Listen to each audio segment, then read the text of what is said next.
Chapter 34:15. Axayan hurriedly asked, Master Guzhen, are you going to return to Jianglu Temple? I don't think I need to tell you where I'm going, do I?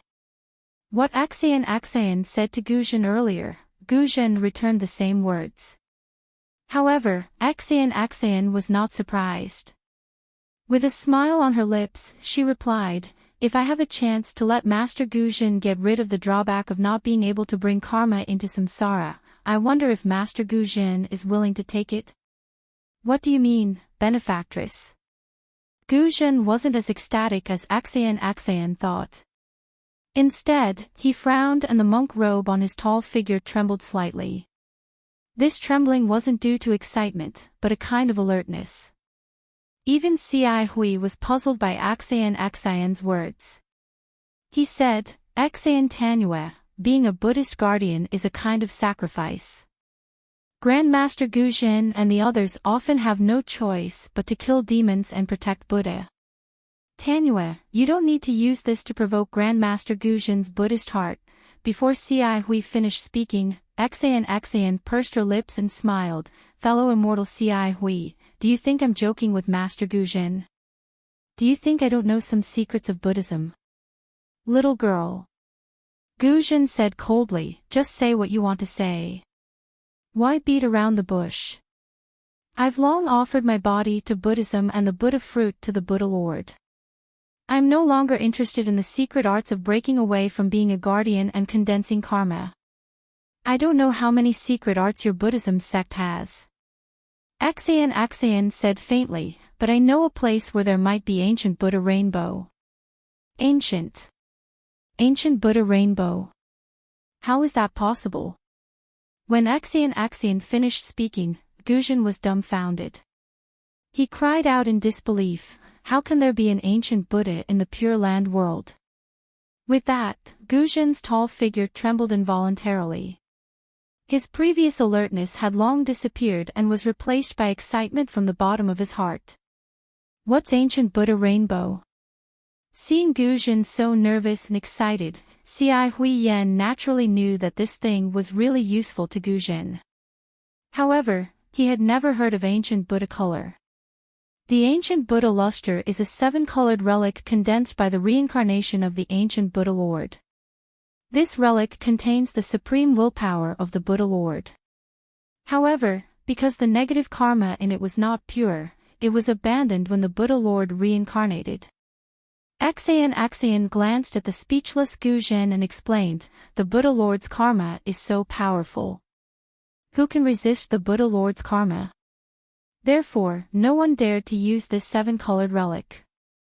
However, after the 7-colored Sarira was placed between heaven and earth for 100,000 or even millions of years, the karma in it would be tempered by the mind power of the Pure Land. In the end, only the mind power of the Buddha Lord and the Sarira would be left. Although it was only a wisp or half a wisp, it was powerful enough to allow a bodhisattva to attain fruition. If Master Guzhen condensed this thing, the half-wisp of mind power would be enough for him to condense a protective relic and protect the relic's negative karma during his reincarnation, ensuring that he would not lose his mind. Such a thing. Why didn't Axayan Tanue mention it before? Xi Hui was shocked and asked without hesitation. Axayan smiled and shook her head, it's not that I didn't want to explain it to you, fellow immortal. It's just that you and I are not strong enough to come into contact with this thing. If I said it, it would only make you greedy, and it would even be detrimental to your cultivation. Today, I met Master Guzhen, and I have a request for you. With your strength, you should be able to give it a try. Naturally, I had to explain it to you. I see. Xi Hui nodded slightly, obviously trusting Axayan, I understand now. Then Xi Hui turned to Guzhen. Under the moonlight, Guzhen's tall figure had stabilized. She said, Grandmaster, does what Axayan Tanue said make sense? That's right. Guzhen's eyes flickered under the moonlight. He said, although the path of being a Buddhist Dharma protector isn't smooth, Buddha is merciful and leaves many chances for survival. This ancient Buddha relic is the safest, but it's also the most difficult. Not to mention that the sons of Buddhas who can ascend wouldn't have too many relics left behind. Even if they did, there wouldn't be many.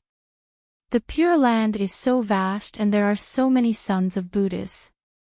Anyone who can obtain it is a great opportunity. This old monk never thought there would be an ancient Buddha relic left in this world. At this point, Guzhen stared at Axian and asked coldly, "May I know how I can be of service to you, benefactress?"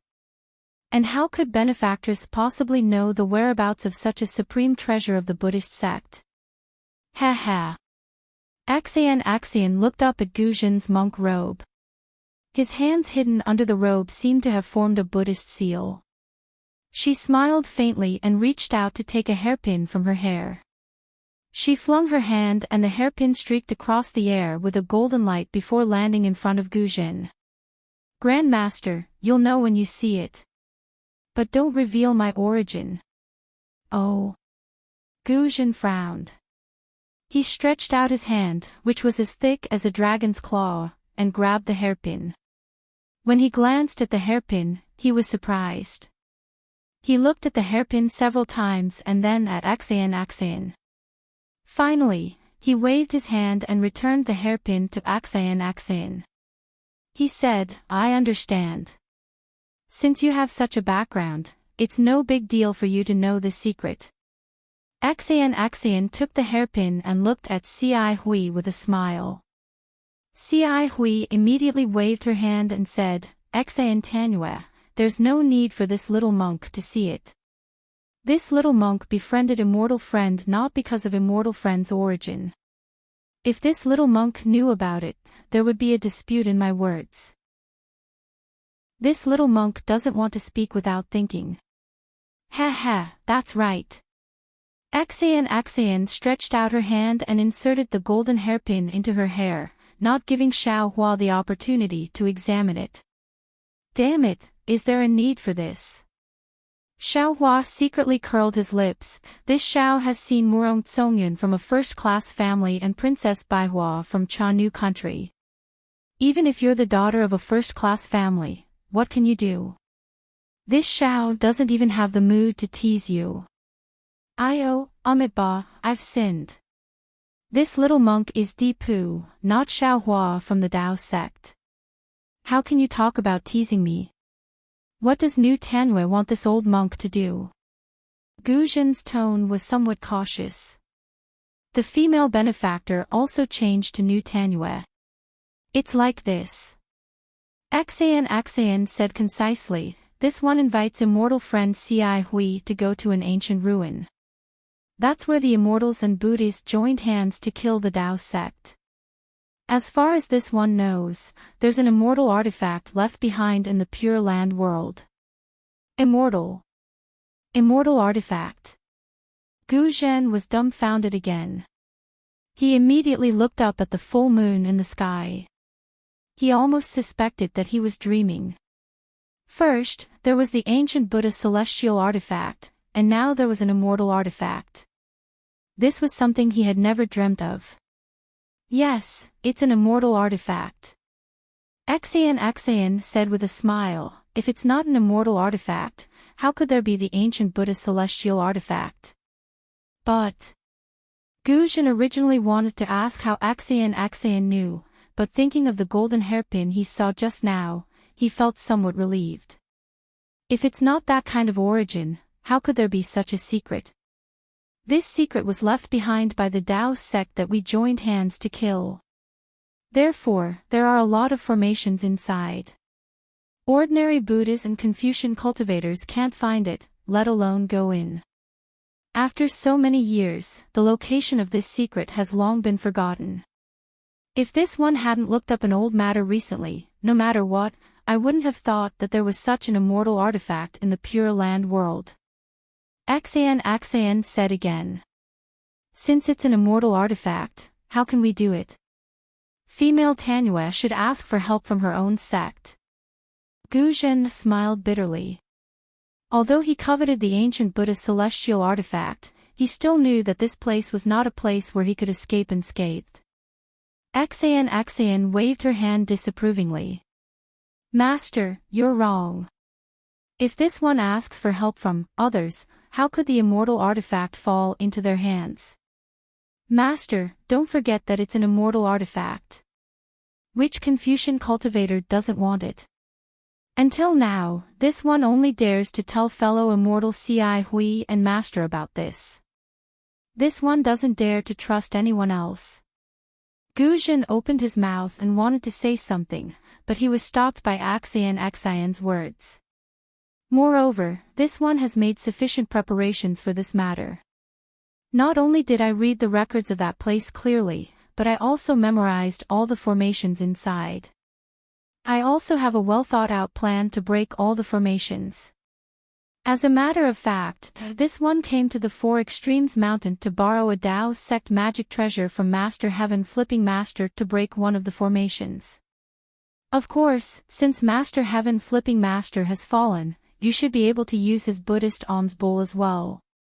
Oh, so that's how it is. Gu Zhen finally understood. Female Tanyue wants to break the Dao sect's water-based formation. Exactly. Xian clapped her hands and smiled. You're right, Master. If you're not in a hurry to return to the Crimson Melon Temple, you can come with us. I estimate that the round trip will take around 20 days. Oh. Gu Zhen was surprised again. Only 20 days. How could there be such a forbidden area near the Four Extremes Mountain? This one has already spoken so frankly. Master, there's no need to force this one any further, right? Xian said with a smile. Gu Zhen's face flushed red, and he smiled embarrassedly.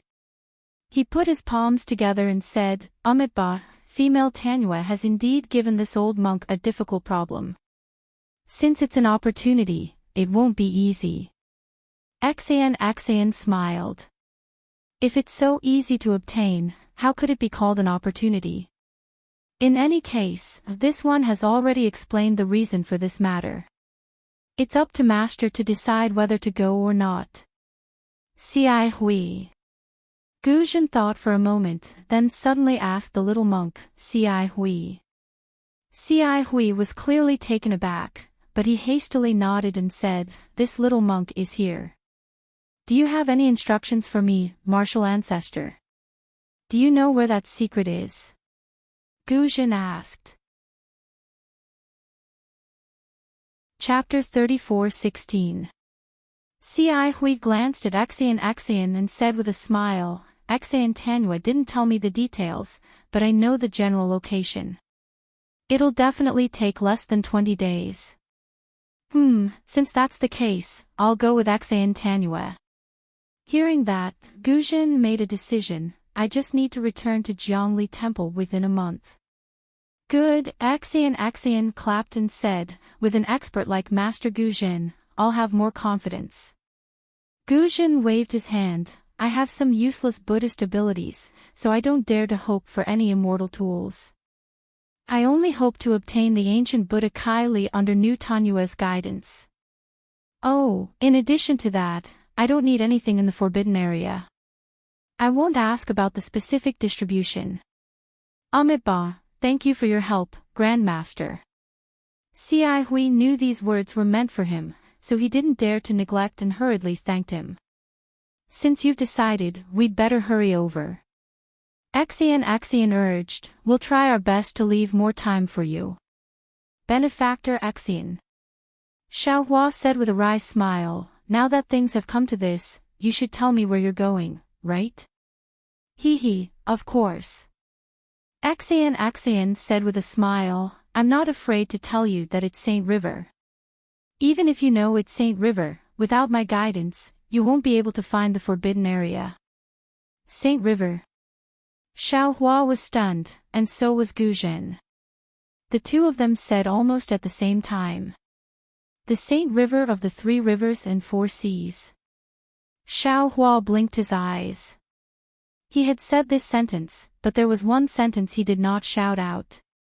Saint Jiang, is actually in the Elysium world.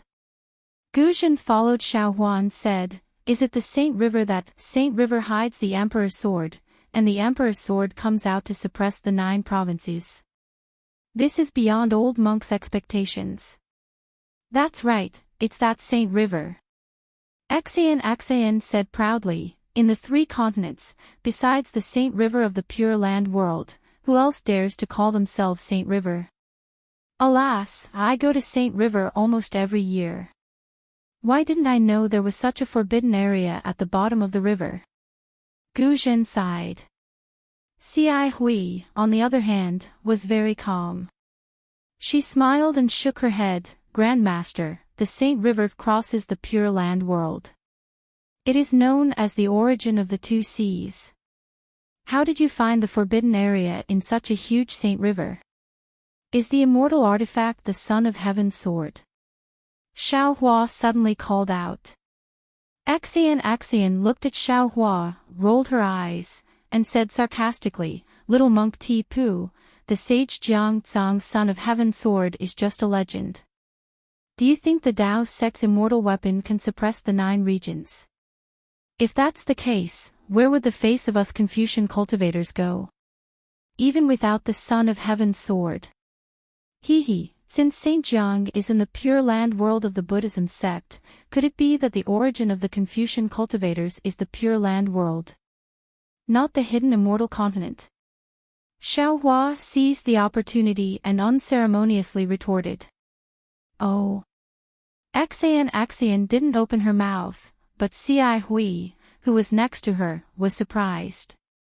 She said in surprise, if it weren't for junior brother Tipu, this little monk would never have thought about this. This Saint Jiang is clearly the name of Confucian cultivators, so why is it still called this in the Pure Land world? Even the name hasn't been changed. It's really puzzling. Speaking to this point, Xi Hui somewhat apologetically said to Xian Tanue, don't blame this little monk for being curious. This little monk has always been engrossed in Buddhist cultivation, so I don't know much about these secular things. Suddenly hearing this today, I feel a bit strange. It's not that I'm being disrespectful to you Confucian cultivators. Xian smiled and said, fellow immortal Xi Hui's attitude is normal. Haggling over every ounce is not good for your cultivation. As for why Saint Jiang is in the Pure Land world and why the name of Saint Jiang is contrary to the name of the Buddhism sect, this involves a great ancient secret. This little one only vaguely heard about it. As for the specific truth, I'm afraid it has long been annihilated in time and space. If even female benefactor doesn't know, then I'm afraid not many people in this world know. Guzhen obviously had the same idea as Xi Hui. He also didn't care about Saint Jiang or Buddha Jiang. He casually said, and then looked up at the full moon and urged, since female benefactor doesn't know what that immortal tool is, it's not too late for me to wait until we reach Saint Jiang. Yes, let's hurry on our way. On the way, this little one will tell the 2 fellow immortals what I know, so that we can carefully plan and avoid any mistakes. Xian naturally echoed. She waved her hand, and the somewhat lazy strange bird in the distance immediately shook its black and white feathers and flew over. Strange, since the Son of Heaven's sword is so powerful and is said to be able to shake the 9 regions, why is it not ranked in the top 10 imperial tools? Xiaohua's curiosity was greatly aroused. He followed behind Xian and asked, since there is a saying that Saint Jiang hid the Son of Heaven's sword, then is the Son of Heaven's sword in Saint Jiang now? If it's not there, then where is the Son of Heaven's sword? Oh, the Son of Heaven's sword, the Son of Heaven is the Son of Heaven. In this world, who can wield the Son of Heaven's sword? Xiaohua's question was even more powerful than the Buddhist sect's secret incantation. Hearing it, Xian covered her face and ran away. She jumped on the strange bird and soared into the sky, escaping without a trace. This is an impatient little girl. Xiaohua very regretfully stood in the air and shrugged his shoulders. This scholarly family's upbringing is indeed a bit lacking. Don't they know that not answering other people's questions is impolite? Hee, junior brother Ti-Pu. The azure lion flew to Xiaohua's side. Ci Huit sat upright on top of it and said with a smile, "Previously, junior brother mentioned Virokana. This little monk just happened to have some understanding, so I'll discuss it with junior brother now." "Ah, very good." Xiaohua laughed loudly. His figure flew up and landed on the azure lion's back. He sat down cross-legged. The azure lion raised its head and roared. Blue clouds appeared under its feet and it chased after the purple fur hoe that had already flown away. Xiaohua often heard people say that when drinking with a bosom friend, 1,000 cups were too few, and when talking to a friend, half a sentence was too much. He didn't like spiritual wine very much, so he had never had 1,000 cups of wine competition with others. However, there were quite a few cultivators who didn't get along with him. However, when it came to a monk like Ci Hui, Xiaohua had never met him before. There was no need to talk about Li Zongbao, who didn't say a single word for a long time. There was also no need to talk about Zhang Qingshao. Although this guy talked a lot, every word he said didn't deviate from the devil's sect. He was abnormally arrogant. As for the other people, they didn't make Xiaohua feel relaxed and free. It seemed that in front of Ci Hui, he could talk about anything. He and Ci Hui could debate about the Dharma for several days in a row, citing scriptures and arguments. Sometimes they argued until their faces and ears turned red, but when they talked until their mouths and tongues were dry, they would look at each other and smile. Perhaps no one could convince the other, but the two of them had gained a lot in their hearts. Ci Hui's attainments in the Dharma were very deep, but he was also very humble. In front of Xiaohua, he didn't have the slightest trace of arrogance. Every time Xiaohua said something, every question he asked, he would definitely answer, and he would tell everything he knew. This made Xiaohua's understanding of the Dharma become deeper and deeper in these 10 days. Every time Xiaohua gained something, he would be exultant and share it with Ci Hui. It was as if he was a real monk. Xiaohua was close to Ci Hui, so how could Ci Hui not admire Xiaohua? Seeing that Xiaohua's Dharma cultivation was getting deeper and deeper, the smile on the corner of his mouth also became more and more intense. He felt very gratified that he had brought Xiaohua out of the Shaolin Long Temple in the Great Snow Mountain. If such a little monk with the root of wisdom was left on a barren mountain, the Buddhist sect would have one less famous senior monk in the future. Alas, the Buddhist sect is really amazing. This Xiao really underestimated them in the past. On this day, Xiaohua and Ci Hui debated for a while and mentioned a slightly obscure Buddhist principle. Ci Hui didn't know how to explain it for a while, so he closed his eyes and pondered. Xiaohua also temporarily rested. He raised his eyes to look at the purple-haired hoe and the strange bird flying in front of him, then he released his Buddhist sense again to explore the situation below. He sighed endlessly in his heart. This Dharma is broad and profound, and the profoundness within it is endless. Even if there are monks who don't cultivate the Dharma, they can still benefit a lot from it. If compared to Confucian cultivators, Dharma is literature, and Dharma is martial. The two can be separated from each other, but they can also complement each other. If compared to my Tao sect seems to be much weaker in this aspect. Tao sect scriptures are mostly about cultivation, about overcoming the heavens with oneself. If this Xiao didn't come to the 3 continents, how could I jump out from the bottom of a well? How could I know the mysteries of Confucian cultivators and Buddhism? Those prejudices against Buddhism from before, presumably also have to be removed. Whether it was Buddhism or Confucianism, there were those who pretended to be sanctimonious, those who pretended to be righteous, those who pretended to be benevolent, those who spoke sweet words but swords at the heart, and those who were cruel and merciless.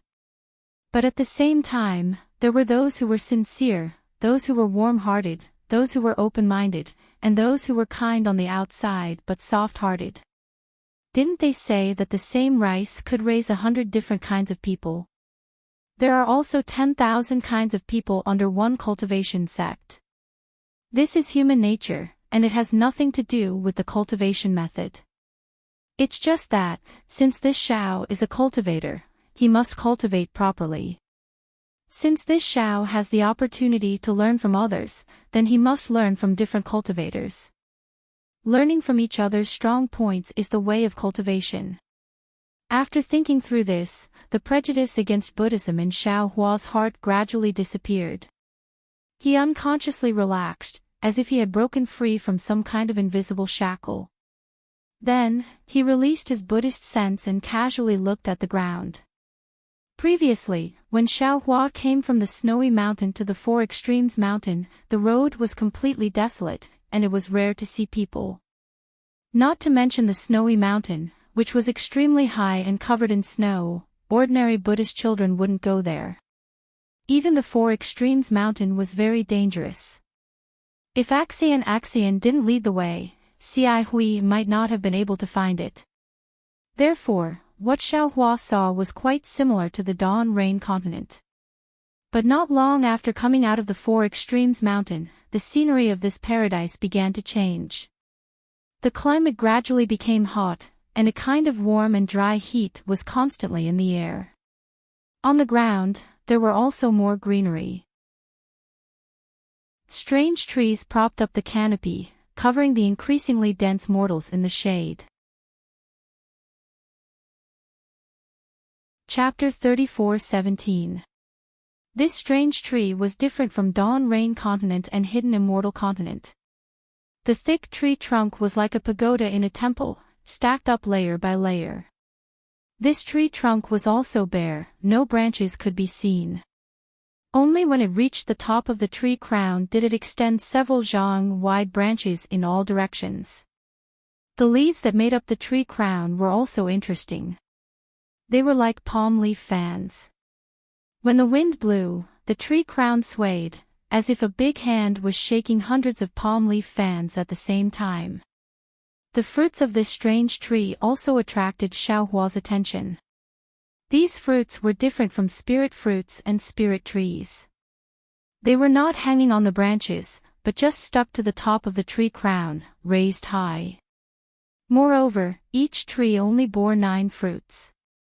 These fruits were of different sizes.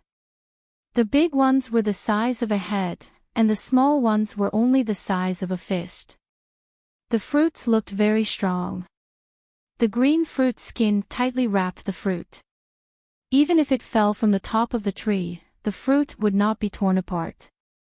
The scenery was naturally in Xiao Hua's eyes, but what he paid attention to was the people in the scenery. The mortals of Elysium world were no different from Hidden Immortal continent, but their skin was slightly darker, and their clothes were different. Most of the men wore short clothes, while the women wore light veils that covered their skin and faces. Of course, in addition to the secular people, most of them were ordinary monks. In Elysium world, there were many temples. These temples were either big or small, and the incense burning there was exuberant. Whenever Xiao Hua's Buddhist sense swept through the temples, he would see pious men and women kowtowing, offering incense, and giving money. Of course, Xiao Hua's Buddhist sense was often detected by the senior monks in the temples. At the beginning, Xiao Hua hurriedly withdrew his Buddhist sense, fearing that it would cause a misunderstanding. But after a long time, Xiao Hua found that not only did the Buddhist sense not have any hostility toward the temples, but it was also very kind.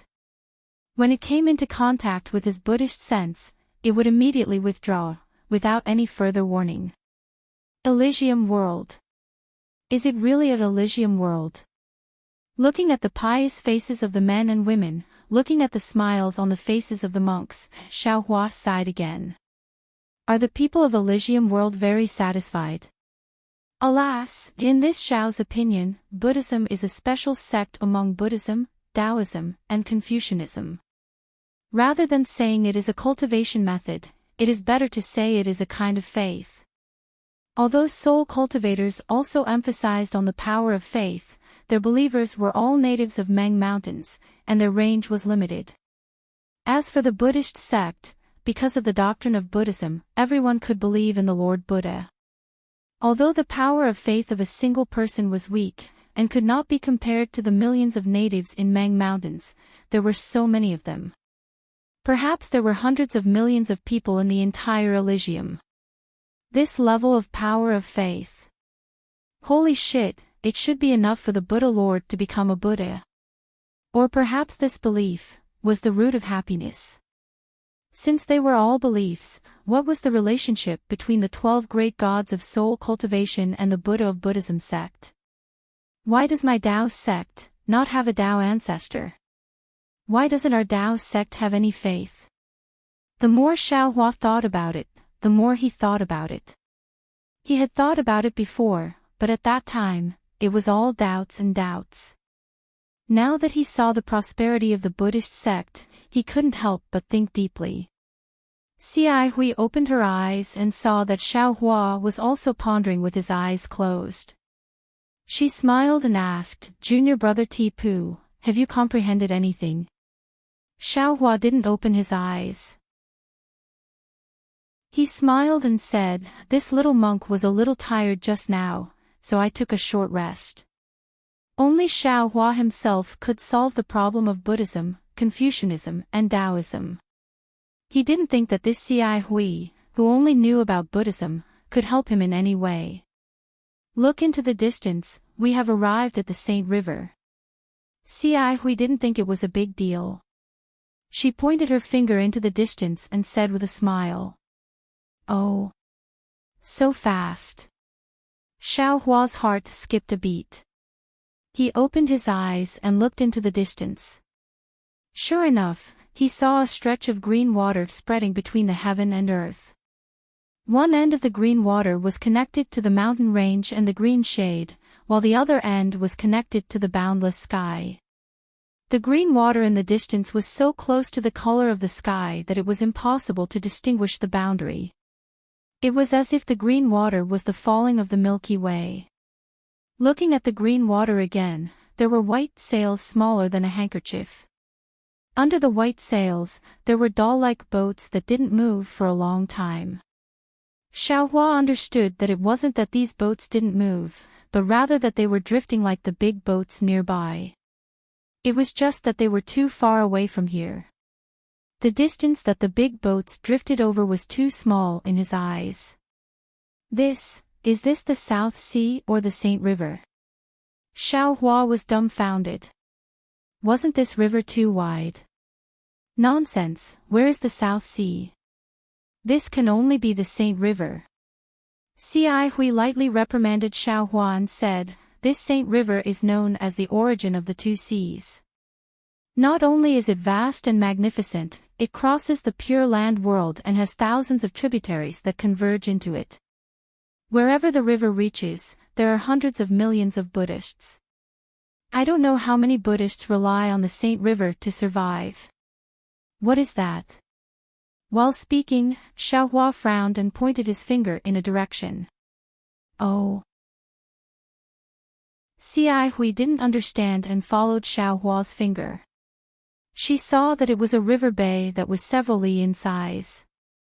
The Saint River's water flowed slowly, circling and flowing between two hills. The hills were several li in size, forming a very calm river bay. The two hills were ordinary and not very tall. However, on the hills, there were two Buddha statues that were several zhang in size.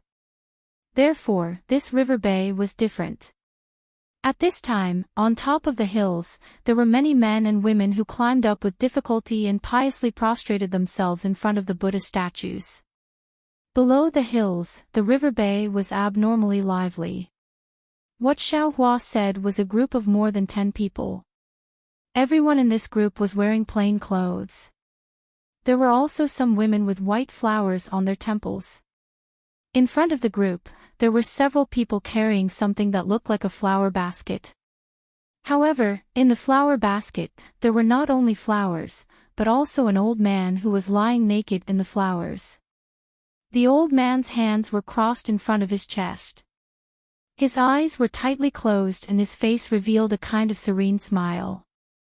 This group of people walked to an empty spot at the side of Riverbend and slowly came to a stop. The few people at the front put down the flower baskets, and the 10 people at the back rushed forward. The woman plucked the white flowers from her temples and threw them into the flower baskets. Then, everyone worked together to lift the flower baskets and sent them into Riverbend. Although the river water in the river bay was gentle, it was still flowing. After the flower basket entered the river bay, it immediately floated into the river bay along with the river water. The flower basket was originally made of rattan. Just as it floated out several zhang, the river water immediately rushed in. The river water increased and gradually lifted the old man's body. Then, the flower basket gradually sank. Amitba. At the side of the river bay, the more than 10 men and women had smiles on their faces. Although there were some women with sparkling and translucent tears at the corners of their eyes, they still chanted the Buddhist scriptures in an abnormally pious manner. Following everyone's gaze, the flower basket sank to the bottom of the river bay. The old man's body was indeed half sinking and half floating, moving along with the river flow. It was very obvious that this was the old man's funeral. These more than 10 men and women should be the old man's children and relatives. If it was just this, Xiaohua might not be surprised. Whether it was the cremation of the old monk from the exquisite temple or the burial of the ordinary cultivators from the Xiaoyu continent, Xiaohua had seen them all. This water burial was not considered rare. However, this river bay was more than 10 li in size. Not only were there many people at the side of the river bay, there were also many people inside the river bay. Of the people inside the river bay, some were taking a bath, some were immersing themselves in the water devoutly. Of course, there were also some people who were floating on the water just like that. It was unknown whether they were dead or alive. The people outside the river bay, some were kneeling by the side of the river, kowtowing to the ground. It was unknown what their mouths were muttering. Some were prostrating themselves on the water, devoutly cupping the river water with their hands and drinking it in big mouthfuls. There were also some people who were holding a few boxes in their hands, splashing something into the river water.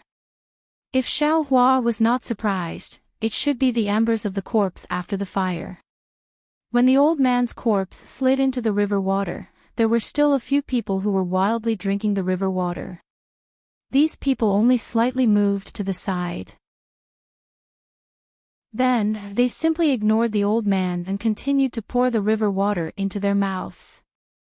As for the old man's corpse floating by, the people in the river water turned a blind eye to it. They simply did not care. The people in the river water did not pay attention to the old man's corpse. However, the fish in the water and the birds in the sky did. Not long after the old man's corpse floated into the river bay, fat river fish swam over and surrounded the naked corpse in the water. On the river surface, several birds also flew down, either eating the river fish or swallowing the corpse. As for the old man's son on the river bank, not only did he not anxiously chase away the birds and fish, his face was instead filled with joy. These people, aren't they too crazy? Xiaohua looked at the inconceivable actions of the various people in the river bay and unconsciously became dumbstruck. He whispered, Amitba. Xi Hui, however, acted as if this was a common occurrence. She chanted Buddha's name and laughed. What's so strange about this? Junior brother Tipu is a bit obsessed. Junior brother Tipu, don't you know? Although this Saint River has the title of a Confucian saint, our Buddhist sect has never planned to change its name. However, this great river that runs through the Pure Land world already has no name in the hearts of billions of Buddhist people. Whether it is called Saint River or Buddha River, in the hearts of Buddhist people, it is only a Buddha river. It is a river that is unique in the hearts of billions of Buddhist people. It is a river that is filled with the blessings of Buddha, a river that carries the past life, present life and future life of Buddhist people. Looking at Xiao Hua's slightly frowning appearance, Xi Hui excitedly said. Junior brother Tipu, seeing this scene, could it be that you are not happy? Could it be that you don't feel that this is the eternal state of Buddha's light in our Pure Land world? Do you know that this great river is connected to the land of bliss in the hearts of Buddhist people? The origin of this river is the exit of the land of bliss, the destination of this river is the entrance of the land of bliss. Look at that newborn baby boy, after he was washed in this river, he received the blessings of Buddha. As for that old man who just passed away, he washed the dust of his life here. His dirty and smelly skin was left in the river, his clean soul flowed into the land of bliss along with the river. Chapter 34:18. This. Xiao Hua bitterly smiled and slightly shook his head. Isn't Saint River the source of the two seas? When did it connect to the land of bliss? That's the truth. Xi Hui vigorously nodded and pointed at the distant white sails on the river. This is something that cultivators like us can know. However, how many of these Buddhists can walk along this Saint River? Even those fishing boats on the river have never gone from the West Sea to the East Sea, right? How do they know where this Saint River came from and where it went? Even if they have never seen it and never went there, they might not have never heard of it, right? Xiao Hua continued to argue. They naturally have heard of it, and they even know that this river is called Saint River. Just like what Junior Brother said before, this saint is a special name for Confucian cultivators, it has nothing to do with my Buddhist sect. But do they believe it? Will they even listen? Xi Hui smiled, not to mention that there are hundreds and thousands of such legends, they are devout Buddhists of my Pure Land world, their hearts have long been illuminated by my Buddha's light, they will not tolerate other filth. Hundreds and thousands of legends, they only believe my Buddha's words. Amitabha, this little monk understands. Xiao Hua slightly sighed, he already understood the trick. Previously, he was still thinking about the benefits of faith, now he saw the drawbacks of faith. To believe and be true is to be devout, but to believe and be foolish is to be evil, but who is devout and who is evil, how can Buddhists know? They can't jump out of the well, they can't distinguish the direction of the river. Only cultivators like Xiao Hua who can jump out of the well can clearly see the direction of the river. However, thinking about the great formation at the bottom of the West Sea and the vast border of the three continents, Xiao Hua shuddered. He really doesn't know how deep this well is. While speaking, the azure lion has already flown over this river bend. At the place where the river bend enters the river, the old man's corpse that Xiao Hua just saw once again emerged a few times and slowly sank into the depths of the river. At the place where the corpse sank, a few small whirlpools appeared, these whirlpools also disappeared in a flash. Looking at the place where the whirlpools disappeared, from time to time, a few white bones emerged from the river, it seems to be the corpses that were previously buried in the water. How dirty is this river? Xiao Hua looked, he was too lazy to talk to the excited Xi Hui, his heart felt a chill. Fortunately, as the azure lion flew into the heart of the river, the water became increasingly green, the things that could be seen at the river's edge also disappeared, some fish that were unwilling to be left out also rejoiced, flocks of birds also flew from the side to join in the fun, it made Xiao Hua's somewhat gloomy heart.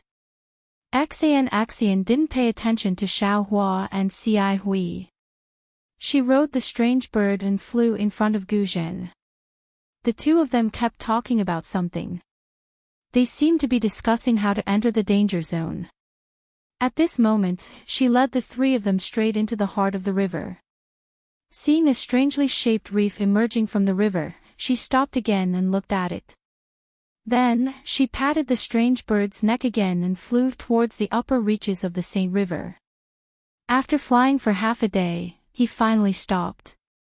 He turned his head and looked at Xiaohua and Cai Hui who were following behind him. He faintly pointed below and said, "It's here. Here." Before Cai Hui could speak, Gu Zhen, who was standing next to Axayan, had a strange look on his face. He seemed to be in disbelief as he said, "Is Axayan Tanua wrong? This is the famous Nightmare Reef Bay of the Sage River. How could it be the location of the Dao Sex Array Formation? What's impossible?" Axayan smiled and said, "Taoism's array formations are unpredictable to begin with. Moreover, this is a forbidden area passed down from ancient times." "That's right. I'm not denying Taoism's formation, nor am I doubting Tan Yu's discovery. I just feel that countless Buddhist seniors have come here to explore for thousands of years. How could they not find any clues?" Gu Zhen seemed to have lost his composure at this moment. His expression became even more anxious as he hurriedly asked. When Xiaohua heard the two's words, he glanced at Cai Hui's frown and lowered his head to look at the river. He saw that the river's surface was completely different from before. The other parts of the river were completely calm. Even if there were some surging waves, they were ordinary waves. After the waves passed, the river's surface was completely flat. The river had a circumference of a few miles, and was filled with whirlpools of different sizes. These whirlpools were letting out strange moaning noises, and gusts of strong wind were blowing in and out of the river, wreaking havoc in this area. Also, these whirlpools looked disorderly, but there was a dark gray shadow between 2 or 3 whirlpools. This shadow couldn't be dispelled even under the scorching sun. Xiaohua didn't dare to release his spiritual sense. The chaotic wind around his nose already told him that the world's spiritual energy here was extremely chaotic. It wasn't the kind of order that was commonly seen in Taoism's array formations. Xiaohua glanced at the strangeness of the river and asked Cai Hui in a low voice, "Is there a saying in Nightmare Reef Bay?" Cai Hui also shifted her gaze away from the river and said with a bitter smile, "It's not just a saying. It's simply a notorious name. This body of water is extremely strange. If a feather falls on it, even if it doesn't get sucked into a whirlpool, it won't float on the river's surface. All the boats that pass through here, regardless of whether they belong to ordinary Buddhists or Buddhist sect disciples, are not spared. They all sink into the water and turn into wood chips. The entire process is like a nightmare, so it's called Nightmare Reef Bay by the people nearby. The reason why it's called Nightmare Reef Bay is because there were previously people who believed that there were a large number of reefs under the river that caused such a strange scene. Those boats also sank after touching the reefs.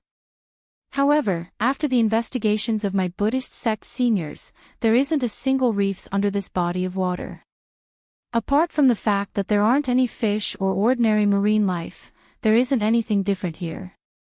There are even many seniors who used Heaven's eyes to investigate, but apart from the river, they found nothing. As time passed, no more ships passed by this place, and no more Arhat came here to investigate. This place became a stretch of stagnant water. It's like a nightmare that no one likes. That's not all. Cai Hui turned her head at this moment and said rather viciously, "This area of several dozen miles is very strange. At specific times, it will produce an illusion. The illusion's range is extremely large, more than 100 miles.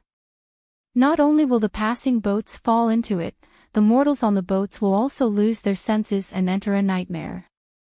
When they come out of the illusion, they will either go crazy, be happy, be sad, or become demented, and so on and so forth. Even my Buddhist sect disciples are not spared. Of course, these people can be considered lucky to be able to escape from the illusion. When this old monk was young, I had a junior brother who was ordered by his master to go somewhere else. He occasionally passed by the Nightmare Reef Bay and accidentally encountered the illusion. He disappeared without a trace, and to this day, it's unknown whether he's alive or dead. My Crimson Reed Temple sent out disciples to search for several days, but they didn't find any clues. This old monk was also part of the search that day, and even used my Buddhist awareness to explore the borders of this body of water. This old monk still clearly remembers the apprehension and uneasiness in my heart at that time, afraid that this body of water would suddenly unleash its power and suck me in. At this point, Xia Hui lowered her head and looked at the mouth-like vortexes below her. She sighed and said, "Since that day, old monk has never come here again. I haven't even come within 100 miles of this place. If not for New Tanua bringing me here today, this old monk definitely wouldn't have come. So that's how it is." Axian nodded slightly. No wonder Great Master reminded this one earlier. This one didn't expect there to be such an old story. Amitabha. If it's as New Tanua said, this place is an extremely hidden ancient formation. New Tanua can take out the immortal weapon inside and destroy this formation to avenge my junior brother. Even if this old monk can't obtain the ancient Buddhist Kylie, this old monk is still willing. Gu Zhen said somewhat sadly. Axian didn't know whether to laugh or cry, and she smiled apologetically. Great Master thinks too highly of this little girl. This formation was left behind from ancient times. Even an immortal weapon is not the formation eye of the formation. Even if this one is lucky enough to obtain an immortal weapon, it's impossible to destroy this formation. If it's possible, we can find the corpse of the junior brother that Great Master mentioned. It's already good enough. Hearing this, Gu Zhen's body trembled slightly. He actually took a long breath, and then said with a wry smile, "Corpse. So many years have passed. How can we still find a corpse? Even if there are, how many corpses have been piled up since ancient times? How can we still distinguish them?" Grand Master. Gu Zhen's reaction was very strange. Not only did Xiao Hua and Axian see the abnormality, but Xia Hui was also somewhat puzzled. She asked in a low voice, "Is there something wrong with you?" It's nothing." Gu Zhen grinned. This old monk just has a slight feeling and thought of the past. Then, Gu Zhen urged again, "New Tanua, how do we enter this ancient formation?" "Great Master, don't worry." Axian said with a smile, "This little girl naturally has a way to enter the formation. It's just that it takes time to enter this formation, so we'll have to wait here for a while." Gu Zhen raised his thick white eyebrows and asked in a low voice, "Could it be that we have to wait for that illusion to appear?" Xiao Hua's heart also thumped, seeming to understand something. Fortunately, Axian hurriedly explained, "Great Master, this little girl doesn't know whether the illusion of the Nightmare Reef Rock is related to the formation, but according to the records, entering the formation doesn't need to go through any illusion formation, but we still have to wait until dusk or sunset." Sunset. Hearing this, Xiao Hua and the other two involuntarily raised their heads. However, at this moment, the sky was covered with dark clouds. How could they see the sun? When the three people's puzzled gazes fell on Axian's face, she clapped her hands and took out an ink cloud pupil. She said with a wry smile, "The situation inside is all in this ink cloud pupil, but there are some origin formation restrictions inside that others can't see."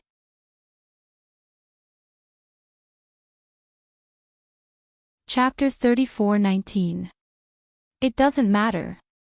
Gu Zhen waved his hand and said, "Since this old monk knows your identity and has accompanied you to this place, we must enter this formation.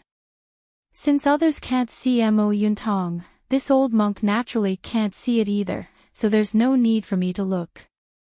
Everything inside will be done according to Netanya's instructions." "What about fellow immortal Xia Hui?" Axian smiled and looked at Xia Hui. Si Hui shrugged and answered very seriously, Netanyahu has held on to this Mo Yuntong for a long time, right? She seems to have never wanted this little monk to look at it. Since that's the case, why should this little monk look at it?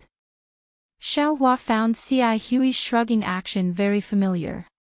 Isn't this what I often do?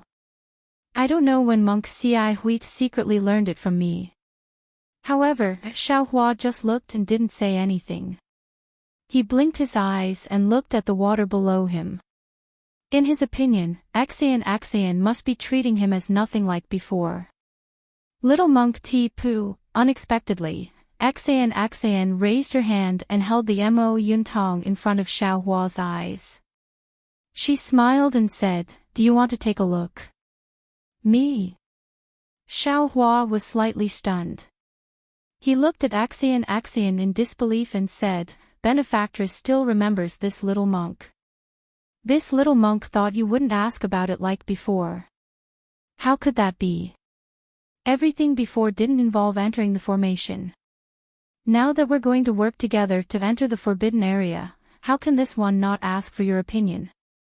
Axian said seriously, "Although the result is the same as not being able to see it, this one still has to ask. My little monk master wants to take a look."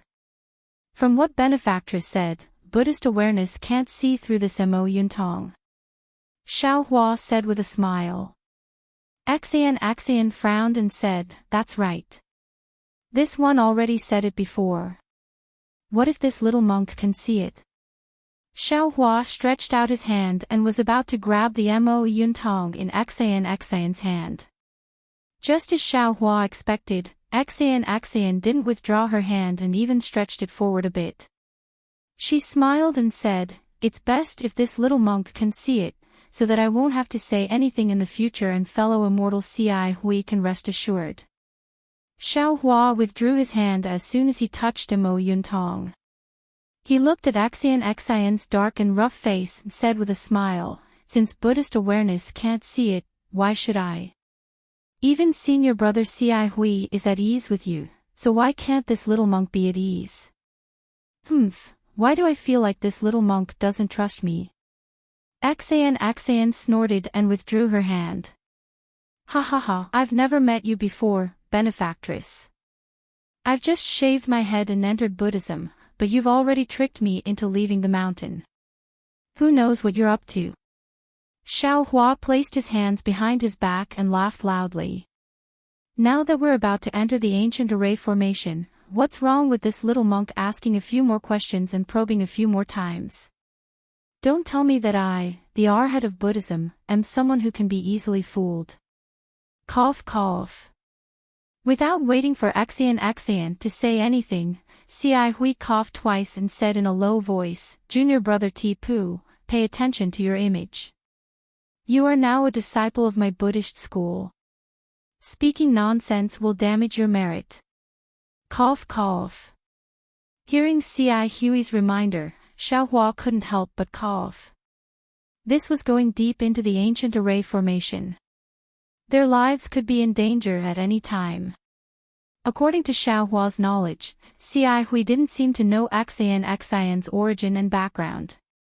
They were just friends. How could Si Hui trust Axian so much? She didn't even ask about the situation inside the array formation and wanted to follow her in. If she was used as a cover or something, wouldn't her death be in vain? His probing like this didn't seem to be excessive, right? Could it be that this Buddhist disciple's behavior and sitting posture were more important than her life? Xiao Hua smiled bitterly. He looked at Si Hui and then at Axian and said, "There's still some time before dusk. If Benefactress Axian has the heart, you might as well tell this little monk and others the details of this ancient array formation in Mo Yuntong. Although I'll listen to Benefactress's arrangements, if we listen to her in advance, we'll at least know what to do, right? Or we can also give Benefactress some suggestions." Hearing this, Axian nodded slightly. She looked up at the sky and said, "Little monk, you're right. Although I've already told fellow immortal Ci Hui some things, now we'd better discuss it properly. However, when Axian told him what she knew, Xiaohua didn't know whether to laugh or cry. Because according to Axian, this was indeed an ancient array formation. However, as for what kind of array formation it was and how many dangers there were, she didn't know. Of course, it was impossible for her to know what kind of ancient array it was. What she knew was how to enter the magic formation, and that there was a fairy weapon left behind by the immortal realm in the magic formation. As for why Axian was confident that she could break into the magic formation and get the fairy weapon, it was because Mo Yuntong had recorded several dangerous parts of the magic formation, and she had prepared several imperial weapons and celestial devices according to Mo Yuntong's description. Great Aunt Xiaohua almost blurted out, You want to break into the ancient array formation and obtain the immortal tool with these things. You're too imaginative, aren't you? You think I want to. Axian clenched her teeth, her face slightly flushed.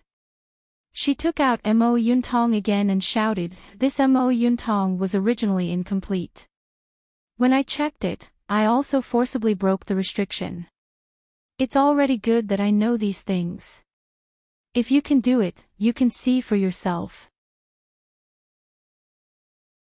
In that case. Xiaohua waved his hand and said, Little Monk suggests that we treat this as a sightseeing tour. Little Monk will pretend that he didn't hear about this array formation. You and I will rest here for a while and look at the nearby scenery. Then we'll cup our hands and say goodbye. How about we go about our own business? Junior brother Deepu, Ci Hui said with a smile, could it be that you didn't want to enter this array formation before? Aren't you interested in the ancient Buddha's fortune inside? Xiaohua shrugged and said with a smile, Benefactor Axian said it well. Little Monk was originally here to join in the fun. If there was Master Fontaine's magic tool, Little Monk wouldn't have come. Now that Master Gu Zhen is here, Little Monk's role as a Buddhist disciple is also gone. Little Monk has never been interested in treasure hunting. Little Monk came with Senior Brother just to listen to Senior Brother talk about Buddhism and enjoy it. Beside him, Gu Zhen looked at Xiaohua and said in all seriousness, Little Monk, what you think makes sense. However, if it was another array formation, Little Monk might persuade Axian Tanhua to stop. But this is the Nightmare Reef's array formation. Even if Axian Tanhua stops now, Little Monk will still try it. Ah. Why? Ci Hui wanted to persuade Xiaohua, but when she heard Gu Zhen's words, she couldn't help but be stunned. Could it be that the junior brother mentioned by Master? Axian's face was green and red because of Xiaohua's words. She was a little angry. Now her heart was moved and she said anxiously, could it be Master's? Yes. Gu Zhen raised his head and sighed. Looking at the gloomy clouds, a trace of tears actually flashed in the corner of his eyes. That junior brother of this old monk, is this old monk's younger brother. When Ci Hui said this, everyone's heart was heavy. Xiaohua had already felt that this junior brother might have some connection with Gu Zhen, but he didn't expect them to be so close. When this old monk was young, my family was poor. Before my younger brother was born, my father passed away. This old monk was only 4 years old at that time. My impression of my father was very shallow. After father passed away, mother was the only one who took care of old Na and my younger brother. Life was extremely difficult. When old Na was 10 years old, our family encountered a rare flood. Even now, old Na can still clearly remember that day when the waves reached the sky. Mother only had time to remove a door plank before the entire house was engulfed by the flood. That door plank was very small and could only fit this old monk and my 6-year-old younger brother. My mother could only hold the corner of the door plank with her hand. Gu Zhen took a deep breath and said tirelessly, after drifting with the flood for more than half a day, my mother's strength was already exhausted. But this old monk was young at that time and didn't know about this. Plus, the flood had already overflowed and I had already lost my cool. When my mother told me to look after my younger brother, this old monk didn't think the worst of it and only nodded. But, before her mother could finish her warning, a fist-sized beam came along with the flood and smashed her mother into the flood. This old monk was stupefied. My younger brother cried and wanted to crawl under the flood under the door plank. It was at that moment that this old monk knew that in this life, I was the only one my younger brother could rely on. This old monk seemed to have suddenly grown 10 years older. I hurriedly held my younger brother in my arms and coaxed him, saying that it was mother who went to the bottom of the river to catch fish for us. See. Even Xiao Hua, who was used to seeing life and death parting, felt his nose sour. Beside him, Xian's eyes were even redder. Fortunately, when the middle of the night passed, the masters of Jianglu Temple and other places had already arrived. The lucky survivors were all rescued. Because this old monk and my younger brother had no home to return to, we followed our masters to Jianglu Temple. After a few more years, this old monk and my younger brother shaved their heads and became monks at the same time. This old monk's Buddhist name was Gu Zhen and my younger brother's Buddhist name was Gu Nian. Gu Nian was exceptionally intelligent since childhood, far surpassing this old monk by 100 times. At a young age, he cultivated into the mortal realm. Therefore, he obtained the favor of the Sutra Depository Elder, who prepared to accept him as a disciple and personally instruct him. It was on the eve of the apprenticeship ceremony that this old monk received the abbot's decree to deliver a letter to a place. This matter was originally this old monk's, but this old monk was naturally reciting Buddha's Diamond Sutra and became lazy. When Gu Nian saw this, he volunteered to go in this old monk's place. At this time, Gu Zhen's emotions were already somewhat out of control. Who knew that once he left, he would never come back? Later, not only did the seniors of the temple search for him many times, this old monk also secretly sneaked into this place. However, they also found nothing. From then on, whenever this old monk thought of mother's entrustment and thought of Gu Nian dying for this old monk, my heart would ache. After that, this old monk even made a vow in front of Buddha, that in this life, I would find Gu Nian's corpse and comfort my mother's spirit in heaven. For this reason, this old monk ignored my master's advice and stepped into the guardian domain. I learned the power of the Diamond Sutra and cast the body of Buddha, eliminating evil and protecting Buddha. This is because I want to rely on my Buddhist divine ability to one day enter deep into the nightmare reef.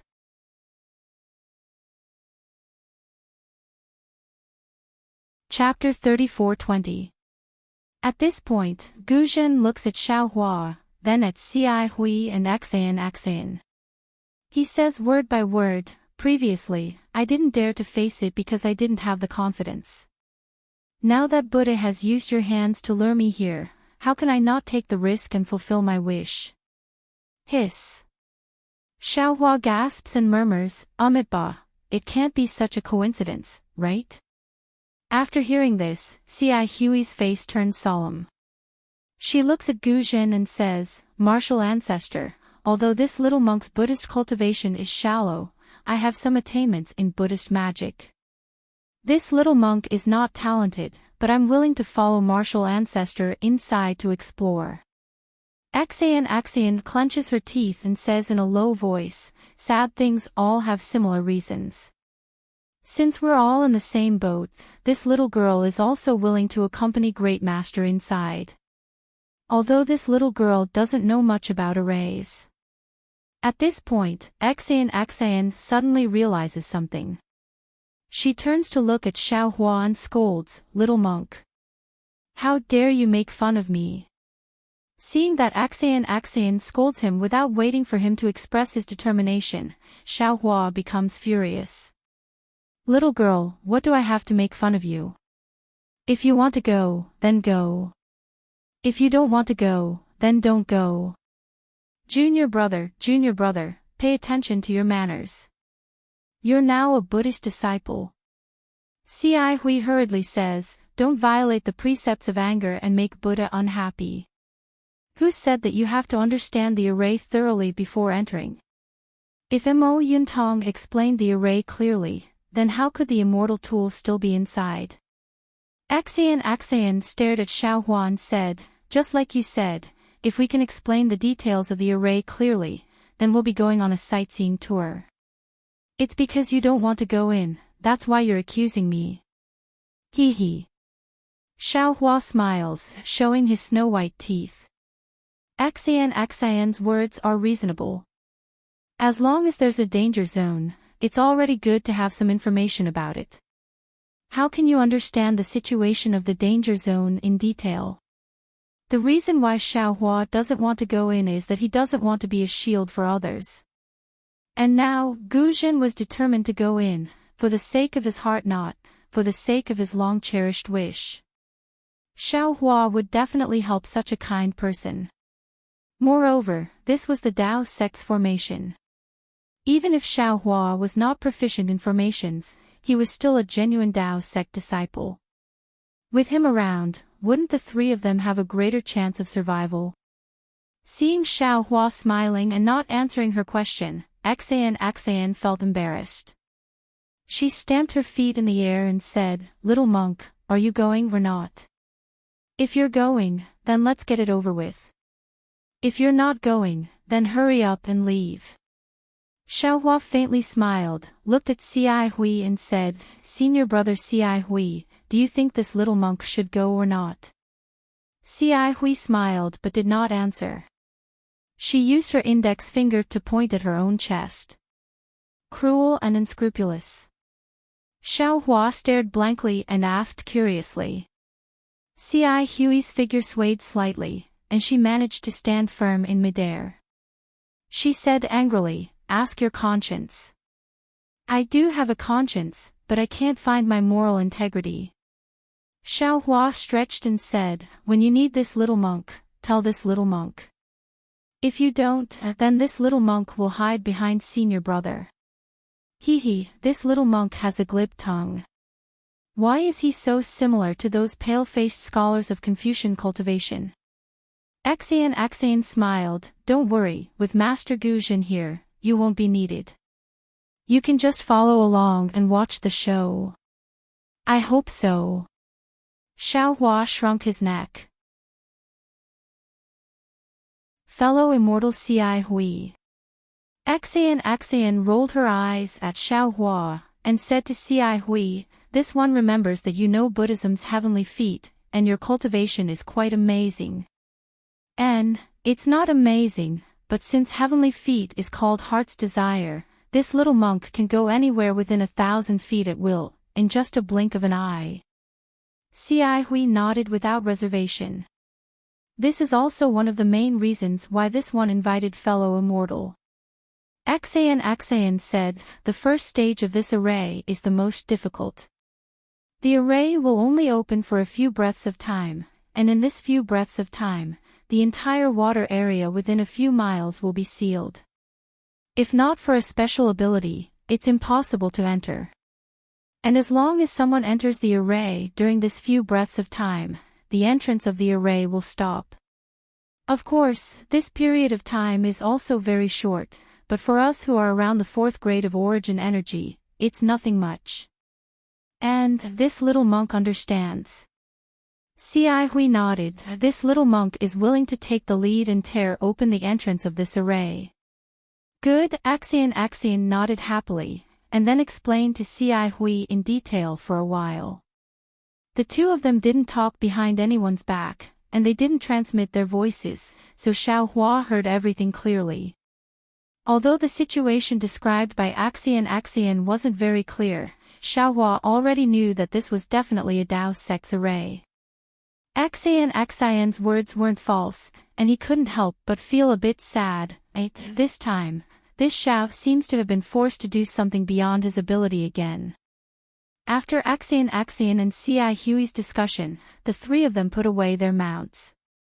Axian took out the ink cloud pupil, and placed it on her forehead to look for a moment, then released her origin energy, and searched within a few miles, and then brought the three of them to fly towards the east side of the thousands of whirlpools. Whoa!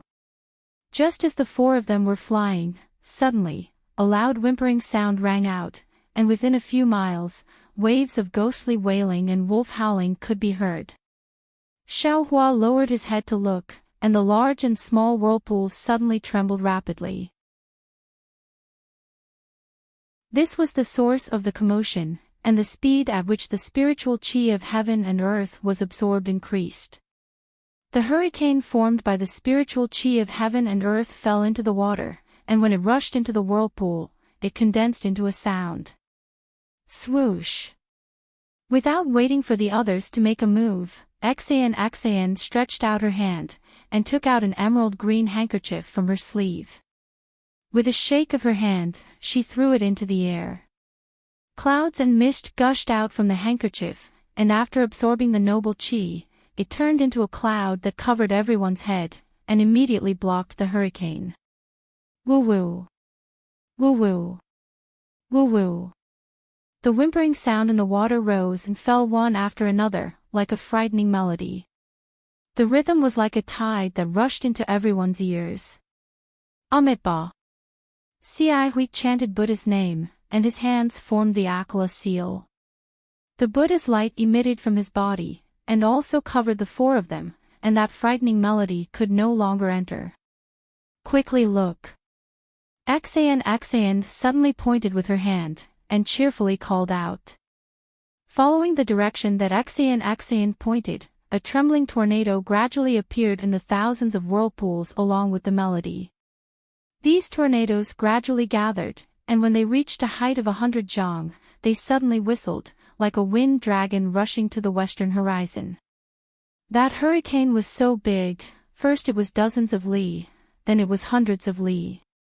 The spiritual qi of heaven and earth in this area was sucked into it, and it was like an unyielding wind dragon roaring as it rapidly expanded, and directly rushed into the thick clouds. Swoosh! The hurricane rushed into the clouds, and a hole of dozens of li in size appeared to be insignificant in the endless clouds. However, it was also very mysterious. From this insignificant hole in the clouds, a ray of light shot out, like an orange sword of light falling on Xiaohua and the others, and sprinkled over the dozens of li of water around the nightmare reef. Xiaohua narrowed his eyes and looked at the hole in the clouds. In the slanted horizon, there was a touch of the afterglow of the setting sun, and it was rather reluctant to part with the grayish-blue dusk. The ancient array is indeed extraordinary. Xiaohua sighed slightly. He could also be considered a grandmaster array master, and when he saw the array open, his thoughts were different from others. If this Xiao was the one setting up the array, I really wouldn't know how to set up an array that corresponds to the time. However, when he thought of this, Xiaohua's heart moved. Oh, perhaps this array doesn't pursue the details, it should be related to, right, it should be related to the power of the sun and moon. If this Xiao knew how to use the power of the sun, moon, and stars in an array, I think I can also set up such a mysterious array. While Xiaohua was pondering, the ray of light that fell on the several li of water had a beautiful change. The orange ray of light first spread out on the water surface, and then it actually followed the ripples of the water and converged towards the thousands of whirlpools. When the rays of light entered the whirlpools, the entire water body let out a low roar, and the water surface gradually rose. However, it rose by more than 3 inches. The thousands of whirlpools suddenly froze, and the orange ray of light also froze, like thousands of morning stars. This freezing only lasted for an instant, and then all the whirlpools suddenly reversed, and the rays of light within the whirlpools rushed out, rapidly swaying within several li. Every ray of light formed a palm-sized light shadow in the air, and the thousands of light shadows swayed in confusion, as if they were dancing with a group of demons, and it was even more bizarre. This. Xiaohua's gaze swept over, and his eyes flashed with confusion. the space above the water body was restricted by the array, and the spiritual energy of heaven and earth was already thin. These flashing lights didn't cause any fluctuations, and he really didn't understand how to open the array. Fellow immortal Ci Hui, at this moment, Xian's voice was filled with excitement, and she hurriedly said, "The ancient array has restricted divine sense, and has very little effect on Buddhist sense. In particular, there is no spiritual energy of heaven and earth here, and even the noble qi is a restriction, so your Buddhist divine ability is also very little affected. If you see a door appear in this light shadow, it's a door. As for what the door looks like, and where it appears, according to the records, it's not fixed. Just as we've discussed before, fellow immortal can immediately use the heart intent technique to enter." Okay. Ci Hui had already released her Buddhist sense, and her eyes were also unblinkingly staring at the light shadow swaying irregularly in the sky above the water body. She didn't dare to be negligent in the slightest, and only answered casually. Seeing Ci Hui, Xian, and Guzhen all staring at the light shadow in the sky, Xiaohua frowned, but his eyes were fixed on the whirlpools above the water. After all, he was a formation grandmaster, and he knew that the changes of light-shadow came from the whirlpools. Tracing back to the source, if he wanted to find the pattern of the changes of light-shadow, he still had to look at the whirlpools. Moreover, if the three of them were looking at the light shadow in the sky, Xiaohua wouldn't be delayed by looking at the side alone.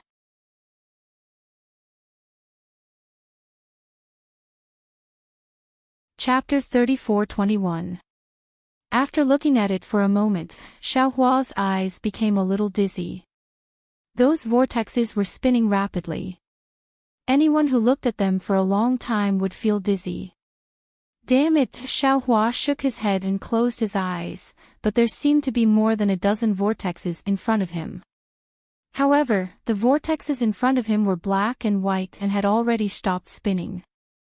Suddenly, Xiaohua's mind lit up and he almost cried out, "Spinning." Since the light shadow was in the vortexes and the vortexes were spinning, then the spinning was naturally the source of the light shadow. Thinking of this, Xiaohua raised his eyes and looked again. He saw that the more than a dozen vortexes were spinning at different levels, at different heights, and at different speeds. He couldn't see any pattern at all. Xiaohua looked for a moment and seemed to see something. The rotation of the more than a dozen vortexes was changing at every moment, and every change affected the light shadow in the air. However, after Xiaohua looked for a moment and even released his Buddhist sense to carefully observe for a while, he had no choice but to give up. After all, there were tens of thousands of vortexes. There were tens of thousands of spinning vortexes inside, and each rotation seemed to have an extremely subtle pattern. When these tens of thousands of patterns were put together, it wouldn't be an exaggeration to say that it was a mess. Wanting to find a way to enter the array formation in a short time was indeed somewhat unrealistic. When Xiaohua raised his head and looked at the light shadow and the three people who were concentrating, Xiaohua smiled bitterly. Alas, this Xiao is a bit of a dead end. This Xiao isn't here to set up the array, let alone to break it. I just need to find a way to enter the array. Since this Xiao knows that the light shadow is spinning, I don't need to look at the changes of the light shadow like them. However, I also don't need to find the pattern of the rotation of these vortexes. With this thought, Xiaohua closed his eyes. His Buddhist sense fell on the water like a cool breeze, and it was as if Xiaohua's heart had calmed down. Xian had been paying attention to Xiaohua. Seeing that he wasn't looking at the light shadow and was looking at the water instead, she had already frowned. Now that he saw that Xiaohua had actually closed his eyes and only released his Buddhist sense to scan the water, he was even more puzzled. A trace of vigilance appeared in his heart. He looked at the light shadow and then looked at Xiaohua. Xiaohua's origin was a bit strange. Xian had also asked Ci Hui about it through voice transmission. Although Xia Hui had never seen Xiaohua use Buddhist supernatural powers, based on Xiaohua's Buddhist awareness alone, Xia Hui knew that Xiaohua's Buddhist supernatural powers might not be inferior to hers. This kind of person with an unknown origin and uncontrollable cultivation base was not a good choice to travel with them. However, Xia Hui had also sensed Xiaohua's deep roots of wisdom through the debate of Buddhist principles. He was not the kind of evil person that Xian thought he was. That was why she insisted on bringing Xiaohua along. Seeing that they were about to enter the array and Xiaohua's strange behavior, how could Xian not be vigilant? Senior brother Xia Hui, you have to be careful. After another half a cup of tea or so, there might be an abnormality. Right when Xian was vigilant, Xiaohua suddenly spoke out. Xian was shocked and anxiously asked, how did you know? Xiaohua's heart had calmed down, so he could see more. In his Buddhist sense, the thousands of whirlpools were like thousands of spinning tops, spinning crookedly. After looking at them for a while, Xiaohua understood that although these whirlpools had different shapes and sizes, as long as the rotation of the whirlpools reached a certain pattern, it would produce a special change. And the simplest part of this pattern was that it was the same. Since he knew that the rotation of the whirlpools was the same, Xiaohua only observed for a moment before he made a decision in his heart and casually reminded Xia Hui. This little monk's intuition may not be true. Xiaohua didn't have time to explain. Moreover, he didn't know whether what he said was correct or not, so he vaguely replied. Xian slightly curled her lips. She wanted to look at the water, but she didn't dare to give up on the light shadow in the air. She simply ignored Xiaohua and focused on looking at the sky. Since he knew that the whirlpools were the same, the door to the formation could be opened. Xiaohua began to calculate where the entrance to the formation would open. Although Buddhist sense was the best at observing minute details and was very useful in observing the whirlpools, Xiaohua also understood that the opening of the formation's entrance was definitely related to the spiritual energy of heaven and earth. If he wanted to know the location of the entrance, he could only use his divine sense to observe the changes in the spiritual energy of heaven and earth, or even use his transcendence vision. Of course, Xiaohua was now a little monk of the Buddhist sect, so it wasn't suitable for him to use his divine sense. If he used his transcendence vision, it would be somewhat overkill. After thinking for a moment, Xiaohua released his soul sense. Sure enough, after scanning with his soul sense, Xiaohua understood that the spiritual energy of heaven and earth above the water had been confined. Looking at the thousands of whirlpools, he saw spiritual energy of different sizes.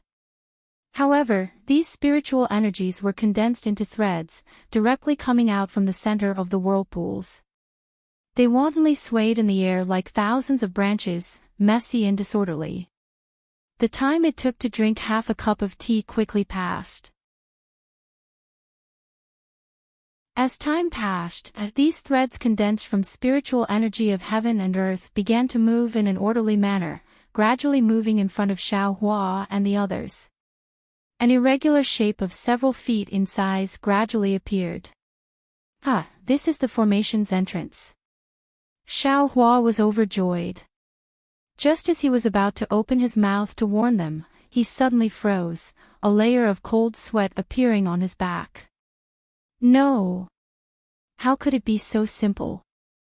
If such weak soul sense could discover the formation's entrance, then wouldn't the Taoist sect's divine sense be able to discover it easily? Why would we need to look for some light portal? Hurry! Over there! Just as Xiaohua was hesitating, Guzhen's voice rang out, pointing at a place several li away from the group. Xiaohua hastily raised his head. Sure enough, over 10 zhang in the air, thousands of light shadows suddenly condensed together, slowly forming a 3-meter-wide orange-red portal. Along with Guzhen's voice, Xia Hui's body flashed with faint Buddhist light. She put her palms together, chanted, Amitabha, and raised her left foot slightly, it was with this raise of her left foot that C.I. Huey's figure disappeared before everyone's eyes. A wisp of Buddhist light streaked through the air, rushing toward the portal in the air. "Let's go." As soon as C.I. Huey's figure disappeared, Axayan urged them once more. Xiaohua and the others didn't dare delay, each urging their own cloud to follow.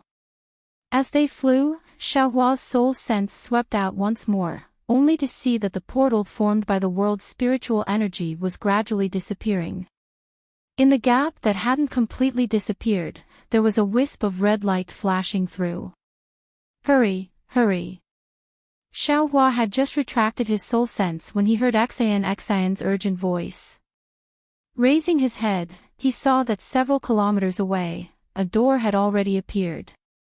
But just like the previous lights and shadows, the door began to crumble as soon as it appeared. After all, it was several kilometers away. Even with Xiaohua's lightning escape, there was no way he could make it in such a short amount of time. "Isn't this just a test of luck?" Xiaohua smiled bitterly. "If we're lucky, it'll be right next to us. If we're unlucky, it'll be like today. How can we possibly get in?" Without waiting for the Buddhist light to reach the portal, Xiaohua and the others had only flown a few li away. The 1 zhang-wide portal had already collapsed into 1 qi, and the orange light was about to disappear. But at this moment, the Buddhist light suddenly flourished and then disappeared. When Xiaohua and the others hurriedly looked at the portal, a faint Buddhist light flashed, and C.I. Huey's figure appeared there with the Buddhist light. "Damn it, this is the heavenly feat." Xiaohua was shocked. "Isn't this the teleportation of the physical body?" "That's right, nascent soul teleportation is a divine ability of nascent soul cultivators, and only nascent soul cultivators can teleport. The physical body of a nascent soul cultivator can't teleport. But this C.I. Huey's heavenly feat allowed her to instantly fly a few li away. She was even more powerful than a late nascent soul cultivator of the Dao sect." While Xiaohua was shocked, C.I. Hui seemed to have received Axayan's instructions. As soon as she appeared in front of the portal, she immediately rushed in. Fortunately, although the portal was only 1 qi wide, C.I. Hui had the appearance of a child. Her figure was also short, so it was easy for her to enter. C.I. Huey's figure disappeared into the portal, and the portal immediately stopped collapsing. However, the light around the portal was still shaking with all its might, as if a shabby wooden door was trembling in the wind and would collapse at any moment. "Good." Axayan almost clapped her hands. Then, she urged the auspicious cloud and said, "Let's speed up too. This portal won't last long." In fact, there was no need for Axayan to say more. When Xiaohua and Guzhen saw the portal in such a state, they had already urged the auspicious cloud under their feet to rush forward. The distance of several li wasn't too far, but now that they were in such a hurry, it felt like an insurmountable moat. Fortunately, C.I. Hui entered the door first. Although Xiaohua didn't know that C.I. Hui was inside the door's brilliance flickered and collapsed like paper several times. However, every time, it would stand up straight as if it had been reignited from the ashes, waiting for Axayan to arrive first. Axayan didn't stop at all. She turned her head and called out, "Master Guzhen, I'll go in first. You can come in when you arrive." Without waiting for Guzhen to speak, Axayan plunged into the small portal and disappeared with a flash of green energy. Xiaohua didn't fly very fast. He followed Guzhen. When the two arrived in front of the portal, Xiaohua looked at the small and twisted portal, then looked at Guzhen's tall figure and said with a wry smile, "Master, how do we go in? What's so difficult about that?" Guzhen laughed and chanted the name of Buddha. Amitabha. As Guzhen's voice fell, Guzhen's body also flashed with a faint Buddhist light. Without any sound, Guzhen's figure slowly shrank. He lifted his foot and walked towards the portal. Step by step, Master Guzhen actually turned into a 1 chi tall human figure and walked in safely. Everyone has their own tricks.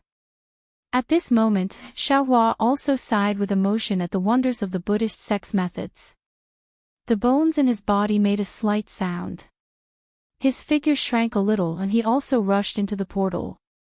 As Xiaohua entered, the portal finally couldn't hold on anymore.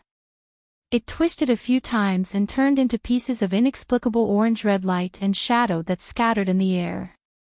Of course, the orange-red light and shadow didn't last for long. In a moment, the thick clouds in the sky closed and darkness enveloped the water region. The waves in the water region retreated and the whirlpool rotated again. Whimpers like the cries of ghosts filled the dark night sky again.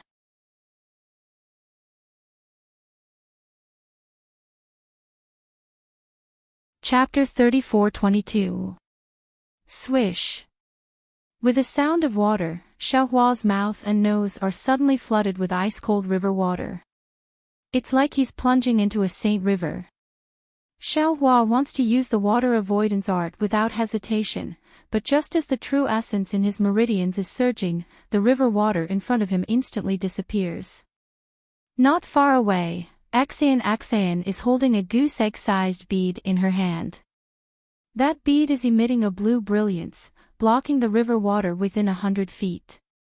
It's a water avoidance bead. Standing on the left side of Axian is Guzhen, whose body has transformed into the size of an ordinary person. Sitting on the right side of Axian is Ci Hui, whose face is dark red. On the contrary, Axian's gaze falls on Xiaohua. Her eyes flash with a pensive expression. She says faintly, "Little monk, I have to thank you. If not for you being able to accurately predict the formation door's appearance, we wouldn't have been able to enter this place even with immortal friend Ci Hui's heart's fulfillment art." Hee, it's nothing. Xiaohua says half-heartedly. Looking left and right at the river water outside the water avoidance bead, he says with a smile, "I only had a slight feeling, that's all. Everything is because of senior brother Ci Hui. If not for his heart's fulfillment art, how could we have entered? Senior brother Ci Hui's contribution is naturally great, but, if not for your reminder, we wouldn't have been able to concentrate on finding the door in advance." Axian stares at Xiaohua and says again. At this moment, Ci Hui also opens his eyes and says with a forced smile, "Indeed, when junior brother Di Pu reminded me, I already activated my mental force and prepared myself. Junior brother's reminder is the finishing touch." Xiaohua looks Axian up and down. He says with a smile, "I've always felt that I'm a burden. Being able to lend senior brother a hand today, my heart naturally feels at ease. There's no need to mention anything about claiming credit. Little monk, just now when the door appeared, you seemed to want to say something. Could it be that you were able to foresee the appearance of the door? Could it be that you know this ancient formation?" Guzhen seems to have thought of something and says. Xiaohua touches his nose and says with a bitter smile, "What are you talking about, great master? This is an ancient Taoist formation, how could I know? Just now when this little monk came in, I was still puzzled. I had clearly rushed through the door, but why did it look like I had plunged headfirst into the river?" Seeing that Xiaohua didn't admit it, Axian didn't ask anymore. She only said, "Little monk, if you know anything, you can tell us. We are now one body, we must advance and retreat together. Don't hide anything." Yes, I understand." Xiaohua nodded his head like a chick pecking rice. For this little monk's own life, this little monk will also tell you everything he knows. Axian snorted coldly, then reached out her hand and took out a jade box. She turned to Ci Hui and asked, "Fellow immortal Ci Hui, are you done resting? We don't have much time, so we need to hurry." Ci Hui slowly got up and nodded. Axian Tanue, don't worry. I am fine now. Xi Hui, fly behind this old monk. Gu Zhen looks at the water curtain on the left. Outside the water curtain, there are some strange swimming fishes and some grayish-black seaweed. There are no bones to be seen. He doesn't know whether to be happy or sad, so he says in a deep voice, "You rashly used the relic psychokinesis, shaking the relic's foundation. You should use more heart to nourish it. It's not good to use psychokinesis again." "Yes, thank you, martial ancestor." Xi Hui slightly nods, the Buddhist light around her body flickers. She should be following the instructions to cast the spell. "New Tanyue, where do we fly to next?" Gu Zhen asks Axian again. Axian says with confidence, "Great Master, don't worry. This is the bottom of the Sage River, thousands of feet deep. We are surrounded by river water, so it's hard to determine our direction. Although we have the water avoidance pearl, we can't fly at will. Once we touch the formation's restriction, we can't go forward anymore. I have a secret talisman of the Daoist gate here, it's time to use it. Amitabha, then I'll have to trouble New Tanyue." Gu Zhen puts his palms together and stands to the side. As early as when Axian took out that jade box, Xiaohua already saw clearly that there was a talisman of the Daoist gate stuck on the outside of the jade box. Inside the jade flute must be the magic tool that Axian used to break the formation. Axian raises her eyes to look at Xiaohua, then spits out a mouthful of true qi on the jade box.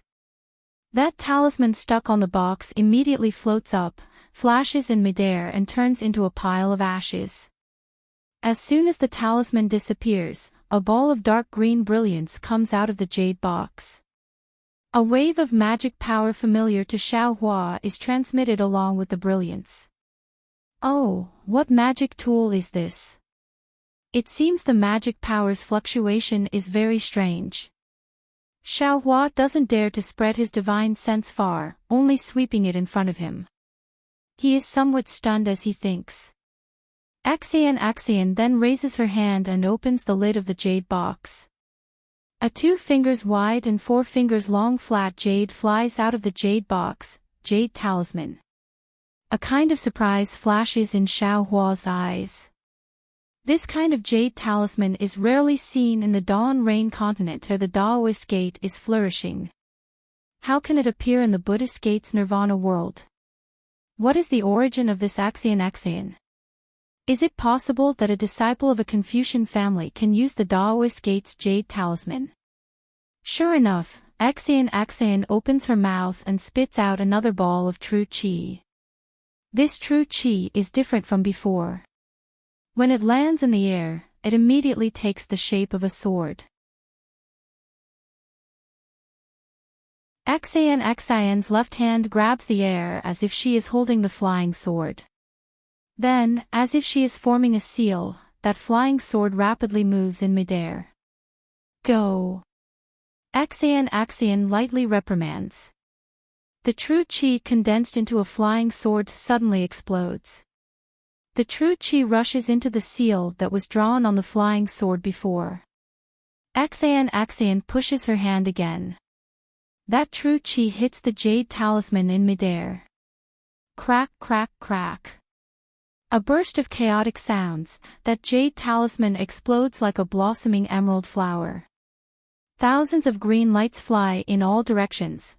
Caw, caw, caw, caw. The green lights emitted the splendor of the water avoidance pearl. Once they touch the water curtain outside, the water curtain immediately changes. Some parts turn into nothingness, while other parts condense into ice. In particular, this splendor rapidly extends into the distance. A beautiful ice palace unexpectedly appears in front of Xiaohua and the others. This. Not to mention Xiaohua's surprise, even Xi Hui and Gu Zhen, who have already discussed this beforehand, look at the ice palace that suddenly appears in disbelief.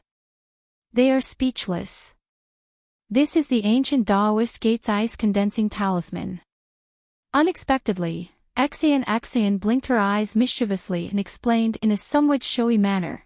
Mo Yuntong mentioned that the channel of this magic formation is condensed by the water-based chi of heaven and earth.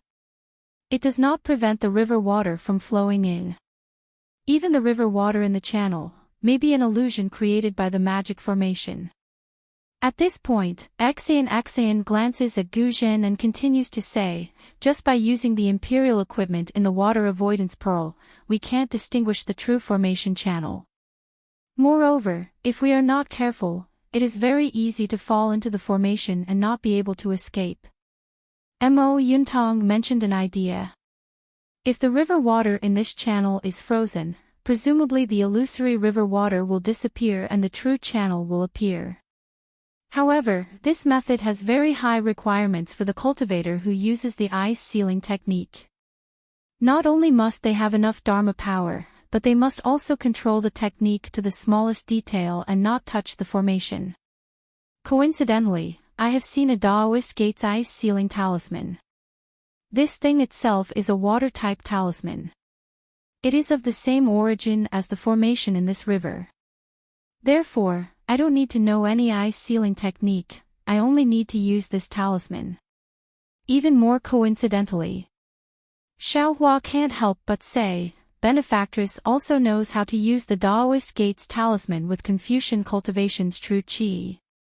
Say, how can things in this world be so coincidental? It really is. Axian smiled proudly and pointed to the depths of the ice palace. It's such a coincidence. Now, we only need to fly inside and not touch the walls of the passage, and we will be able to find the trace of the immortal artifact. Alas, Axian Tanhua is indeed well prepared. Ci Hui sighs again. If it was someone else, even if they came in, they would have to touch the formation's restrictions sooner or later. Let's go. It seems to be very big inside. My true chi has already been suppressed. Your Buddhist senses can't go very far, right? We still have a long way to go. Axian flies up first.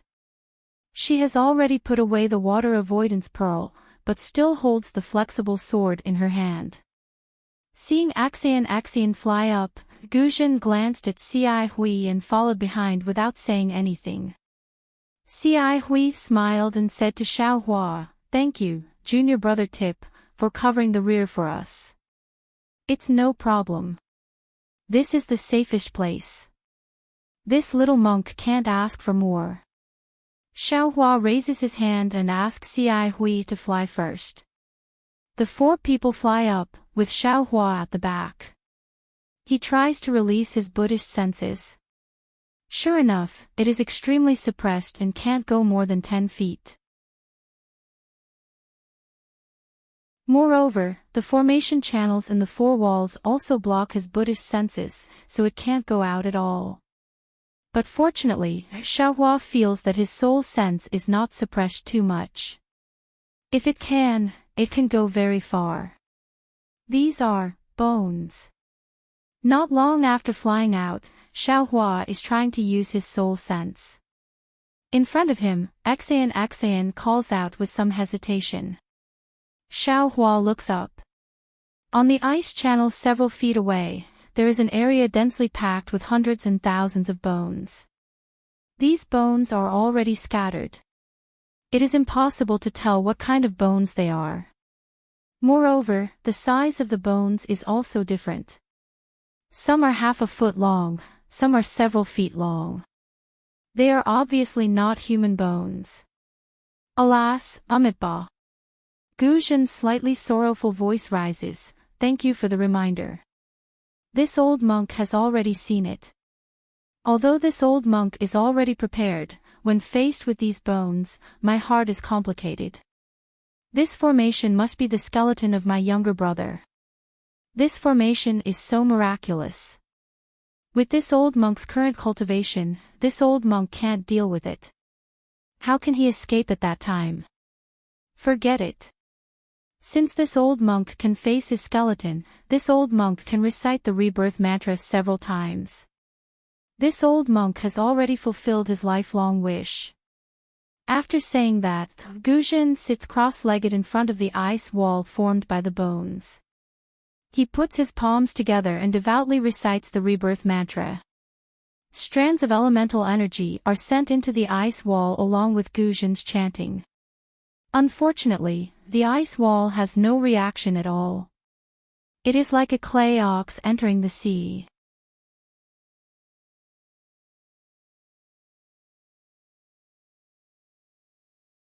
Chapter 34-23. When a drop of crystal-clear tear flowed out of Guzhen's left eye, it slowly slid across his slightly rough face and condensed on his chin. Xiaohua's suspicion in his heart completely disappeared. Xiaohua really didn't dare to believe that a Buddhist disciple who practiced Dharma protector, Hanzhu, was a typical example. Guzhen revealed his true feelings. His so-called story of his brother's disappearance should be true, then his purpose of entering the formation should be normal. Guzhen's chanting was gentle and sad, far from the chanting of an ordinary monk. Axian and Ci Hui also felt sad in their hearts, standing there silently. Axian didn't urge Guzhen to hurry up, but from time to time, she looked at the ice wall covered with white bones. She knew that the ice wall must be the water curtain of the formation before it was frozen. These white bones didn't rush into the Saint River but stayed in the water curtain, so they must be imprisoned. She was afraid that Guzhen's psyche power would touch these white bones and trigger the restriction. Fortunately, after half an hour, Guzhen's voice gradually stopped, and the ice near the white bones didn't change at all. Only then did Axian let out a long breath. At the same time, Guzhen also let out a sigh of relief. After Guzhen finished chanting the rebirth mantra, he stood up and chanted Amitabha 9 times in a row, as if he had put down a heavy burden. His eyes, which were full of killing intent before, also had a trace of vitality. Seeing this, Axian said with a smile, "Congratulations, Master Guzhen, for untangling the knot in your heart. Thank you, Axian Tanyue, for fulfilling my wish." Guzhen hurriedly tidied his monk robe, put his palms together and bowed solemnly. "If I didn't meet you, I don't know when I could be free." "This is Buddha's mercy," Axian said with a smile. "Master, you have contributed a lot to Buddhism. Buddha saw that you were burdened by the knot in your heart, so he pointed out the supreme path for you, but it has nothing to do with me. Heavenly flowers with others, lingering fragrance in my hand." Ci Hui also said with a smile, "Buddha used Tanyue to help Guzhen become Grand Master Guzhen. Tanyue also has boundless merit." "Ha, I don't dare, Axian replied. "If Master Guzhen has nothing else to do, can we move on?" Let's go. Guzhen said with a relaxed smile, "I'm fine. In the future, I will listen to Tanyue's instructions." "Good." Axian controlled the auspicious cloud beneath her feet and continued to lead the way. Guzhen glanced at Baigu again before following closely behind. The ice cave's passageway was similar to ordinary mountain paths, and was even more difficult to distinguish than mountain paths. After Xiaohua and the others flew forward for half an incense stick's worth of time, many forks appeared. These forks were no different in Xiaohua's eyes, and even their shapes were exactly the same. Even Axian often stopped and took out her ink-cloud eyes to carefully examine them. Finally, Axian's ink-cloud pupil was no longer useful when she saw 3 different paths in front of her. She of Guzhen's of a man, Tanyue's of a man, Tanyue, and her, Tanyue, and then, Tanyue. Tanyue Sans Tanyue's, Tanyong's, Sen Tanyue, Tain Tanyue's, was, Tanyue and Tanis's, Eyes Tong. I've made preparations in advance, but I want to see if there are any clues. It's best if we don't use the prepared means. Okay, let's see together. Tanyue understood Axian's thoughts, and then she flew toward one of the paths. Tanyue. Xan hurriedly called, "Don't go too deep, and don't touch the ice wall." "I understand." Tanyue entered the path with a smile. Xiaohua and Guzhen also responded, each entering a fork in the road. Xiaohua didn't know what Tanyue were like, but he himself was very careful. After flying for hundreds of feet, another 4 paths appeared in front of him. Xiaohua immediately stopped flying. This was not the void, and he didn't dare to wander around. Looking at the 4 paths that looked similar, Xiaohua smiled bitterly. The person who set up the formation is really insidious. Why did he make so many paths? Damn it, if I set up a formation in the future, I'll make it more complicated than this one. After venting his anger, Xiaohua turned around and was about to fly back, but when he turned around, a huge shadow pressed down from above his head. Who? Xiaohua was surprised, and without hesitation, he waved his hand and held the wishful staff in his hand. However, when he took a closer look, he laughed again. He saw that outside the ice wall above his head was the water of the Sage River, and the huge monster was a huge river fish that he had never seen before. The river fish swayed its huge tail slightly, and it didn't notice Xiaohua and the formation below. Ha! Xiaohua looked at the river fish's leisurely appearance, smiled slightly, put away the wishful staff, and continued to fly back. However, after flying for a while, he began to mutter in his heart, "This formation is really strange. Not to mention that it's completely arranged at the bottom of the Sage River. The passage in this formation is so close to the river water, and there's something strange about it. If I were to encounter danger and desperately break through this ice wall, wouldn't I be able to escape the formation? However, is this formation so easy to break through?" Xiaohua thought as he flew, and soon saw Xan's figure. Suddenly, Xiaohua's heart lit up, and he realized, "Grandma, I was almost fooled again. How can I directly see the formation outside? Outside this ice wall must be an illusion of the formation, which is to lure people into the river water. Once they touch the formation, they will definitely die." Alas, thanks to Xan's frozen talisman. Right, speaking of the frozen talisman, this jade talisman is really powerful, even stronger than my fire talisman. I just don't know if the Xan family has a refining method. Little monk. When Xiaohua's heart was filled with greed, Xan raised her voice, "Have you found a way out?" "No." Xiaohua smiled and shook his head. "This little monk's luck has always been bad. I only encountered 4 forks and turned back, not daring to go forward." It's already good." Xan laughed. "If you were the only one who encountered 4 forks, then this path is the right one." Hearing this, Xiaohua shook his head. There's no need to plan for the best. Senior brother Cai Hui and Grandmaster Gu Zhen's passage must also have 4 forks. Oh. Xan raised her eyebrows, not forgetting to probe. Could it be that this little monk knows how to set up a formation? TCH. Xiaohua pursed his lips. Even a child would understand this kind of little trick. How could the person who set up the formation not know? Do they still need this little monk to know how to set up a formation? Sure enough, not long after, Cai Hui and Grandmaster Gu Zhen also returned, explaining one by one. The 2 of them were a bit stronger than Xiaohua, so they each chose 2 passages and went deeper. However, later on, they both returned. It was really as Xiaohua said, they also encountered 4 forks. After hearing this, Xan smiled bitterly, saying, "Actually, if we patiently explore these forks, we may be able to find a way out. Unfortunately, we have only just entered the formation, the difficult part is still inside, we can't waste time here." As she spoke, she reached out and took out a purple object that was only 3 inches long. That object was similar to sandalwood, emitting a faint trace of a meaty aroma.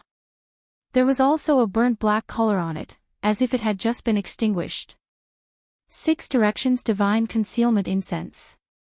Xiaohua's eyes lit up. The name of this ancient object very easily appeared in his mind. At the same time, some other memories appeared. Ah! Immediately after, Xiaohua raised his eyebrows, secretly surprised, then he suddenly understood. These memories were all given to him by the ghost cultivator Huang Yi, but before the spiritual energy was not clear, the spiritual cavities were not completely opened. Now, these memories, along with the understanding of the green-robed Xiaohua and the other primordial spirits, were being absorbed by Xiaohua at an accelerated rate. This. What is this? Xi Hui naturally did not know, and asked in a low voice, somewhat surprised, it seems to be my Buddhist sect sandalwood. This object is called Divine Concealment Incense. Xan raised her hand, and said with a smile, although it's called incense, in reality, it has nothing to do with your Buddhist sect, it's a secret technique of the Tao sect. I don't know what this object is made of, but after it's ignited, the incense can protect the primordial spirit. After the primordial spirit escapes, as long as the incense itself is not extinguished, no restriction can prevent the primordial spirit from escaping. Escape technique. Hearing this, Xiaohua immediately understood that this was the Tao sect's escape technique. As long as the divine concealment incense was not extinguished, its incense could provide a passage for the escaping primordial spirit. No matter where, the primordial spirit could return. Hearing this, Guzhen frowned, and said, could it be that Xan Tanyue is also proficient in the Tao sect's escape technique? Xan said with a smile, I can't be considered proficient, I only know a little.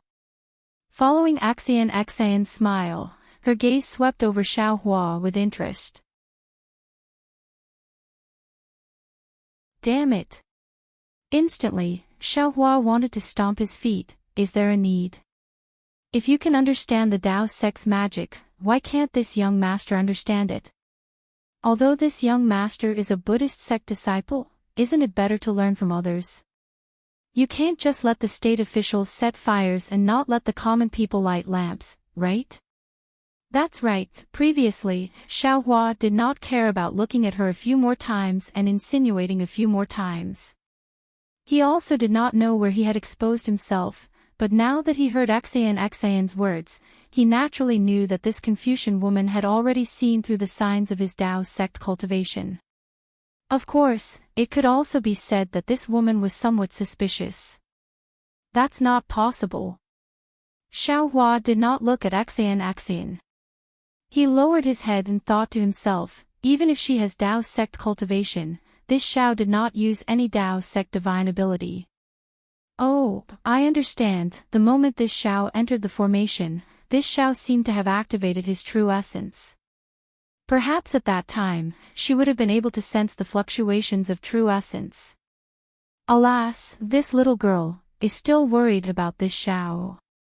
At this moment, Xi Hui frowned, and said, in that case, Tanyue is preparing to use the escape technique of his primordial spirit to explore the path. To be precise, he is using a trace of his primordial spirit. Xan said with a smile, the Tao sect has a secret technique that can release a trace of his primordial spirit for the time it takes for an incense stick to burn. If the primordial spirit is of the same mind, it can travel thousands of miles in an instant.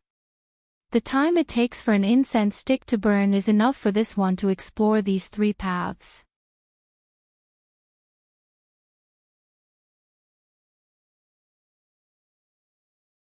Chapter 34-24.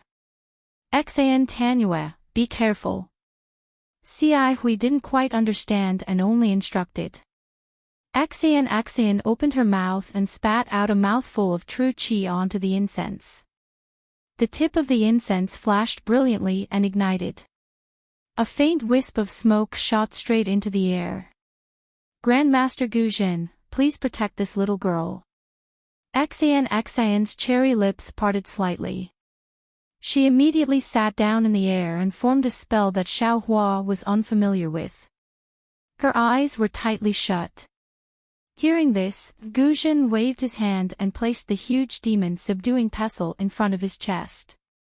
His eyes widened and he vigilantly patrolled the surroundings. Xiaohua didn't open his transcendence vision so he couldn't see anything. He only saw that the incense suddenly split into three and rushed straight into the three forks.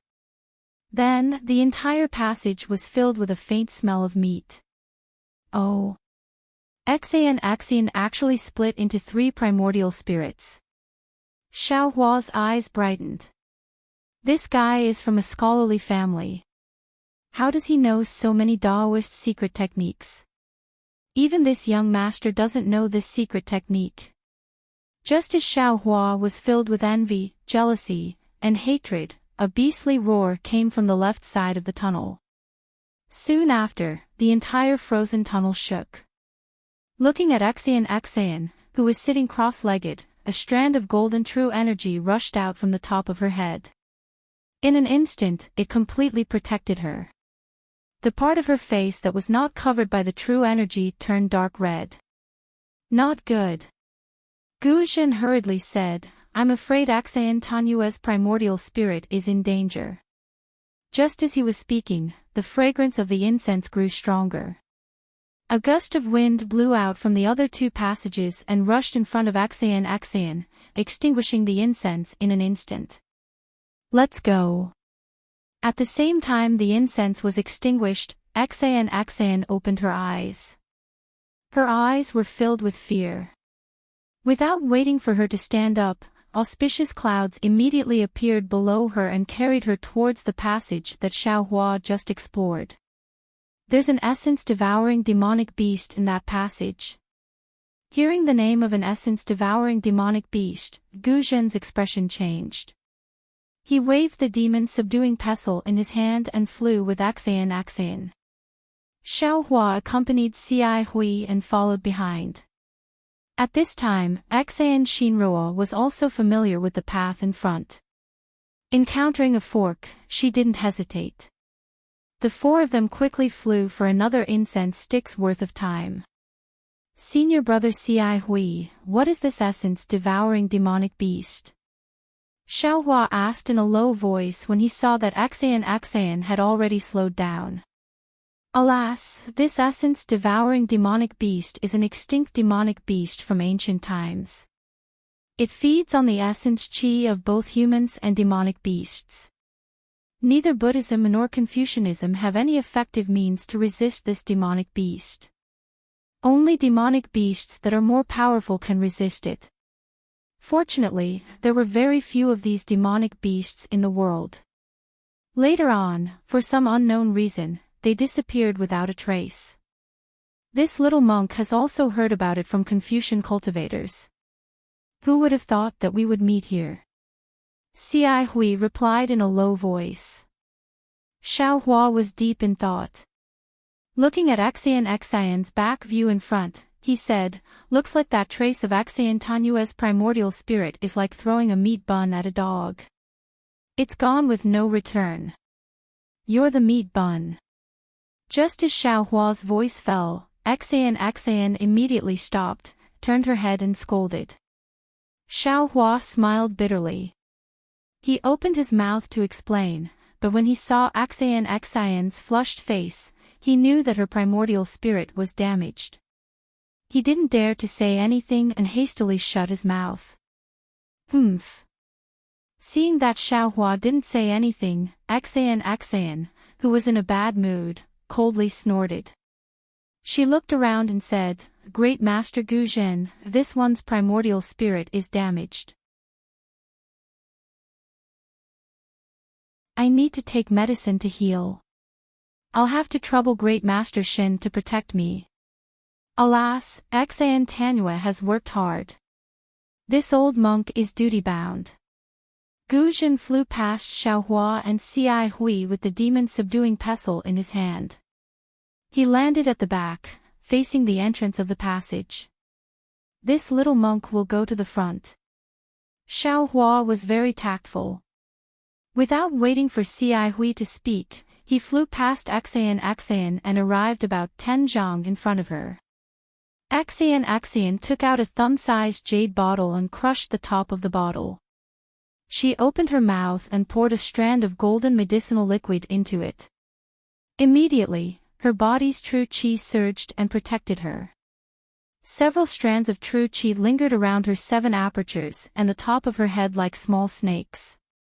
After the time it took to drink a cup of tea, Xian opened her mouth and all the golden true qi entered her mouth. She then stood up and said, "All right, great Master Guzhen, let's continue." Xian Tanue. Ci Hui, who had been standing not far from Xian, hurriedly asked, "Your primordial spirit is damaged. Why don't you rest for a while?" "Alas, many thanks for fellow immortals' concern." Xian sighed slightly. This one's primordial spirit was swallowed by the spirit-devouring demonic beast. "If I want to recover, I'll need 3 years of hard work. Now that I've taken the soul-condensing golden liquid, my primordial spirit is temporarily protected. There won't be any big problems. There's no difference between resting more and resting less." "All right." Ci Hui nodded helplessly. "However, fellow immortal can't lead the way from now on." "That's right. This old monk will lead the way from now on." Guzhen flew over, his voice very loud. Xian nodded. "Then I'll have to trouble Great Master." No matter. Guzhen smiled. "I can't accept a reward without any effort. If this old monk doesn't put in effort, wouldn't I be ashamed to face Tanue? How can this old monk reach out and take the ancient Buddha blessing? Hee. Xian smiled faintly. This one's preparations can be considered adequate. However, I didn't expect that before we even went deeper, I would feel a little defeated. This primordial spell formation is really powerful. If it weren't for Great Master, a 5th grade primordial qi senior, this one definitely wouldn't dare to go any deeper. Let's go." Guzhen waved the demon-subduing pestle in his hand and flew up first. Xian naturally followed behind, and Xiaohua brought up the rear again. Under Xian's guidance, the 4 of them flew for a while more. They saw that the frozen ice walls were gradually decreasing, and the forks in the path were also decreasing in number. After flying through a long passage where ice and water intersected, a water wall appeared in front of them. This water wall was azure in color and didn't show any signs of being frozen. It seemed like they had reached the end of the spell formation. Lady Tanue. Guzhen stopped in front of the water wall and used his Buddhist awareness to scan the water wall that was more than 100 feet in size. He turned back and said, "How should we go next?" "Tanue, please cast your spell."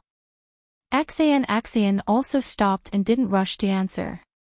Instead, she flew close to the water wall and looked up and down. She even stretched out her hand and extended her soft sword, gently piercing it into the water wall. The water wall really looked like river water, and the soft sword sank into it. However, when Xian pulled out the soft sword, there was no river water on it.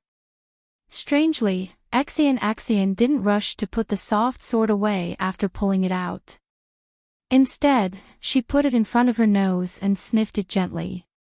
Xiaohua and Ci Hui also flew over at this time.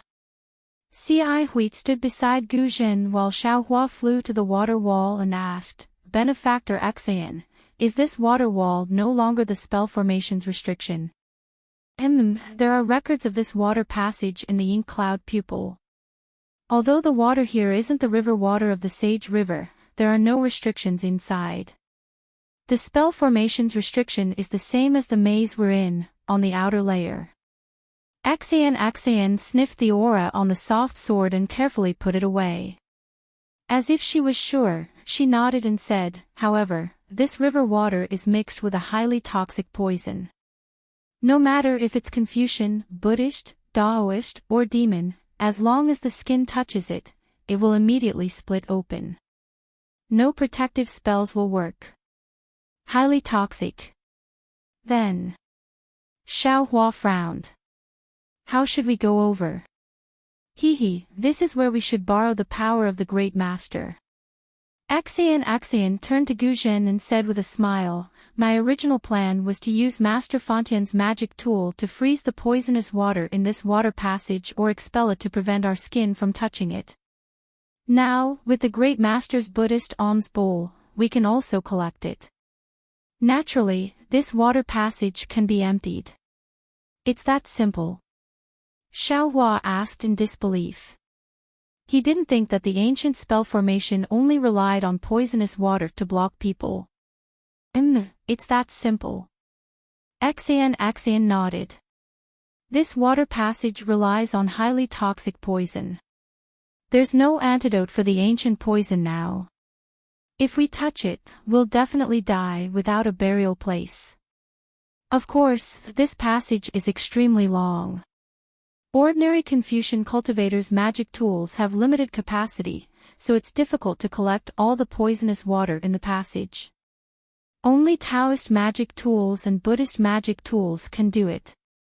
Also, if we can't collect or freeze all the poisonous water in the passage in one go, the uncollected poisonous water in front of us will immediately trigger the restriction of the spell formation.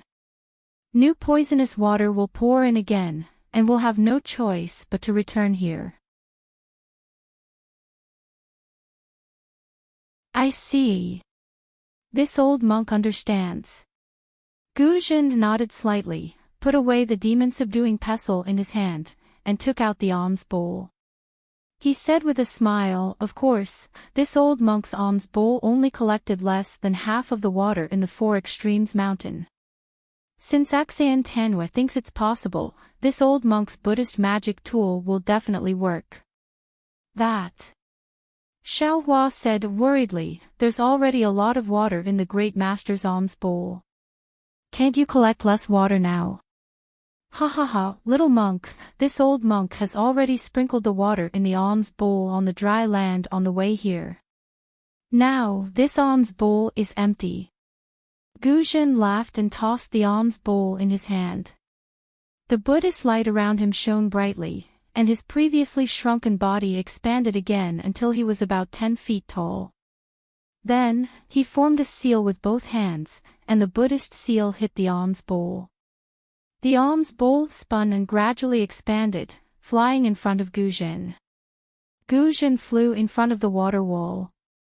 The alms bowl spat out Buddhist light and covered the water wall. Under the Buddhist light, the water in the water wall swayed and rippled. Gu Zhen didn't look back and laughed. Are you all ready? We're ready. Great Master, please cast the spell in front of us. Once the poisonous water in the passage is collected, there will be a gap immediately. Great Master, please go ahead. Axian took a deep breath, and his previously flushed face had somewhat calmed down now. Amitabha. Gu Zhen chanted the name of Buddha and formed a seal with both hands. The Buddhist light above the alms bowl buzzed and rushed into the water wall like a whirlpool on the surface of the river. Everyone's eyes fell on it expectantly. Woo. As far as everyone's eyes could see, ripples appeared on the water wall inside the Buddhist light. The ripples spread wider and deeper, forming a whirlpool. However, it was an inverted whirlpool, protruding above the water wall. Under the Buddhist light, it was gradually sucked into the alms bowl.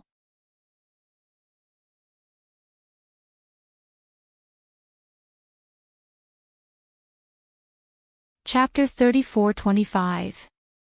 Come back. Gu Zhen roared and pushed the Buddhist light that had landed on the wall of water.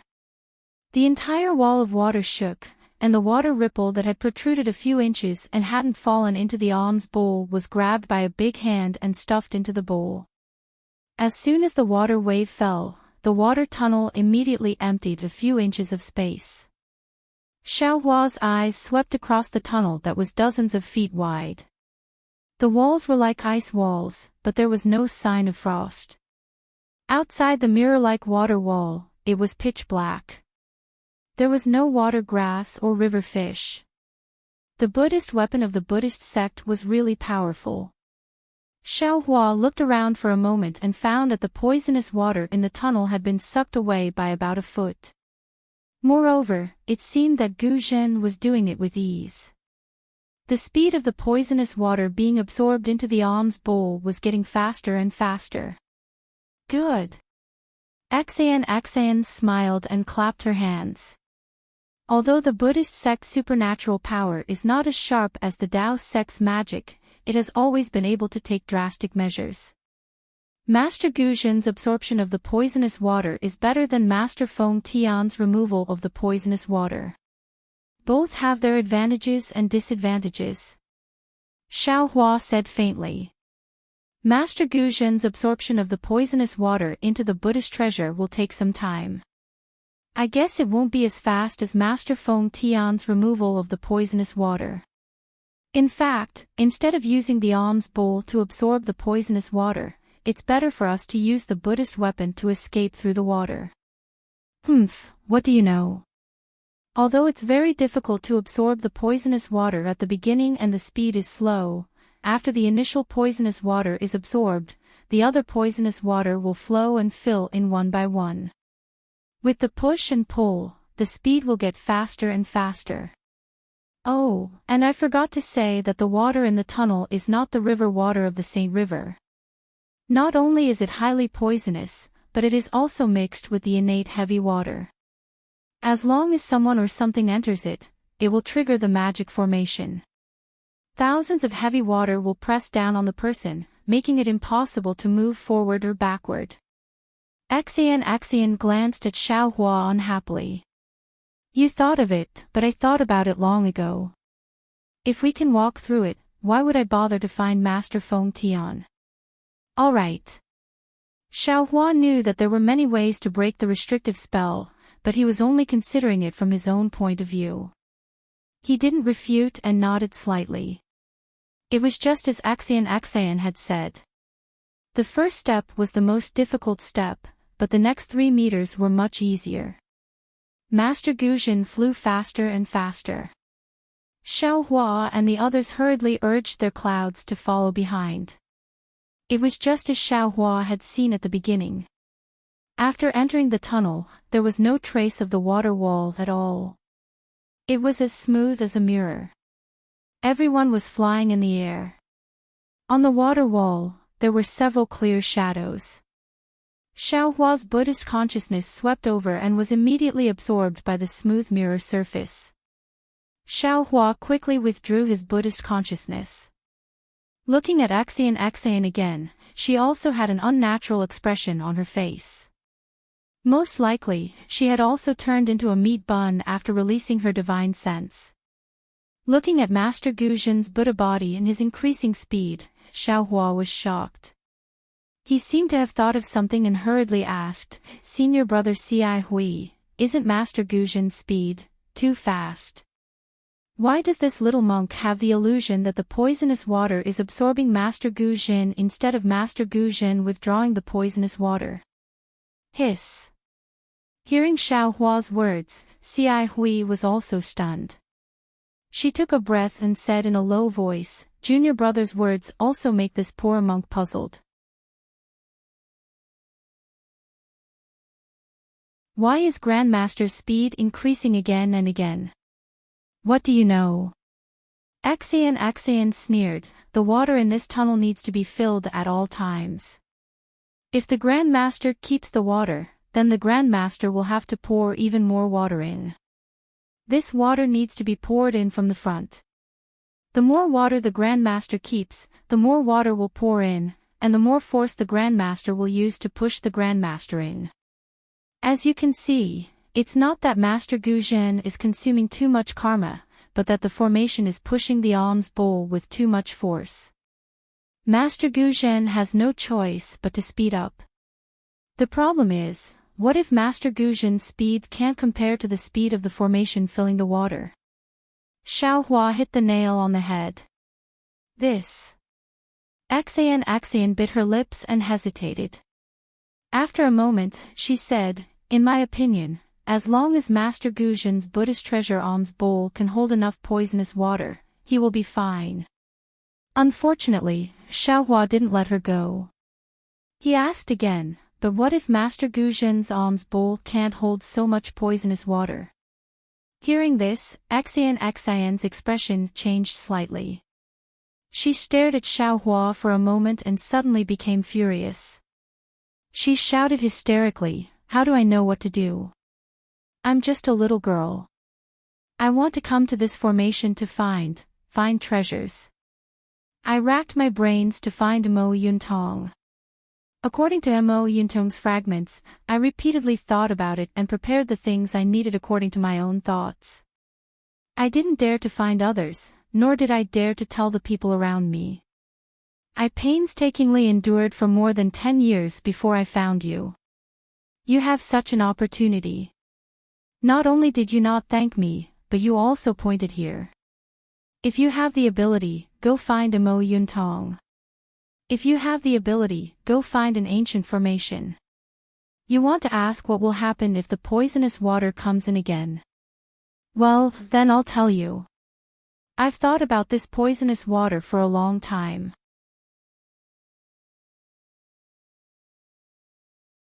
Unless you don't touch it, once you touch it, even if you are a Buddhist sect's Arhat or a Confucian sect's Grandmaster, your protective true Qi and other things won't work. You just need to close your eyes. Later, when you turn into a white bone, it will also float at the entrance of the formation as a warning to others. Of course, if you can speak at that time, don't let anyone in. Axian's voice wasn't soft.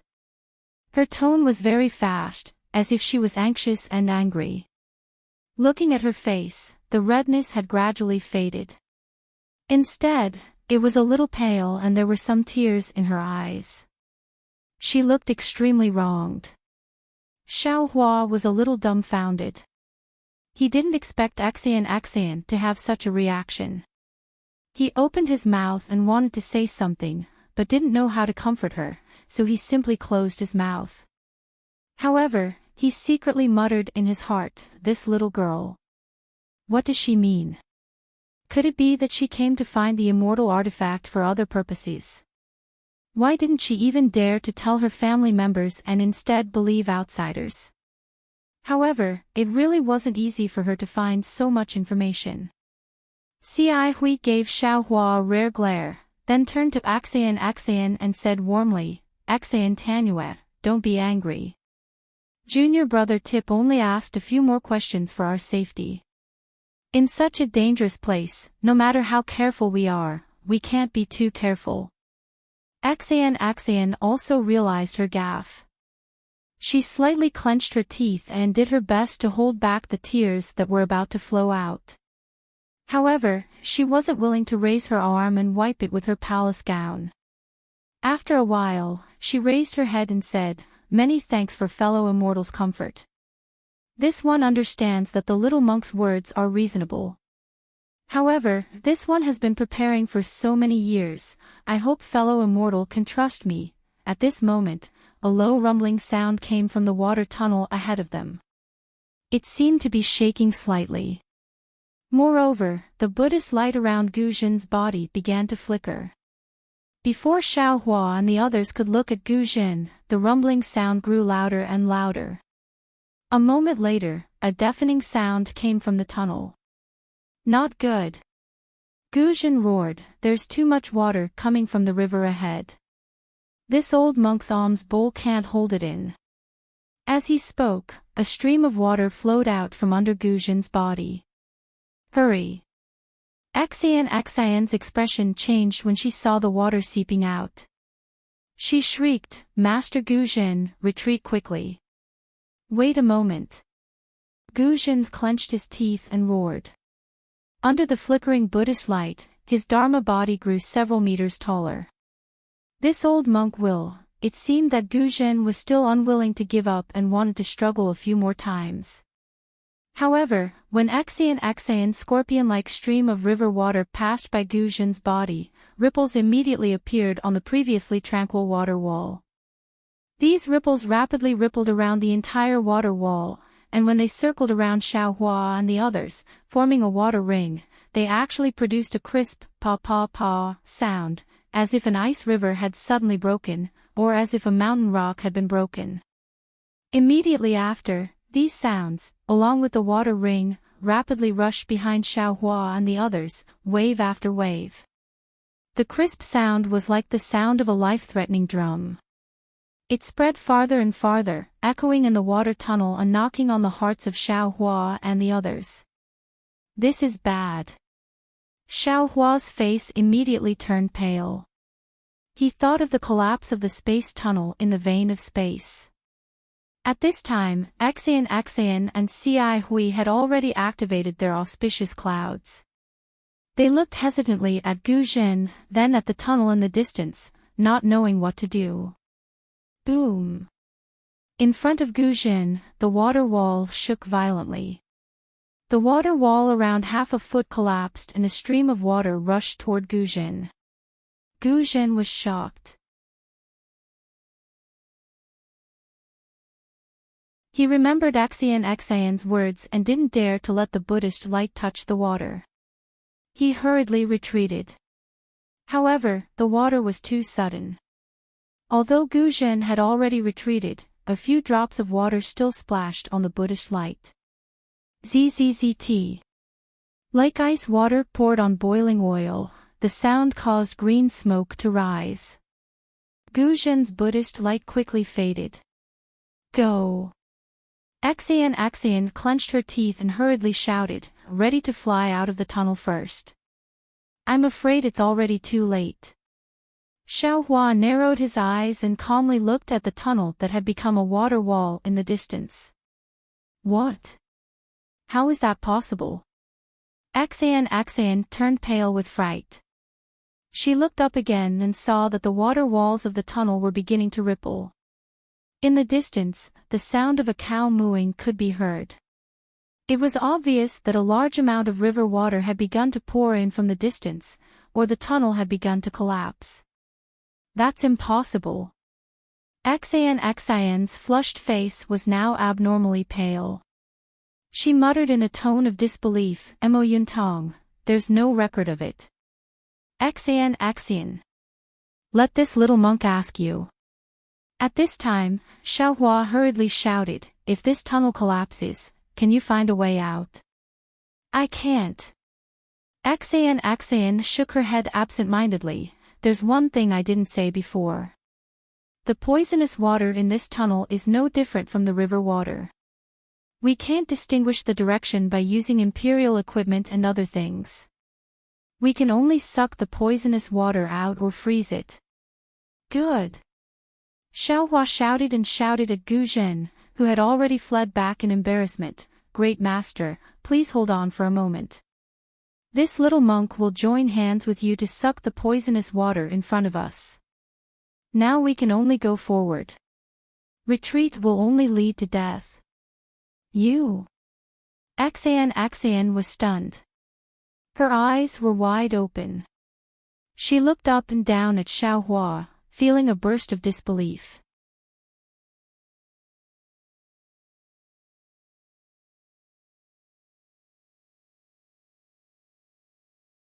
Chapter 34-26. Rise. Xiaohua didn't have time to say anything. With a wave of his hand, the water bottle in the Buddha Sarira's hand appeared in his hand. Of course, when he took it out, Xiaohua didn't forget to leave the willow branch in the Linglong Pagoda. Seeing Xiaohua take out the water bottle, Guzhen's eyes lit up. He didn't dare to be negligent. He stimulated his karma, and the Buddha's light on the alms bowl appeared again. He tried his best to collect the poisonous water that had begun to overflow. Collect. Xiaohua held the water bottle with one hand and formed a seal with the other hand.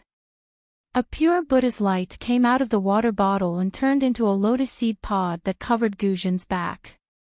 The poisonous water that gushed out of the water wall and seeped through the water wall was all sucked into the water bottle. When the threat of the poisonous water dripping into Guzhen's Buddha's light was removed, the Buddha's light from the water bottle rushed in front of Guzhen again. The huge suction force was even stronger than Guzhen's alms bowl. Nearly 60% of the water waves rushed into it. Boom! A loud sound that sounded like raging waves crashing against the shore came from behind everyone.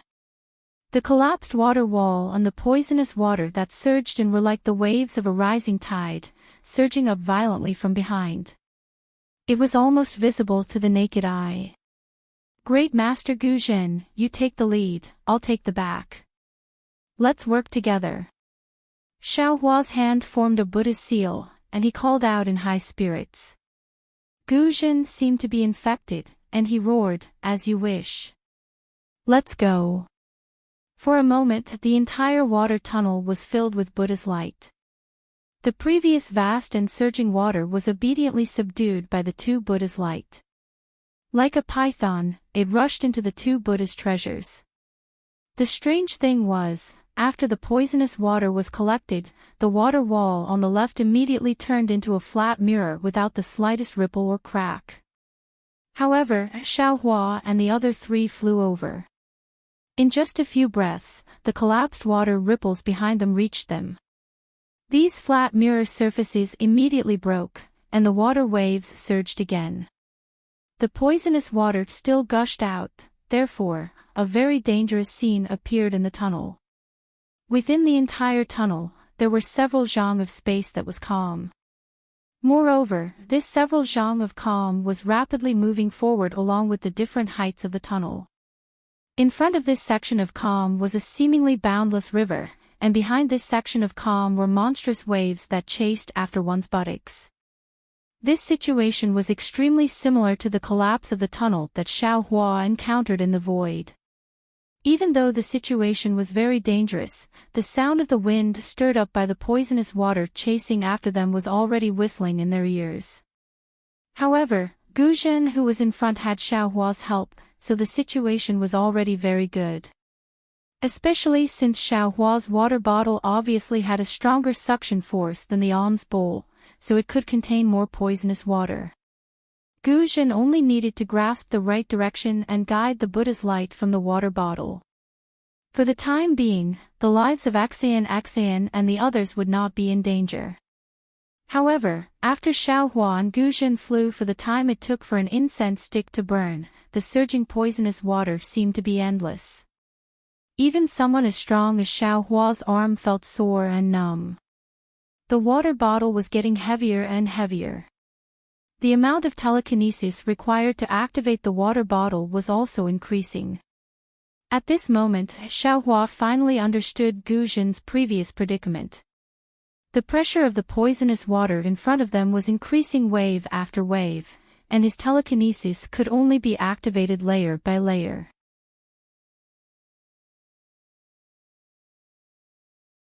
Not only was the water bottle on the verge of breaking out of his control, the suction force of the water bottle was also about to break out of his control.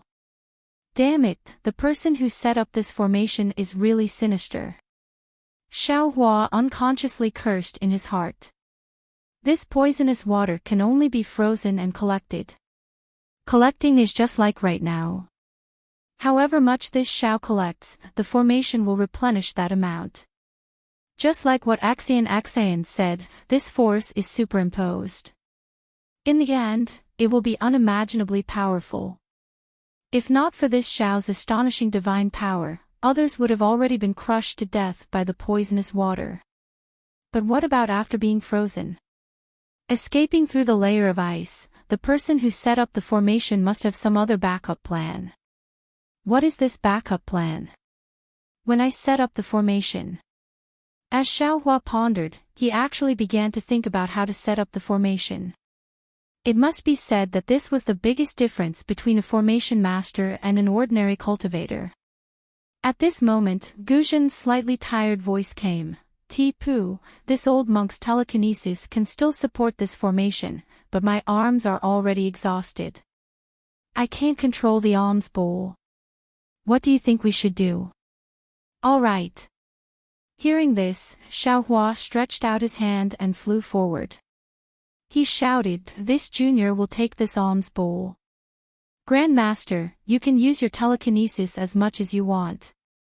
As soon as the alms bowl entered his hand, another heavy force pressed down on Xiaohua's arm. Xiaohua's body suddenly fell straight down for more than a few feet. Only then did he stop and continue to fly forward. After flying for another half a cup of tea's time, Xiaohua really couldn't bear it anymore. He roared, "Fellow Taoist Xan, how long is this water tunnel?" Although this little monk's Buddhist treasure can still hold the poisonous water, the impact of this formation is really too great.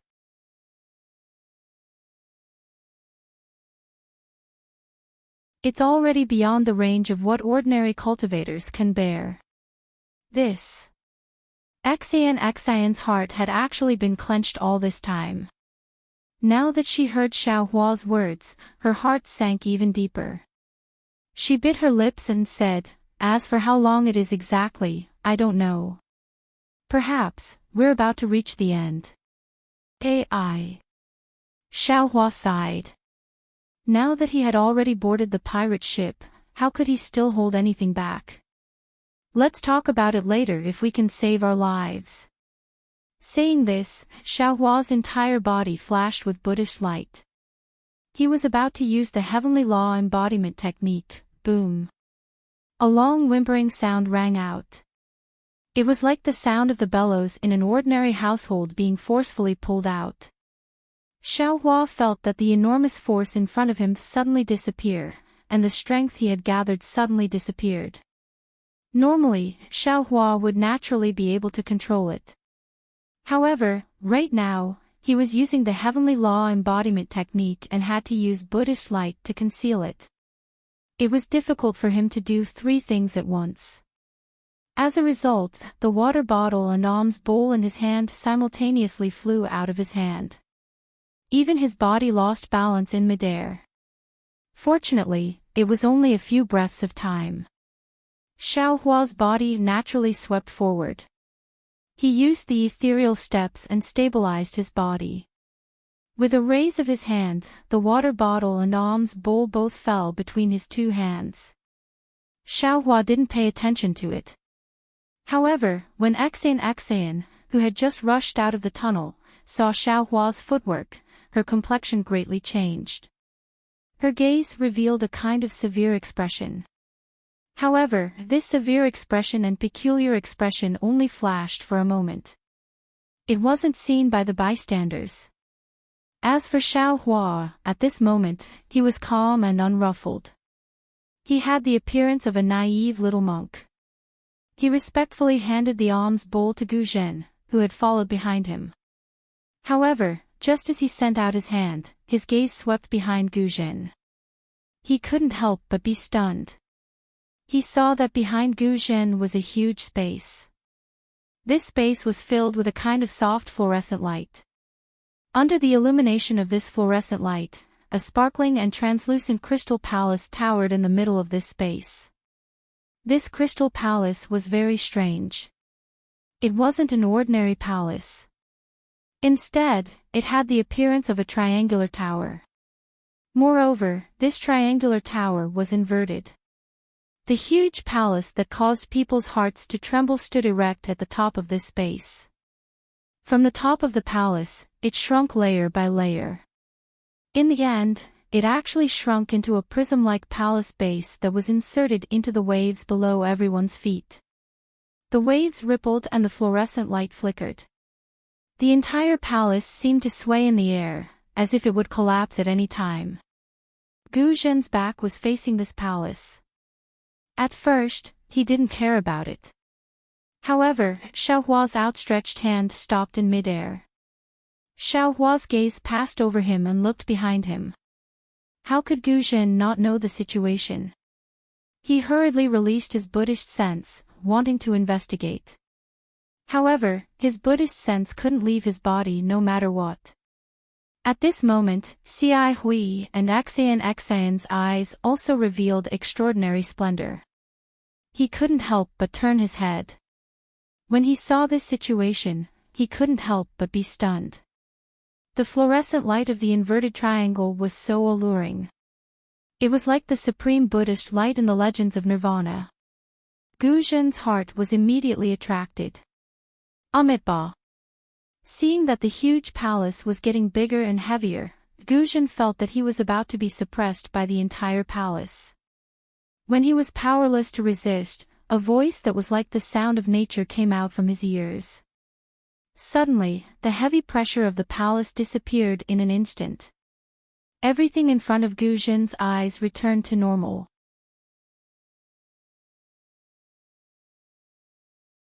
The inverted triangle palace still flickered with an enchanting fluorescent light in the distance. He was still in the same posture of turning his head. Amitabha. Gu Zhen's face turned red. He knew that his mind had been invaded by the magic circle. He hurriedly turned his head and put his palms together. This old monk thanks you for the reminder. Xiaohua smiled and handed the alms bowl to Gu Zhen. He said, Master has consumed too much psyche power. Now that you are free, naturally your vigilance is greatly reduced. It's nothing. Even if this little monk didn't remind you, you will wake up after a while. Alas, this old monk is ashamed. Gu Zhen knew his own situation and didn't hide it. The knot in this old monk's heart for many years has been untied. It's rare for me to be relaxed. My defense against the magic circle has also been reduced. However, just now in the water tunnel, if it wasn't for your Buddhist treasure water bottle, this old monk would have been buried in it like Xian and Xiai Hui. From this point of view, this old monk also has to thank you. Xiaohua naturally had a guilty conscience. He was afraid that Gu Zhen would recognize the water bottle. Then he thought of Xiai Hang. Now that he heard Gu Zhen only said it was the water bottle, he was delighted. He hurriedly waved his hand and said, Master, you're too kind. How can this disciple's cultivation be compared with yours? It's just that this disciple has a handy Buddhist treasure. Besides, you were the first to make a move. Most of the credit is taken. This little monk is nothing. Master Gu Zhen. On the side, Xian was naturally also captivated by the inverted triangular palace. She didn't wake up until Xiaohua chanted the name of Buddha. She hurriedly took out a small golden box from her bosom.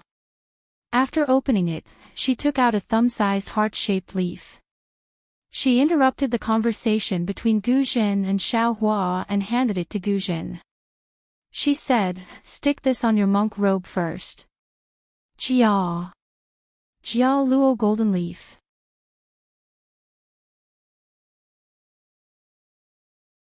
Gu Zhen's gaze fell on the golden heart-shaped leaf in Xian's hand. He couldn't help but cry out. Xian nodded and urged again, yes, this is it. Master, you'd better stick it on quickly. Okay. Gu Zhen didn't dare to neglect. He reached out to take it and stuck it on his monk robe. When the Jia Luo golden leaf touched the robe, a layer of faint golden light appeared. This golden light flickered twice and even the Jia Luo golden leaf itself disappeared. However, Gu Zhen's monk robe didn't have any special changes.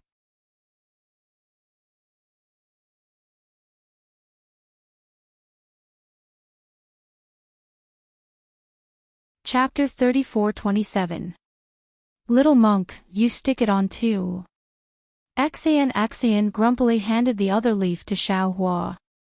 Not only was she not grateful for Xiaohua's help, she was also unhappy that Xiaohua didn't explain it to her in advance.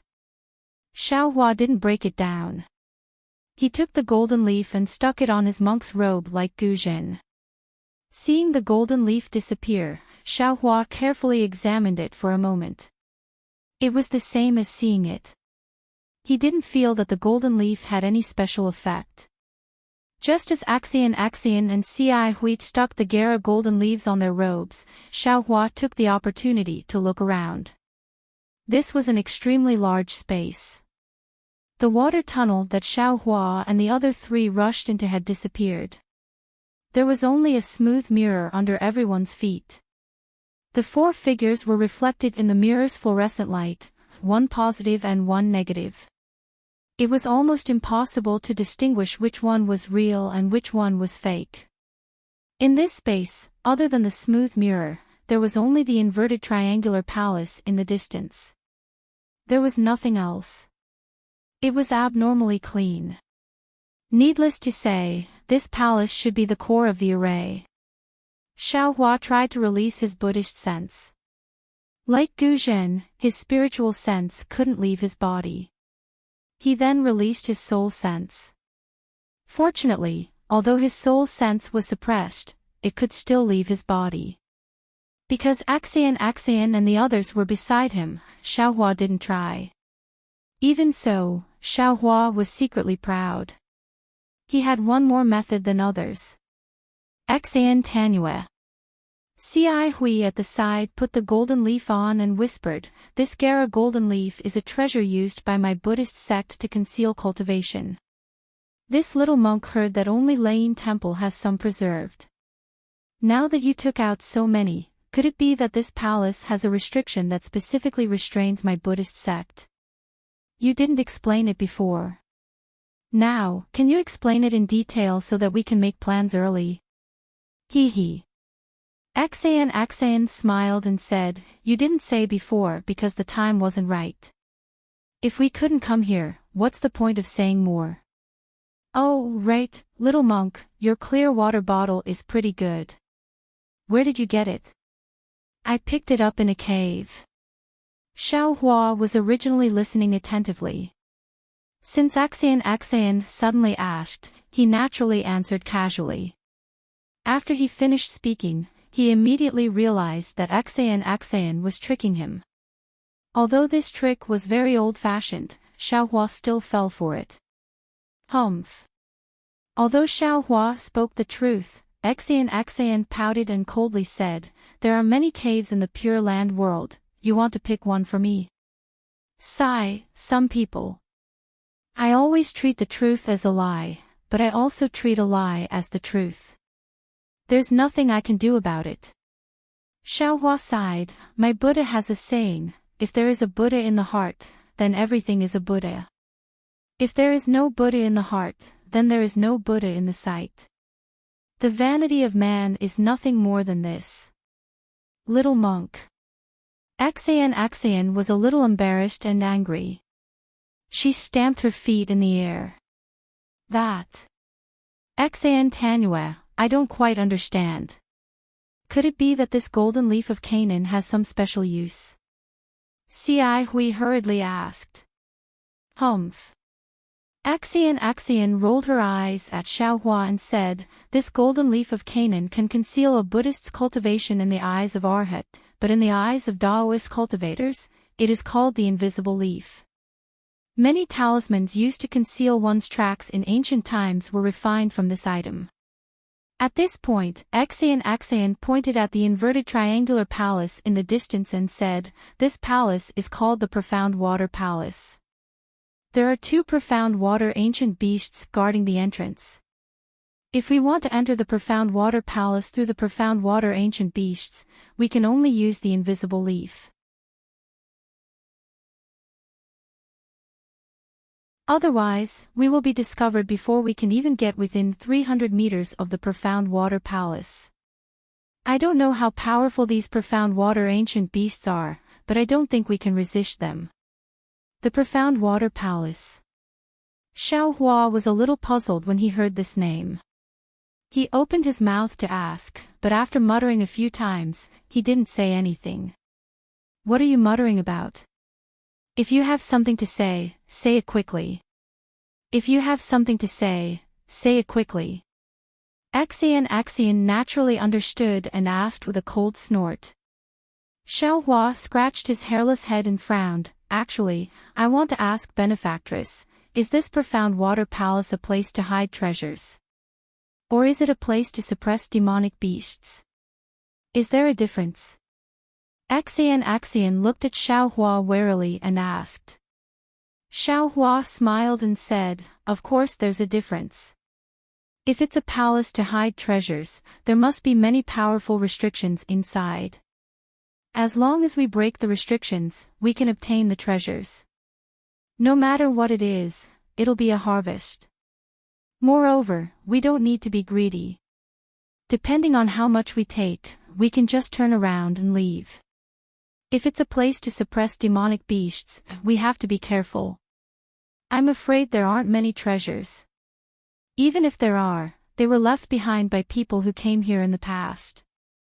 Moreover, the immortal artifact that benefactress mentioned should be the profound water palace's formation core. If you take the immortal artifact, the suppressed demonic beasts will definitely escape. Not to mention demonic beasts that harm all living beings, even we can't escape, right? Earlier, I didn't dare to say too much for fear of disturbing benefactress's mood. But now, I have no choice but to say it. I didn't expect you to have such a compassionate heart after just shaving your head and becoming a monk. Axian rolled her eyes at Xiaohua again and said mockingly, however, I haven't entered yet. How would I know what's inside? The ink cloud pupil records that there's an immortal artifact here and nothing else. Let's go in first. If it's a treasure trove, that's the best. If that immortal artifact is used to suppress demonic beasts, then let's see if the demonic beasts are dead or not. Don't think that only your Buddhist sex arhat has a compassionate heart. We Confucian cultivators aren't inferior to you. At this point, Axian felt that her words were somewhat harsh to the ears. She smiled embarrassedly at Cai Hui and Guzhen. However, Xiaohua didn't let Axian off the hook. He shook his head slightly and said, Benefactress Axian, I'll be honest with you. Earlier, I promised senior brother Cai Hui to come in and take a look because I was curious. Moreover, to tell Benefactress the truth, I felt like old friends with senior brother Cai Hui at first sight and also wanted to protect him. But now, take a look for yourself. You haven't even entered the profound water palace. It's only a water maze and a passage filled with poisonous water, yet it's already so powerful. It seems that aside from me, all three of you are injured. What does this mean? It means that the profound water palace is even more dangerous. It's far from a place that 4th or 5th grade cultivators like us can enter. There are ancient mysteries that we can't come into contact with inside.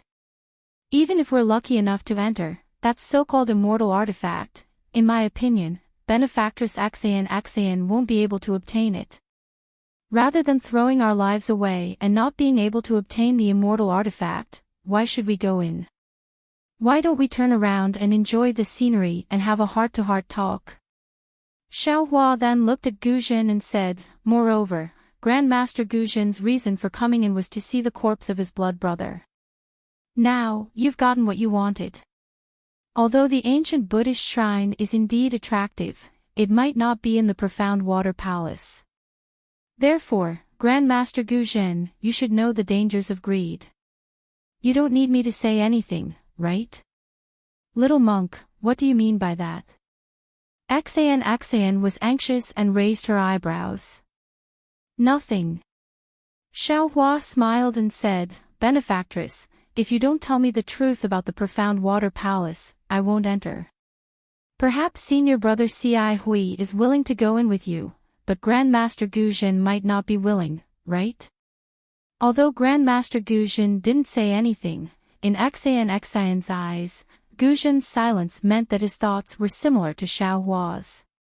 After all, there were 2 profound water beasts guarding the profound water palace. Who knew if the golden Canaan leaf would be useful? Seeing Axian's expression fluctuating, Cai Hui said, Axian Sandanyu, junior brother Tipu's words are reasonable. The 2 places from before caused me to be alarmed. I know I can't pass through those two obstacles alone. Of course, since we're already here, why don't we take a few more steps and enter the Profound Water Palace to take a look? However, since we're going to enter the Profound Water Palace, we should at least be aware of the dangers inside, right? Fellow Daoist Ci Hui, could it be that you don't trust me? Xian's face was slightly pale as she spoke softly. Ci Hui smiled and said, "It's not that I don't trust you. I feel that Sandinu might be a little stubborn. Could it be that there's something you don't want to say that affects your judgment and makes you insist on entering the Profound Water Palace while ignoring the dangers inside? If Sandinu can tell us, then we can also make a judgment." Xian bit her lips and looked at Ci Hui and Guzhen, but she didn't look at Xiaohua. Instead, she raised her head and looked at the Profound Water Palace in the distance. After half the time it took to brew a cup of tea, she said, "Actually, I've indeed concealed some things from you. However, please don't worry. I don't have any ill intentions." Moreover, the dangers I told fellow Daoist Ci Hui about before were all recorded in the Profound Water Palace. Hee, it's fine. Guzhen said with a smile, "This old monk has remembered every word of what Tanyut said to this old monk. This old monk feels that what Tanyut said is true." Xian bowed and said, "Many thanks for your trust, Grand Master Guzhen. What I've concealed is the purpose of entering the Profound Water Palace. My goal isn't the so-called immortal artifact." "Ah. Not the immortal artifact? Then what do you want?" Xiaohua was surprised. "Is it that demon beast?" Xian didn't even look at Xiaohua. It seemed like she was still angry with him. She only said to Guzhen, "The Dark Water Palace is the core of an ancient formation, and the core of the Dark Water Palace is the immortal artifact. Of course, the immortal artifact isn't the formation core of the Dark Water Palace. It's even to the extent that the Dark Water Palace isn't a place where treasures are kept. I'm sure of that. However, I don't know if the Profound Water Palace is used to suppress the immortal artifact, or if it's used to suppress some demon beast. What I do know is that the immortal artifact can suppress all living things in the 3 continents. If someone wants to suppress a criminal and make that criminal suffer under the immortal artifact, the Profound Water Palace is the best place to do so." "Oh, I understand."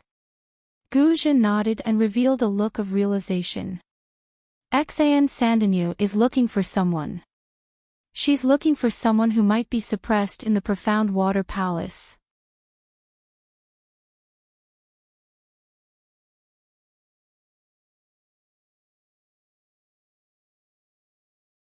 Chapter 34-28. Alas, that's right.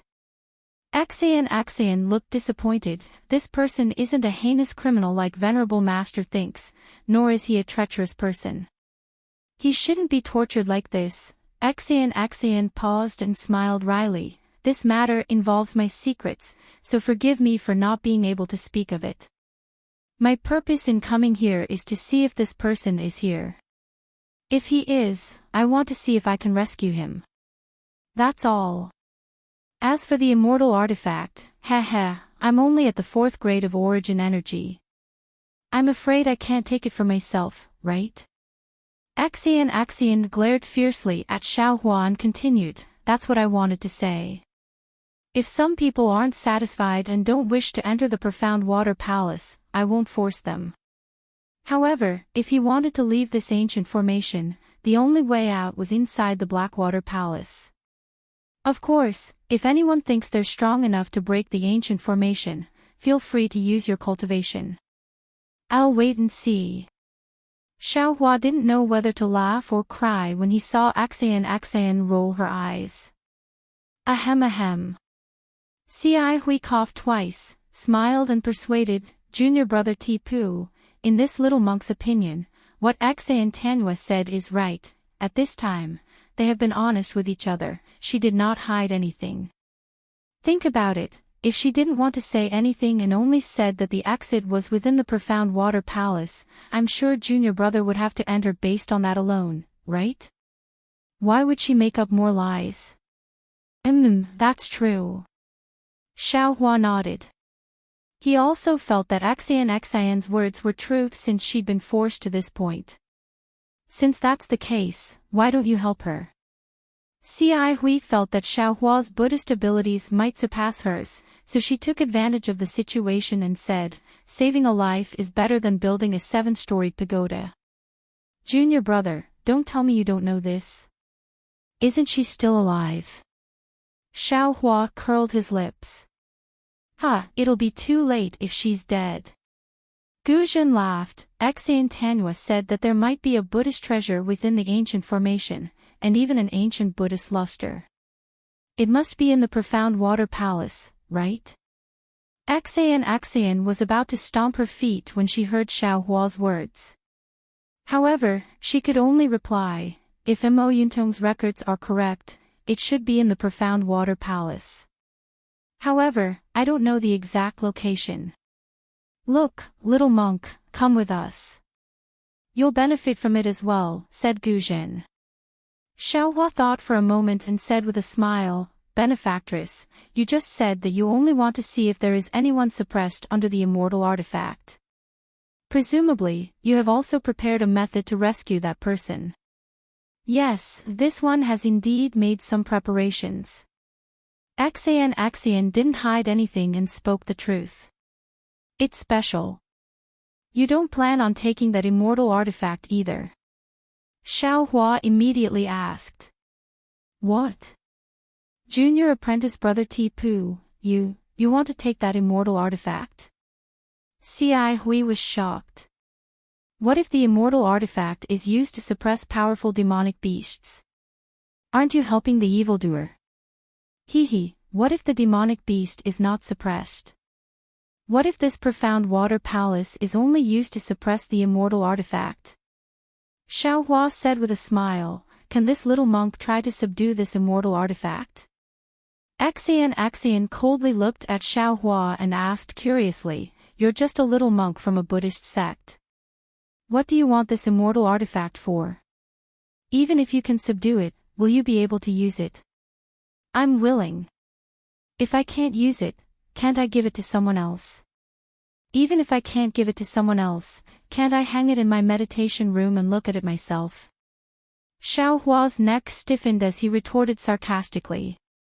Greed, oh greed. Xi Hui lectured Xiaohua, you just reminded Ancestor Guzhen. Now, you're the one who's making the mistake. Forget it, forget it.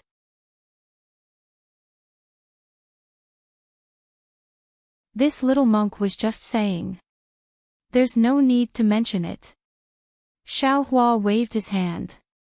He also felt that he was being delusional. An immortal artifact was definitely not a spiritual artifact or spiritual treasure. It had long surpassed the scope of his control. Since that's the case, little monk, you've said so much. Has your psychokinesis recovered? Can we proceed forward? Xian asked Xiaohua in a bad mood.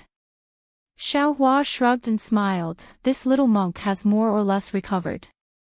I wonder how senior brother Xi Hui and Grandmaster Guzhen are doing. Xi Hui didn't use much psychokinesis. She nodded slightly and looked at Guzhen. Guzhen nodded as well, this old monk has rested enough. We can enter the mysterious water palace. Xian heard this and said, we have the invisible leaf on us. The ancient beast can't see us. Of course, we can't use any psychokinesis or magic power. We only need to fly to within 100 feet of the palace and walk through the palace gates. Once we enter the palace, the ancient beast will ignore us even if we overturn the heavens. Alright, we'll do as Enchanting says. Guzhen nodded, we'll fly to within 100 feet of the palace. This old monk will go first, followed by Enchanting. Xi Hui and Tipu will bring up the rear as usual. Seeing that no one had any objections, Guzhen took the lead. When he was within 100 feet of the palace, he landed early and silently made his way to the palace. Xiaohua followed Cai Hui and descended from the cloud. His feet stepped on the smooth surface of the mirror. The surface of the mirror looked smooth, but his feet were soft. It was as if he was stepping on water plants. There was no need to be too careful because there was no sound at all. Xiaohua looked down and released his soul sense. He couldn't see anything strange about the mirror. It was like a wall, blocking his soul sense and preventing him from seeing what was going on inside. Strange. Xiaohua didn't understand.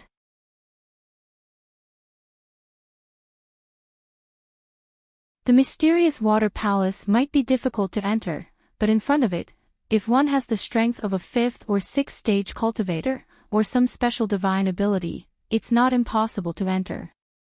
If a female disciple from a scholarly family like Axayan can come, others can as well. Why didn't they leave any traces behind? Even if they don't have a small Qinquan pouch, it's normal to leave some bones behind, right? Were they all eaten by the mysterious water beasts? Xiaohua couldn't help but feel a chill run down his spine. He turned to look at the mysterious water palace 100 feet away. Perhaps it was because of the distance, or perhaps it was because of the mysterious water palace's devilish light. Xiaohua only felt that the triangular shape of the palace was very strange. But now that he was closer, the light on the palace's surface dimmed, revealing the mysterious water palace's true appearance. Rather than calling the mysterious water palace a palace, it was more accurate to say that it was a building made up of 4 triangles. The huge triangular structure towered in front of everyone's eyes with sharp edges and corners. It was very different from the smooth and flat palaces they usually saw. On the other side of the triangular structure, there were layers of protrusions in a very regular pattern.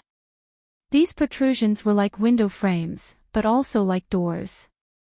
They were strung together like some sort of rune, but they didn't give off any fluctuations of spiritual energy. The only thing that did give off fluctuations was the faint, watery light that flowed over the protrusions. The light was made up of very strange runes, like flowing water that constantly flowed between the protrusions. The dazzling light was also emitted by the flowing runes. Xiaohua looked at the strands of spiritual energy that flowed with the runes and gathered from the space, creating extremely orderly and rhythmic fluctuations of spiritual energy. He fell into deep thought.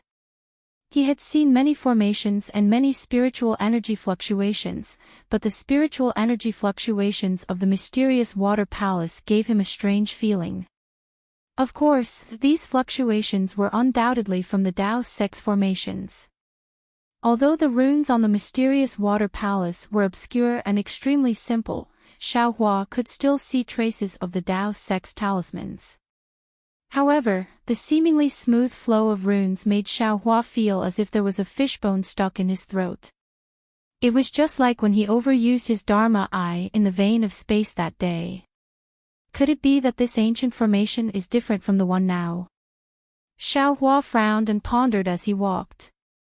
At that moment, an extremely loud rumble resounded in the space, and the huge mysterious water palace actually began to slowly rotate. As the mysterious water palace rotated, the orderly protrusions on the triangular structure on the side of the mysterious water palace slowly opened. Balls of emerald light flew out from the protrusions and immediately transformed into strange runes. Thousands of runes gathered together and emitted a buzzing sound. A huge suction force was generated from the runes and rushed towards the walls of the space. Puff puff puff. The suction force landed on the mirror-like walls of water, creating huge whirlpools that were extremely similar to the whirlpools on the Nightmare Reef. At the same time, gusts of wind were generated from the whirlpools. A huge amount of spiritual energy rushed out from the whirlpools and fell on the triangular structure of the mysterious water palace. Oh no! Xiaohua and the others were alarmed. The change in the mysterious water palace had come too suddenly.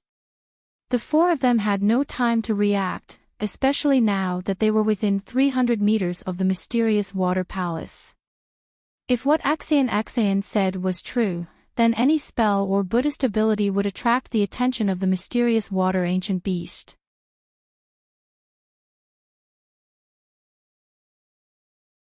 Although Xiaohua and the others had yet to see the mysterious water ancient beast and didn't know when it would appear, if they used any ability to resist this change, it would definitely attract the attention of the mysterious water ancient beast. But what if they didn't use their ability to resist? The wind was so bitingly cold and even stronger. Xiaohua's body might be able to withstand it, but Axian and the others definitely couldn't. What should they do? Benefactor Axian, Xiaohua called out almost without hesitation, how about we just charge into the mysterious water palace with the wind?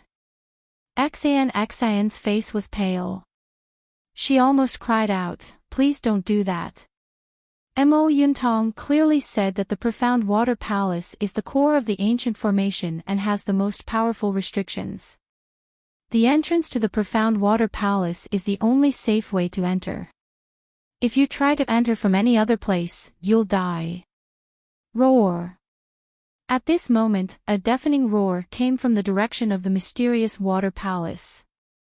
Mysterious water ancient beast. Everyone who was trying their best to maintain their balance turned ghastly pale. Wasn't this the perfect time to say that blessings don't come in pairs and misfortunes don't come singly?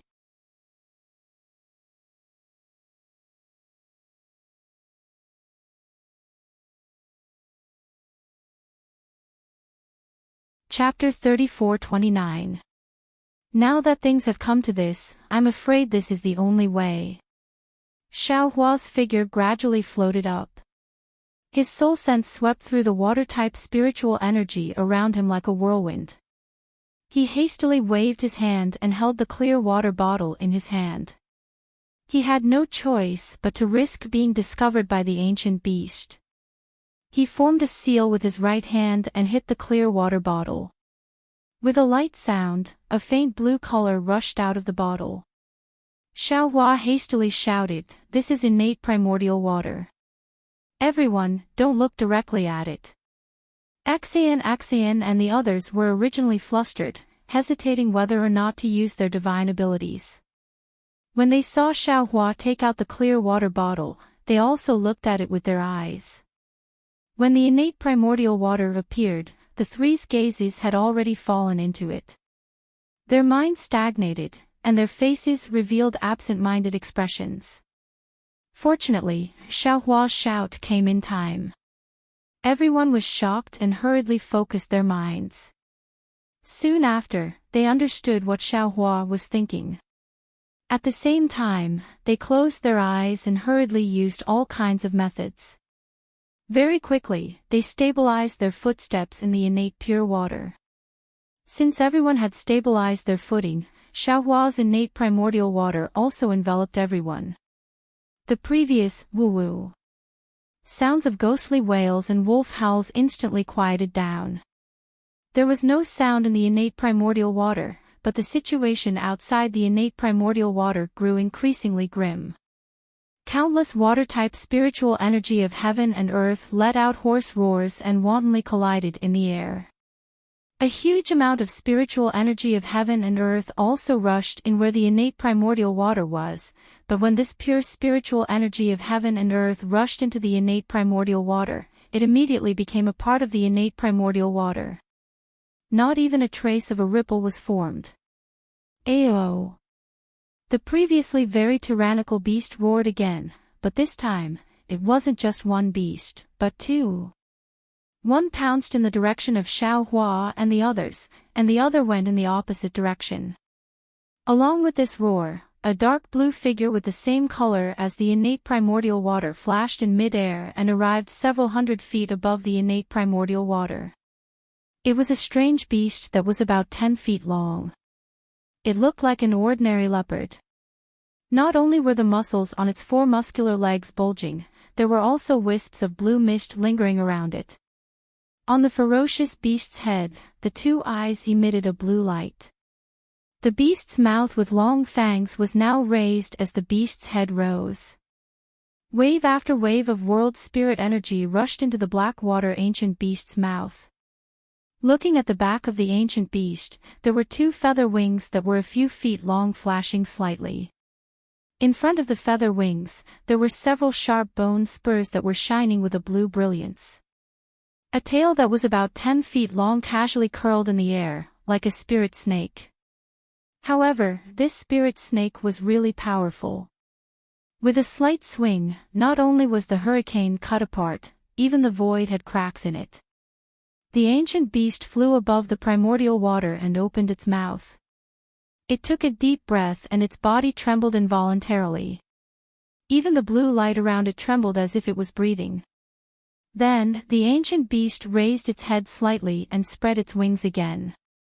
Just as it was about to fly away, the ancient beast's gaze fell on the primordial water below it. Ayo! Another extremely loud roar rang out. The profound water ancient beast flapped its wings as if it was facing a great enemy. The bone spikes protruding from its wings extended another few feet. What was special was that the blue light on the bone spikes was even deeper.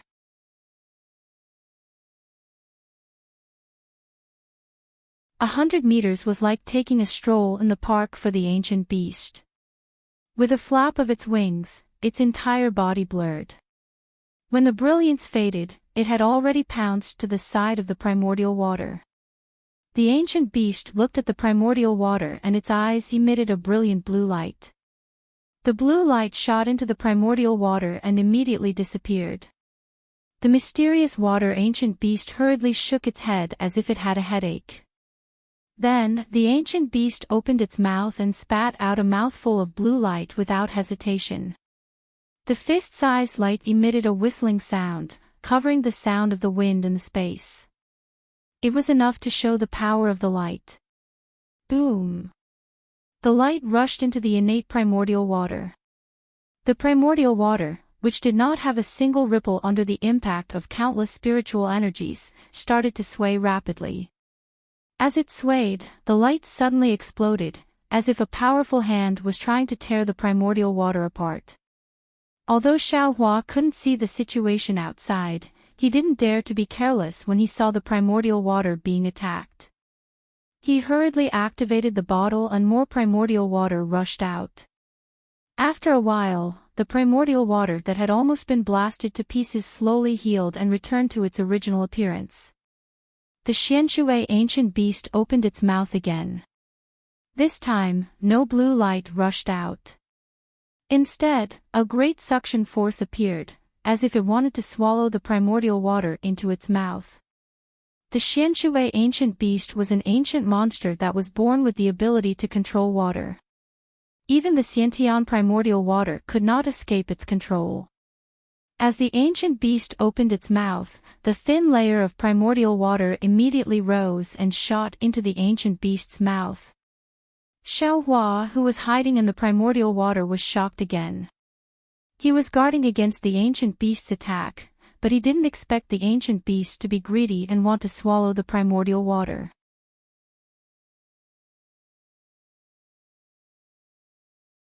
Caught off guard, not only was the primordial water sucked up half a foot of the primordial water, even the bottle almost fell from his hand. Xiaohua's heart clenched again. He hurriedly activated his telekinesis and hit the bottle with Buddhist seals, trying his best to resist the ancient beast's suction force. Unfortunately, Xiaohua's opponent was not a profound ancient beast. Even if he used all his strength on telekinesis, he was far from being able to resist the ancient beast's gentle opening of its mouth. The primordial water was being sucked up and was about to be thrown into the ancient beast's mouth. Once the primordial water disappeared, Xiaohua and the others would naturally be exposed. At that time, their lives would probably be in danger. Of course, his own life was more precious than the primordial water.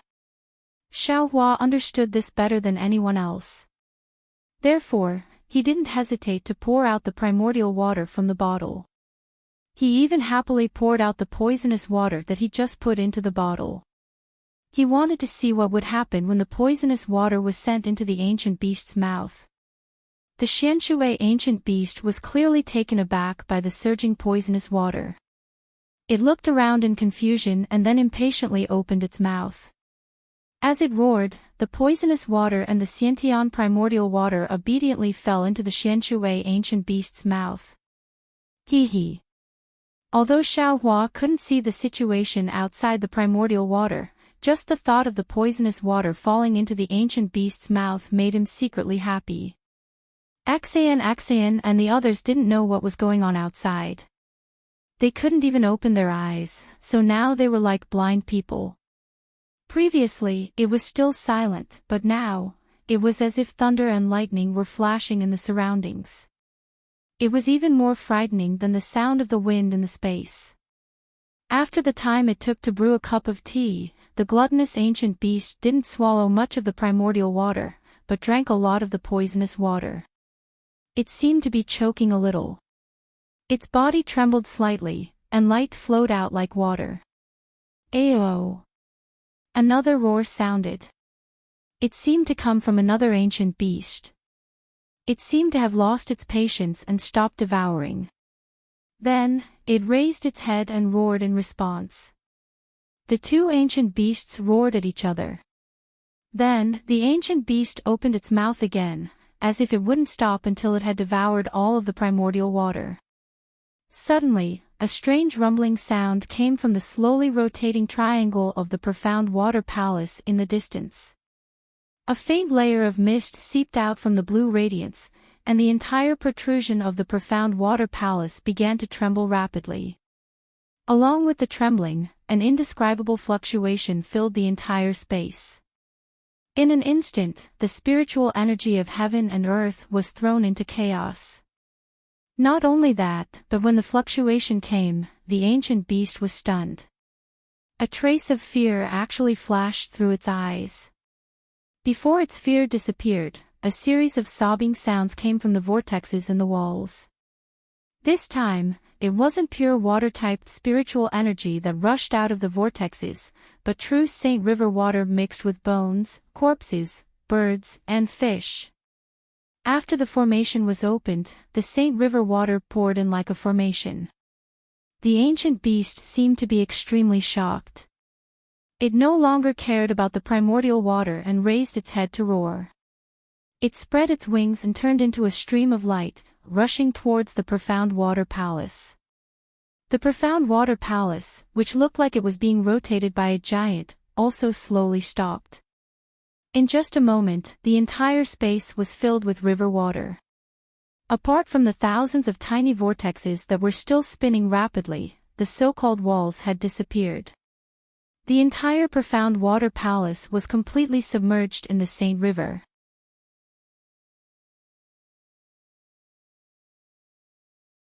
Xiaohua was overjoyed to see the ancient beast's suction force disappear, but he didn't dare to be careless. He still carefully urged his telekinesis to control the suction force of the clear water bottle, preventing the ancient beast from launching a sneak attack. Junior brother Tipu. Ci Hui closed his eyes and didn't dare to release his Buddhist awareness, but he still keenly sensed the change in Xiaohua's telekinesis.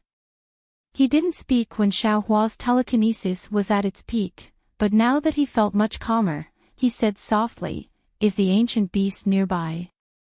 Can the primordial water stop the ancient beast? Did the ancient beast attack the primordial water just now?"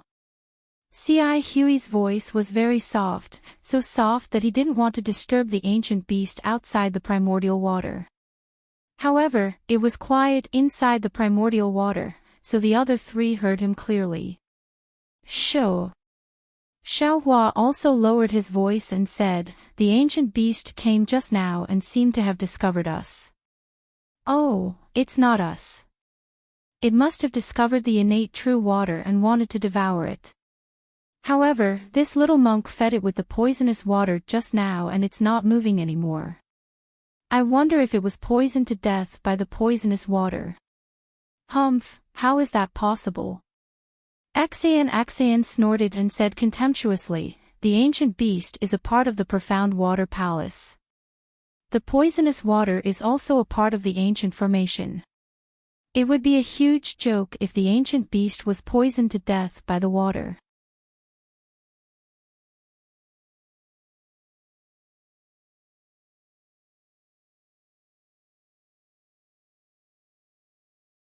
Chapter 34:30. TSK, if they weren't poisoned to death, why don't you tell us why the ancient beast stopped attacking? Xiaohua smacked his lips as he chuckled at Axian. Axian didn't back down. I can't see the outside, and I can't release my consciousness either. How would I know? You're the one who controls the innate primordial water, so why don't you tell us why the ancient beast stopped attacking? Nonsense, would I not tell you if I knew? Xiaohua scoffed at Axian's argument. I can't see anything just like you. Ah. So you can't see either. Axian closed her eyes, almost covering her mouth to hide her laughter. However, after a few chuckles, Axian asked anxiously, Little monk, is the ancient beast Xianshui gone or not? I'm afraid we don't have enough time. Benefactress, you're a classic example of someone who values money over life. Xiaohua couldn't help but laugh. Even if you want to find someone, you have to protect your own life first. Axian sighed.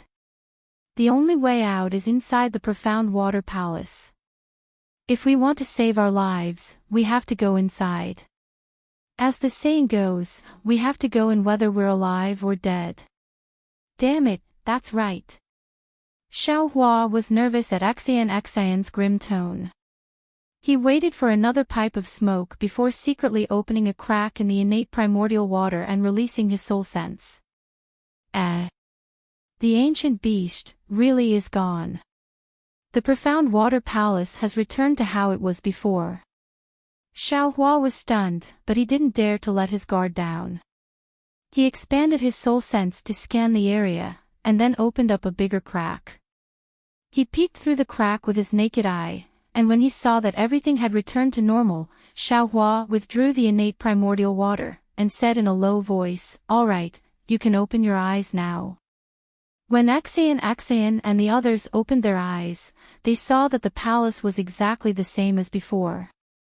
The enormous profound water palace was still in its inverted triangular shape. As for whether or not it was the same as the one they saw before, no one knew. Little monk, Axian bit her lips and whispered, Thank you. Sure. Xiaohua whispered back. Don't say it now, or I'll be cocky. If the ancient beast sees us, we'll be in trouble. Axian paused, then covered her mouth. Her face was a little red, as if she wanted to laugh but didn't dare. It was difficult to hold it in. Xi Hui looked helplessly at the two. Axian Yanhue, let's talk inside the palace first. Axian covered her mouth and led the way. After walking for several dozen meters, she turned back and whispered, That profound water ancient beast is right in front of the profound water palace's entrance. Normally, it won't be more than 30 meters away from the entrance. Now that we're here, we can't speak or use any telekinesis. Otherwise, we'll attract the beast's attention. As she spoke, Axian took a look at the golden leaf of Canaan that was stuck to her body. After testing it a little, she felt relieved and tiptoed forward. The ancient beast is at the gate. Xiaohua was stunned. He couldn't help but look below the profound water palace. After all, Xiaohua had already checked the surroundings. He didn't seem to have seen any ancient beast. However, when he deliberately glanced at the bottom of the palace, sure enough, there were two statues that were almost the same color as the palace at the nail-like location. So these are the ancient beasts that attacked the innate primordial water. Xiaohua stared straight at the motionless statues for a moment, thinking in his heart, weren't they abnormally fierce just now? Why are they standing there now? Why do they look like dead statues? Sigh, that's right. The profound water palace is so huge, and the ancient beasts are so small and motionless.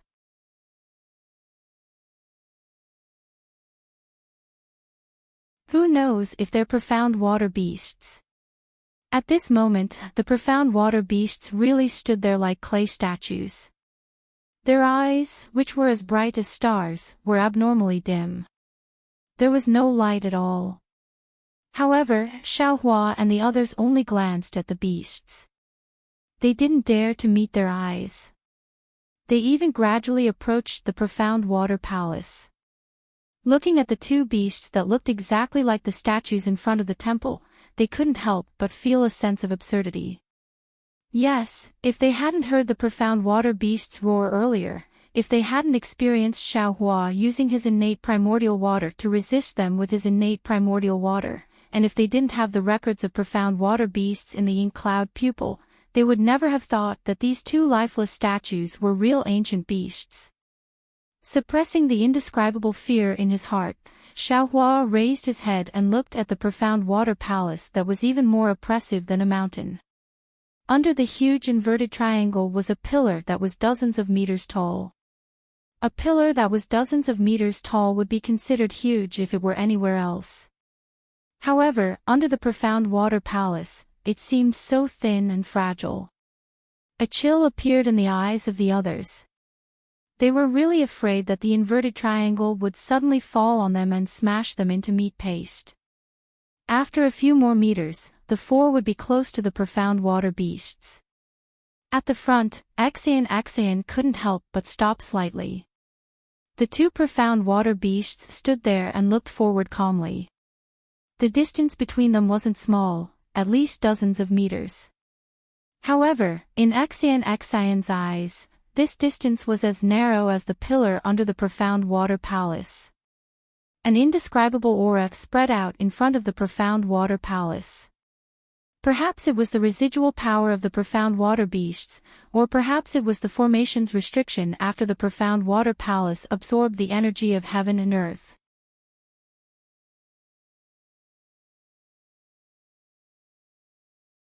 In any case, the aura made it difficult for Xian to breathe. In the face of such a scene, Xian was secretly regretting in her heart. She felt that she had underestimated this ancient formation. However, this regret only lasted for a moment. A wave of stubbornness rose from the bottom of her heart. This place is so dangerous. You actually imprisoned me here. Since you're so heartless, then I don't need to think anymore. With this thought, Xian's trembling legs became firm. Step by step, she walked past the profound water beasts and arrived in front of the profound water palace's pillar. Fortunately, Xian's actions didn't attract the profound water beasts' attention. They remained motionless and didn't even release a trace of their innate spirit. Seeing that Xian didn't attract the profound water beast's attention, Gu Zhen and the others calmed down and followed her to the pillar. This profound water palace is so strange. Xiaohua walked past the Blackwater ancient beast and unconsciously looked back at the Blackwater ancient beast's folded wings and the coiled tail on the ground. He thought to himself, are these the two Blackwater ancient beasts from just now? Why don't I look at them?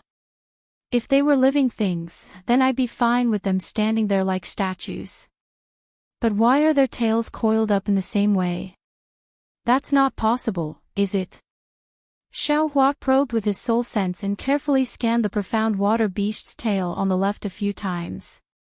Before Xiaohua could use his soul sense to check out the rest of the profound water beast's tail, Xian stopped again. Xiaohua didn't have time to check the Xianshui ancient beasts. He turned his head and saw Xian raise her hand and take out 4 blue beads from the sleeve of her palace dress.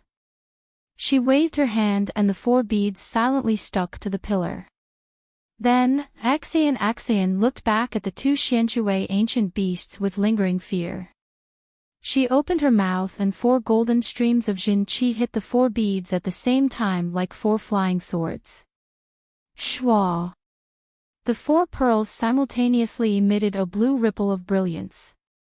This brilliance overflowed several times above the pillar, and the pillar also produced a blue brilliance. At the same time, this blue brilliance also swayed along with the brilliance of the pearls, just like layers upon layers of water ripples. When she saw the ripples appear, Axion took a few steps forward and reached her hand into the ripples.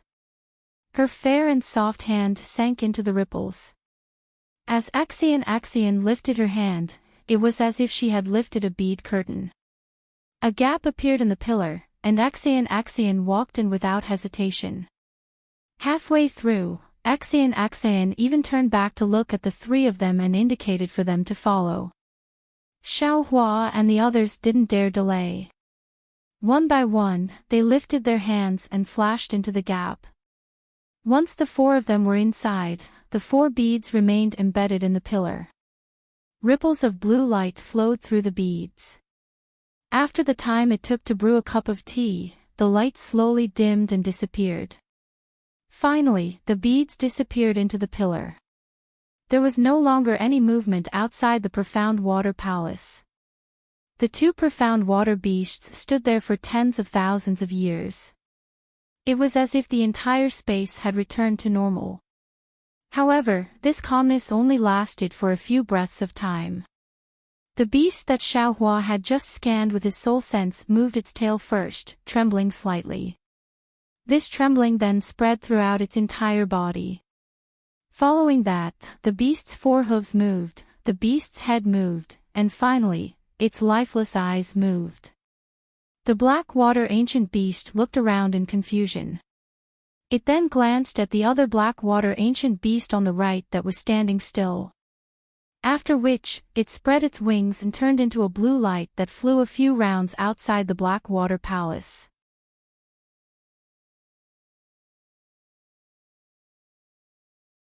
When it did not discover anything, it pushed off the ground and charged into the sky as if it was flat ground. Its body landed on a protruding part of the inverted triangle.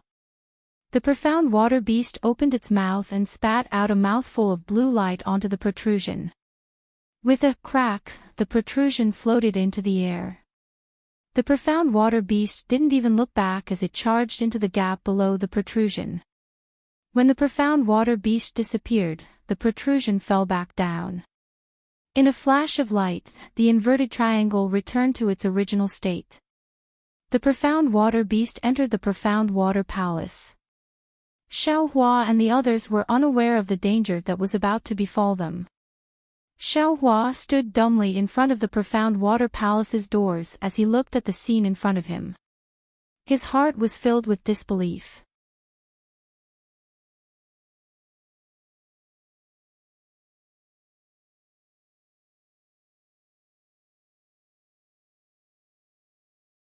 Chapter 34-31.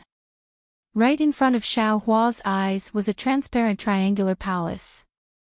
Everything inside the palace was made of triangles that looked like colored glass.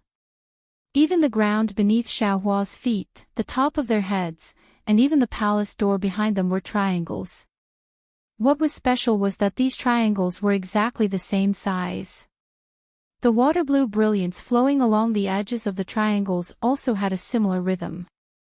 At a glance, it was difficult to distinguish any triangle from any other. At a glance, there were countless strange triangles inside the mysterious water palace. Not only did Xiaohua and the others feel like they were floating in a triangular space, but when their gazes fell on the thousands of transparent mirrors, each mirror reflected the 4 people who had entered the mysterious water palace. The strangest thing was that their gazes could be refracted. In an instant, Xiaohua's gaze seemed to have seen countless mirrors, as if he had seen countless versions of himself. A kind of dizziness arose in Xiaohua's heart. He couldn't help but close his eyes, not daring to look any further. However, even so, the fear that came from looking at each mirror remained in the bottom of his heart. Moreover, in the darkness before him, there were still countless broken mirrors flashing, and in each mirror was a pair of horrified eyes. Damn it! Xiaohua almost blurted out a curse. This mysterious water palace was too deceptive. The shock from walking past the mysterious water ancient beast had yet to subside, and the feeling of being lucky had yet to subside. In an instant, it gave his eyes such a terrifying baptism. Even a cultivator with a firm Tao heart like him couldn't help but feel his heart palpitate. Fellow immortals. Xan's voice trembled. Clearly, she had been caught off guard. As soon as she recovered her wits, she immediately reminded them, remember to guard your heart and keep your mind clear. Mo Yuntong didn't mention the dangers of the mysterious water palace. She only said that thousands of Dharma images would appear here. If you couldn't find your true form, you wouldn't be able to find your way out. Even I didn't think that this Dharma idol would be so deadly. If we weren't cultivators, we would have lost ourselves just by looking at it. Who knows which one is the real person in the mirror? Xi Hui also didn't dare to raise her head and whispered, the eyes are the heart, and the soul is born from the heart. Dazzling the eyes is seizing the soul. His gaze wandered as he looked at his feet.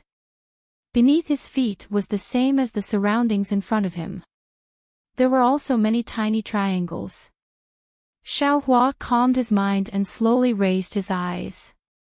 His gaze was not too far away, but it was also rapidly sweeping around. This situation was somewhat similar to the innate primordial water. He already had a similar experience. When he saw that things were not going well, he immediately retracted his gaze. Among the four of them, he was the one who suffered the least damage. However, he still sighed with emotion. This primordial magic formation is really powerful. Now that we can't release our Buddha's consciousness, we can only rely on our eyes. Who knows that such simple eyes can also be taken advantage of by the formation? Amitba. Fortunately, I can't release my Buddha's consciousness. Guzhen's Dharma was not as good as Xi Hui's, so it was difficult for him to find himself when he was lost. He was the one who suffered the most damage among the four. At this moment, he put his palms together and chanted the name of Buddha. If the Buddha's consciousness is released, it will also be lost. It will be harder to find it than the mind. Xan shook her head. Master Guzhen is wrong.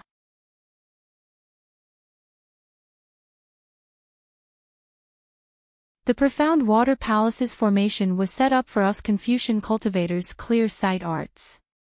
Because this place imprisons divine sense and Buddha's consciousness, the Taoists' divine sense cannot leave the body. Only our Confucian clear sight arts can be used. In order to prevent us from finding the true entrance to the profound water palace, the primordial magic formation set up this secret formation here. Oh. So Axian Tanhua can use the clear sight arts in front of the profound water palace. Guzhen was slightly taken aback. Axian nodded slightly. This one can use it, but it's not even 10% of my usual power. Axian then looked to the left and smiled bitterly. As for this place, this one wouldn't dare to use it even if I had 10 times the courage. So the palace door where the profound water ancient beast isn't the true entrance to the profound water palace. Xiaohua took a deep breath and said with a smile, in that case, the triangular maze in front of us is the real entrance. Axian nodded. That's right. Only one of these tens of thousands of mirrors is the true entrance to the profound water palace. We must find it from there. Damn it. How is this possible? Xiaohua jumped up and shouted, not only do we lack Buddhist awareness, we don't even dare to look. How are we supposed to find the entrance? Ahem. Junior brother Tipu, watch your mouth. Xi Hui hastily coughed and reminded him, don't let the Buddha blame you. Amitba. Senior brother is right. Xiaohua became listless and put his palms together. However, he cursed inwardly, alas, it's this Xiao's primordial spirit that shaved the Buddha's sarira, not this Xiao's. This Xiao was just casually complaining. Xi Hui was very satisfied with Xiao Hua's reaction. She looked at Xian with a smile and said, "Since this is recorded in Imo Yuntong, then Xian Tanhua must have made preparations." "Yes, indeed." Xian nodded. This is the last record of the primordial magic formation in Imo Yuntong. At the same time, it's also the problem this one has been pondering for the longest time.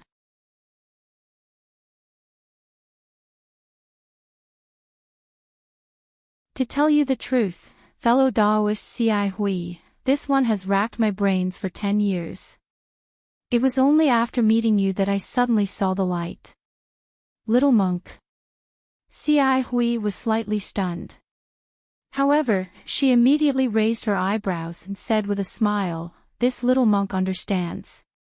Previously, Tanhua and this little monk talked about this matter.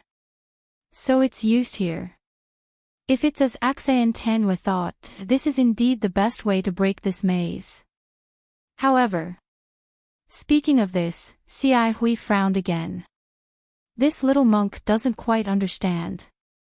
How should we cast the spell? Xian glanced at Xiao Hua's thoughtful expression and then at Guzhen's confused face. She smiled bitterly again. This one only knows about the primordial spirit and the Dharma idol.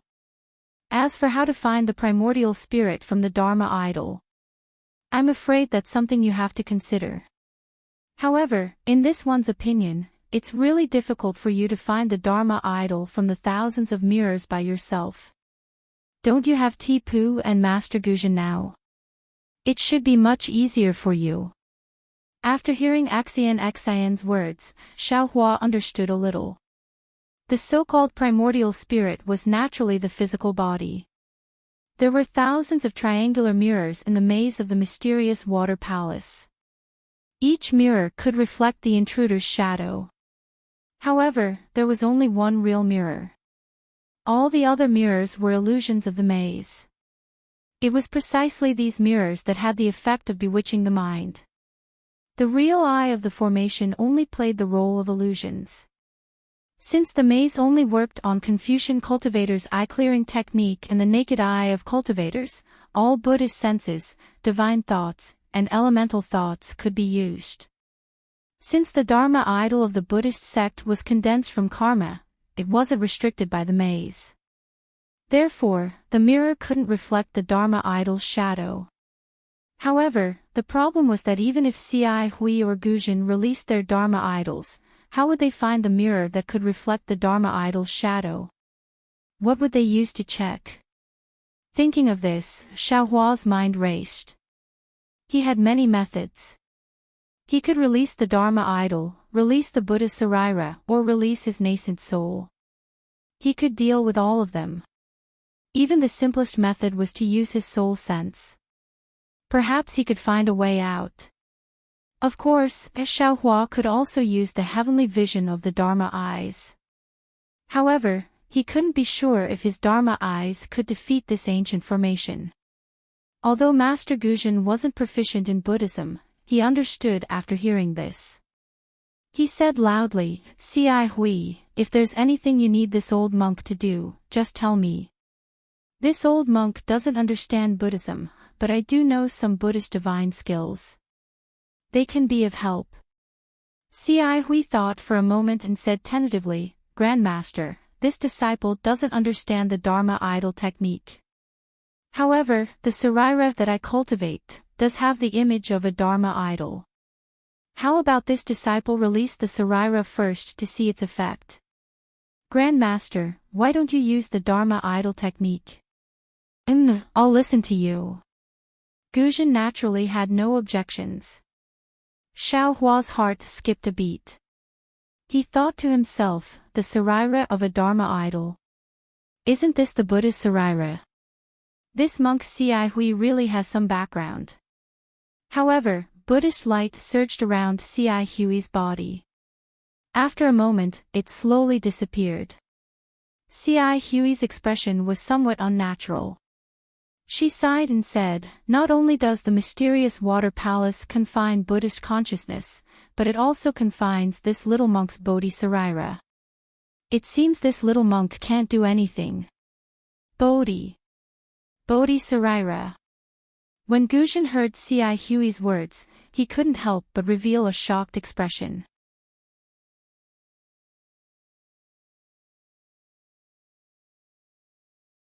He cried out involuntarily, C.I. Hui, you actually cultivated the bodhi-sarira. This. Looking at this grandmaster who couldn't refine karma to form a sarira, C.I. Huey's expression was somewhat uneasy. She smiled and said, all right, grandmaster knows. This disciple was lucky enough to refine the bodhi-sarira in this life. However, the golden body has yet to form, so I dare not embarrass myself in front of Grandmaster. Alas! C.I. Hui couldn't hide the disappointment on her face. She sighed and didn't speak again. Axian raised her eyebrows and said with a smile, fellow immortal C.I. Hui, I've known you for so long, but this is the first time I've heard you talk about refining the bodhi-sarira. This is second only to the Buddha's sarira in your Buddhist sect. With this sarira, not only will you be able to attain the golden body of a bodhisattva in this life, but you'll also be able to attain the supreme golden body in the future. C.I. Hui hurriedly put her palms together and humbly recited the name of Buddha. She said, Amitabha, this is the karma of this little monk's several lifetimes of cultivation. There's nothing to show off. Perhaps this little monk was like Grandmaster Guzhen in the past, specializing in the lineage of Dharma protectors. Later on, this little monk obtained an opportunity and gained the favor of Buddha. Today, I can finally fulfill my wish. Axian looked so excited that she almost forgot that she was in the mysterious water palace. She cupped her hands and said, fellow immortal, you're too humble. Being able to refine the bodhi-sarira isn't something that can be exchanged with several lifetimes of cultivation. If it weren't for the profound dharma and profound opportunities, how could it be possible? I didn't expect this little girl to be acquainted with a bodhisattva of the Buddhist sect. It's truly fortunate.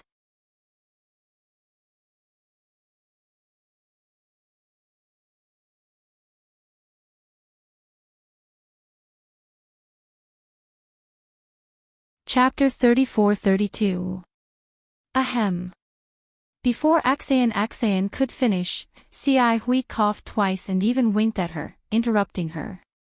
Axian Tanua, no matter what kind of relic it is, it can't be used in the profound water palace.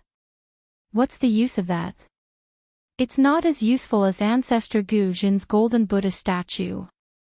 That's true. Axian suddenly came to her senses. Her eyes narrowed and she almost covered her mouth with her hand. She hurriedly covered it up. Everyone has their shortcomings and strengths. That's right. To the side, Xiaohua frowned. He knew that if C.I. Huey's Bodhi relic couldn't be used, then his Buddha relic wouldn't be able to leave his body. Since his relic couldn't leave his body, then his nascent soul couldn't either. Perhaps he could only use his soul sense and heavenly law embodiment technique. Thinking of this, Xiaohua was about to quietly release his soul awareness. Roar! Guzhen roared and clenched his fists. Buddha light flashed all over his body. Guzhen's originally tall body grew bigger and bigger. In a moment, a Buddha statue of several zhang tall slowly appeared, majestic and awe-inspiring. Clang, clang, clang. Just as Ancestor Guzhen's golden Buddha statue appeared, countless sounds came from the profound water palace's mirrors. When Xiaohua looked up, he saw that many of the previously dazzling mirrors had turned into black holes. The sounds came from the shattering of the illusionary mirrors. A golden Buddha statue can restrain an ancient formation. Xiaohua was aghast. However, before he could shift his gaze away, the familiar rumbling of magical treasures resounded. Rays of aqua blue light appeared once again. Xiaohua hurriedly shifted his gaze away. Immediately, waves of strange magical energy fluctuations spread throughout the entire mysterious water palace. This magical energy was like a whirlwind, but also like a scorching heat. Gu Zhen's newly formed golden Buddha statue actually showed signs of melting under this magical energy. Strands of golden sweat seeped out of the golden Buddha statue. A trace of pain appeared on Gu Zhen's face, which was flashing with Buddhish light. He cried out, "The mystic water palace's formation is too powerful. I can't hold on for too long. Hurry up and find the entrance." "Yes," Xia Hui gritted her teeth and hurriedly replied. She then waved her hand and said, "Ti Pu, look over here. Xan Tanyu, look over there, okay." Axian didn't dare to be negligent. She quickly turned around and looked in the direction Xia Hui was pointing at. Xiaohua also did the same. However, Xiaohua didn't use his eyes, but his soul sense. Axian's idea was very ideal, but reality once again showed the crux of the matter. The naked eye couldn't look directly at the illusory mirrors. Even if they could just glance at them now, Axian and Xia Hui didn't dare to be too careless, for fear that they would miss the mirror with the Transcendent's golden body. However, it was extremely difficult to find a mirror with an image among the thousands of mirrors. Xia Hui and Axian's eyes seemed to be dazzled. Heavy dizziness and discomfort rose from the bottom of their hearts. There were several times when they almost got lost in the mirror. Compared to them, Xiaohua was in a better state. Although soul sense wasn't as useful as Xiaohua thought, being able to see through the illusion of the array and see through the array's core with a glance, soul sense wouldn't be reflected by the illusory mirrors, so there was no danger of losing one's mind.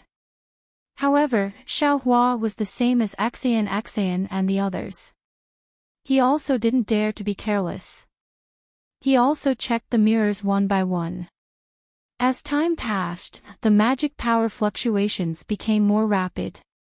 Xiaohua could clearly feel the heat in the surrounding air. He looked again and saw that the surface of Master Gu Zhen's golden body had already melted.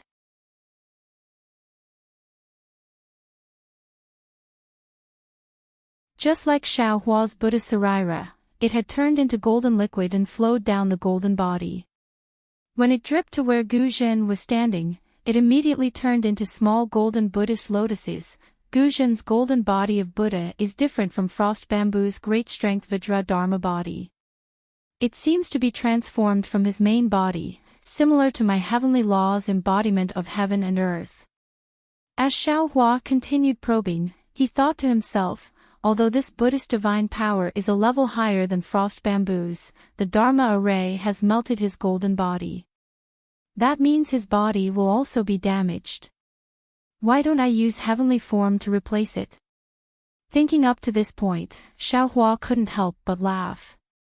No matter what, Great Master Gu Zhen is a Buddhist sect guardian with 5th grade origin energy. Wouldn't his golden Buddha avatar be more profound than my heavenly law's embodiment technique? Instead of thinking too much, why don't I hurry up and find the entrance? If Master Gu Zhen can't support me at the final critical moment, it won't be too late for me to make such a plan. Roar! After a while, Master Gu Zhen's originally straight waist twisted slightly. A slightly hoarse roar came from his mouth. It was unknown whether it was a painful or angry roar. His movement didn't matter. Paw, paw, paw, several loud pops sounded. Several thumb-sized bubbles appeared on his limbs. Then, with several explosions, these bubbles all exploded. Golden liquid splashed out. Before it could fall, it had already bloomed into lotus shapes in the air. The main body is the Sarira, and the Sarira is also the main body. Xiaohua sighed. He understood the meaning of Buddhist guardians. But suddenly, Xiaohua was startled again. My Sarira is in the shape of a Buddha. It seems to be able to form its own body. If a Buddhist Sarira leaves the main body to cultivate on its own, wouldn't it only be able to walk the path of a guardian? Xiao Hua was startled. His soul consciousness was a little scattered, and he couldn't tell where he was looking.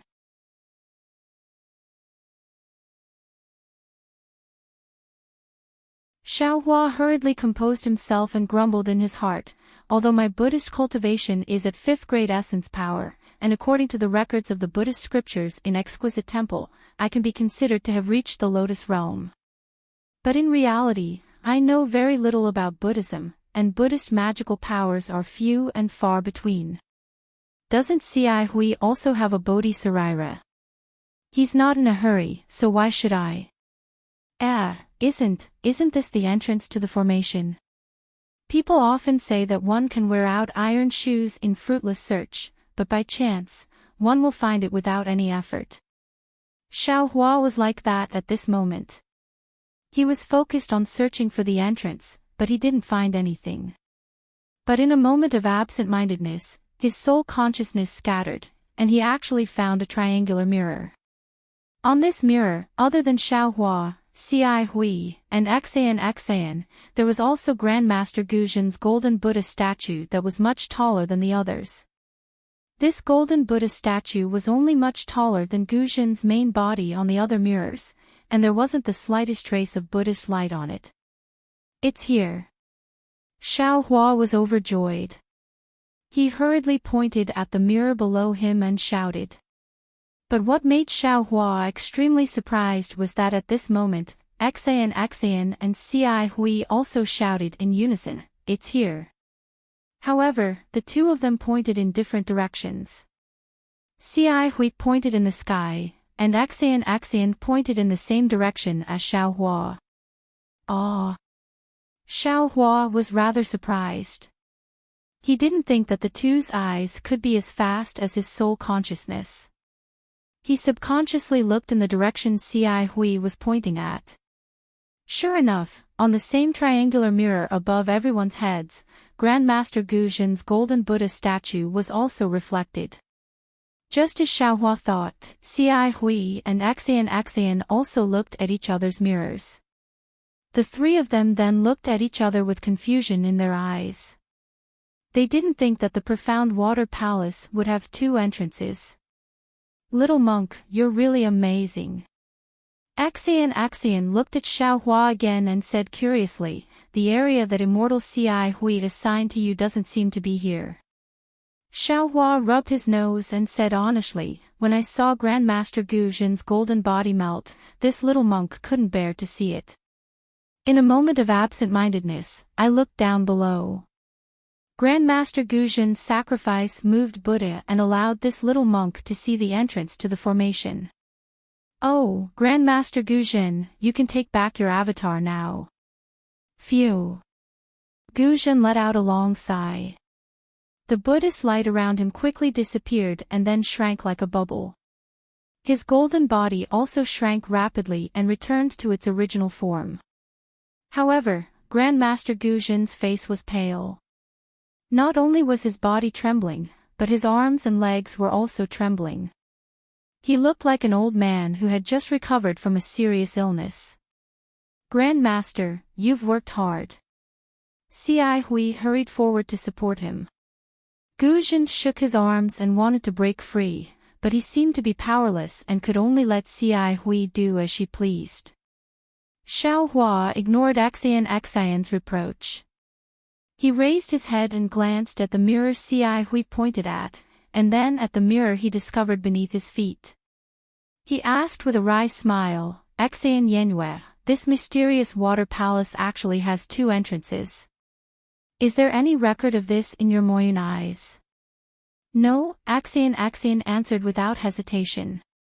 "Then which entrance should we use?" Cai Hui asked from the side. Xan thought for a moment, then clapped her hands and took out two jade boxes. She said, "Although we found the entrance to the Profound Water Palace, we still need to use the Tao Gate to enter the real Profound Water Palace. These are the two talismans I found according to Mo Yuntong's records. These two talismans are exactly the same." I prepared them in case of an emergency.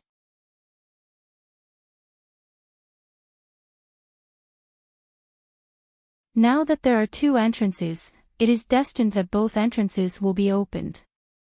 I think it's better to open the entrance first. I'll wait and see, then decide which entrance to enter. I'm afraid that's the only way. Xiai Hui frowned. Faced with such a difficult problem, she had no choice but to agree. Xan raised her hand and one of the jade boxes opened. A bright cyan halo rushed out of the jade box. Before Xan could cast a spell, a thumb-sized seed jumped out of the jade box. Xiaohua looked at the jade box expectantly.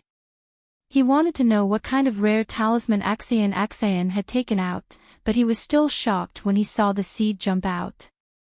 Looking at the seed again, it leaped into the air and flickered with an emerald green halo. The halo slowly unfolded and the seed also unfolded along with the halo. Xiaohua could clearly see that it was a talisman in the shape of a leaf. The wrinkles on the talisman and the texture of the leaf were clearly visible. Xiaohua didn't need to use his divine sense to know that it was a rare talisman from ancient times.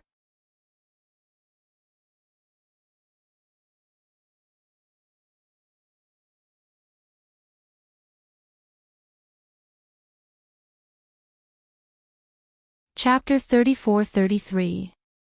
Sure enough, Xan promptly explained, this is a Daoist wood spirit talisman. It said that it specializes in breaking water-type formations. The specific refining method has long been lost, and these two talismans were found after spending more than 10 years of painstaking effort. They're also the last preparations I've made before entering the formation. I don't know what I'll encounter after entering the profound water palace. Xan opened her mouth again and was about to blow out true energy when she suddenly closed it again. She glanced at Xiaohua and said, "Little monk, can you help me next time?" "Oh. How can I help you?" Xiaohua was somewhat puzzled. "I don't know any Daoist magic, so how can I help you?" "Of course, if you can teach me how to use Buddhist telekinesis to activate talismans, I'd be more than happy to." "Hee, you wish." Xan glanced at Xiaohua. "The telekinesis you use is completely different from Daoist magic. I'm a Confucian cultivator, so how can I know this kind of secret technique?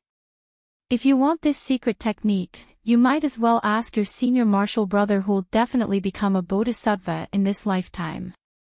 After speaking, Xan opened her mouth and a golden true energy shot out like a sword and hit the leaf talisman. CSI. The moment the true energy came into contact with the talisman, it immediately produced a corrosive sound. Following this sound, the emerald green brilliance on the leaf flickered rapidly, as if the leaf was being devoured by insects. Xan saw that the talisman's brilliance was faintly flickering. She hurriedly pointed at the talisman. The leaf, like a falling leaf on an autumn night, fell towards the mirror surface that Xiaohua and Xan had identified at the same time. From afar, the mirror surface looked extremely small, but the leaf that fell on it was insignificant. However, as soon as the leaf-like talisman touched the mirror surface, a water-blue brilliance flashed and submerged the entire talisman in an instant. The emerald green brilliance completely disappeared. However, in just a few breaths, a wisp of emerald green brilliance emerged from the water-blue brilliance like a sharp sword. Moreover, as soon as this light appeared, it immediately swayed and expanded. Strands of water-based heaven and earth spirit chi flashed with blue light and flowed into the emerald green light. Within this emerald green light, a vine-like branch stretched out, wood counters water. Although the wood spirit talisman can't absorb wood-type spiritual energy from the profound water palace, the water-type spiritual energy can still make the wood spirit talisman work. It seems, it's only a matter of time before the profound water palace is destroyed. When Xiaohua saw this situation, he immediately understood in his heart. However, the real situation had exceeded his expectations. In the time it took to brew a cup of tea, the wood spirit talisman had already transformed into vines that completely covered the triangular mirror. When Axian grabbed it with her hand, the vines contracted and instantly shattered the mirror. Behind the mirror, a blue tunnel was revealed. Hiss. Xiaohua's eyes looked at the blue passage, and a feeling emerged from the bottom of his heart. It was as if there was a call coming from the passage with the wind. Xiaohua couldn't help but suck in a breath of cold air. He didn't know what this feeling meant. However, no matter what this feeling meant, there was one thing he was certain of. This entrance was definitely the real entrance. Xiaohua was certain of this. However, Xiaohua only glanced at it and didn't say anything. He quietly waited for Axian to attack again and shatter the other mirror above everyone's heads. Seeing the mirror shatter, before Axian could say anything, Cai Hui's face revealed a look of astonishment.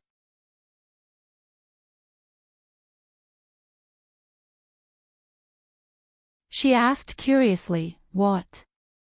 What does this mean? Why did this little monk feel a call? There seems to be a voice coming from inside. Could it be that this entrance is the real entrance? Damn, how is this possible? How can Cai Hui feel the same as me?" Xiaohua frowned as he looked at the passage that also flashed with blue light. His heart rippled. If one of the passages produced a call, then it would be fine. There must be something attracting this Xiao. However, the two passages produced two different calls. The biggest possibility is, there's something fishy about the profound water palace. Little monk, what about you? Axian didn't answer Cai Hui's question. Instead, she looked at Xiaohua with eyes full of interest. Xiaohua shook his head slightly. This little monk didn't feel the call from the passage. Moreover, contrary to senior brother Cai Hui, this little monk has a subtle feeling about the other entrance. What about Grandmaster Guzhen? Axian turned to Guzhen. Guzhen's face revealed hesitation. After pondering for a moment, he said, "This old monk's thoughts are similar to Cai Hui's. The entrance above us should be real. After all, this is the lowest level of the profound water palace. If there is an entrance, it must be facing upwards." Axian's expression turned grave. She glanced at Xiaohua and said, "Although the profound water palace is above us, the entrance might not be. This little monk's feelings are similar to yours. I feel that the entrance below us is real." Cai Hui's expression changed. She said anxiously, "This is bad. Could this be the profound water palace's trick? The purpose of this formation is to separate the four of us. Anything is possible." Axian nodded. "We only have three choices. Either all four of us go up, all four of us go down, or we split into two groups and go our own way." This. Cai Hui was truly hesitant. However, she still insisted, "This little monk feels that it's better to go up. This little monk feels that it's better to go down."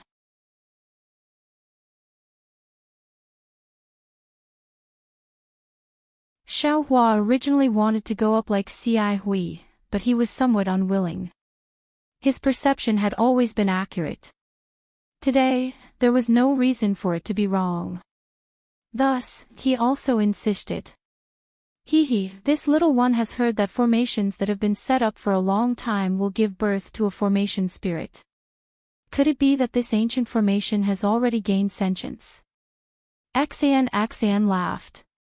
"I don't think that's likely to be strange. However, this little one feels that these two entrances might be different methods leading to the same result. Although the paths inside are different, they will eventually converge at the same place. Yes. As the saying goes, infinite scenery lies at the peak of a dangerous mountain. These two different directions might be a kind of fate and opportunity for us. Guzhen said. No matter what you choose, this old monk has decided to go through the entrance above us.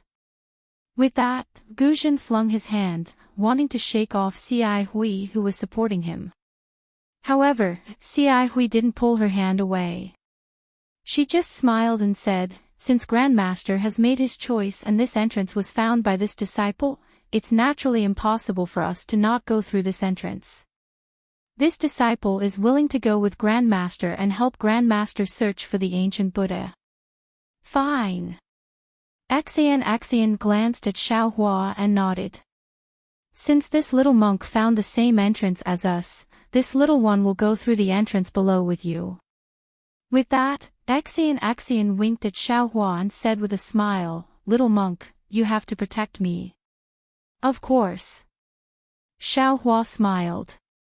This little monk was most protective of women before he entered the Buddhist sect. Cough cough. Xi Hui's throat wasn't good again. Once the assignment was completed, Xi Hui supported Guzhen and the two of them slowly flew towards the entrance above the four people's heads. Looking at the backs of the two people and then looking at Guzhen's tall figure, Xiaohua suddenly thought of the frost bamboo. Naturally, he also thought of the Buddhist protector's unruly way of swallowing relics. Therefore, he immediately opened his mouth and transmitted a few words to Xi Hui. Xi Hui did not seem to have heard him. Not only did she not reply, she did not even slow down in the slightest. The two monks, one tall and one short, slowly flew towards the entrance of the blue brilliance in the mountain cave. When the two people's figures disappeared, the brilliance flickered slightly and a flat mirror surface appeared there. Now, even if Xiaohua and Axian wanted to follow Xi Hui, it was too late. Little monk, let's go. We'll go in too. Don't worry about Xi Hui. Grandmaster Guzhen isn't as despicable as you think. Axian waved her hand and landed first. How could Xiaohua dare to be negligent?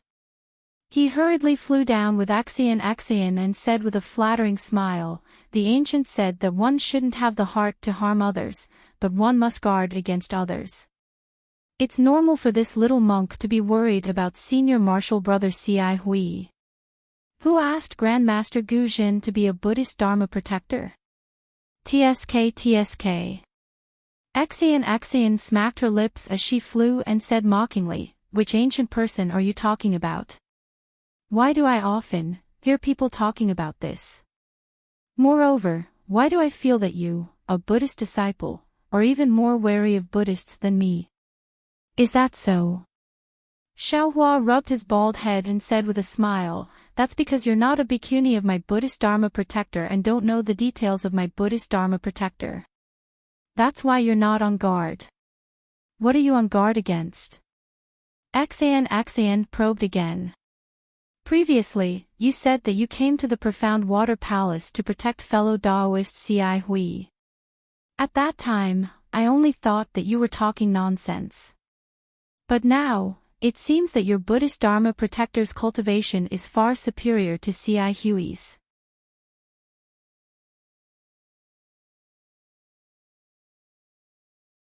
How come I've never heard of such a good-looking, talented, and virtuous little monk like you?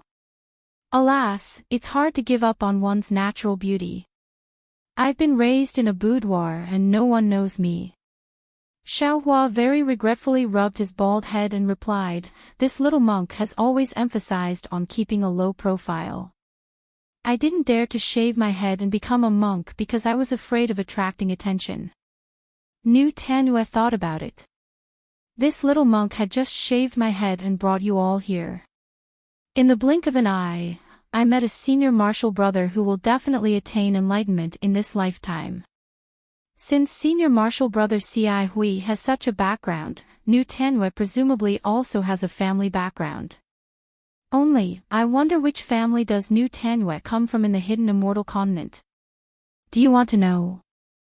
Axian flew to the light blue entrance and turned around.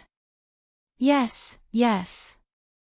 Xiaohua hurried over and nodded his bald head like a chick pecking rice. I just won't tell you. Xian sneered and rushed into the entrance. Don't tell me if you want to. Xiaohua also muttered and followed closely behind. The passage was several zhang tall. As the two flew in one after another, the brilliance of the entire passage actually began to revolve. It was just like the whirlpools that appeared on the four walls of the profound water palace earlier. Wave after wave of blue brilliance drew an arc in front of Xiaohua. At first, it was slow, but then it gradually sped up and rushed forward. Looking behind the two, the place where the blue light surged had already sealed the entrance. There were no longer any gaps.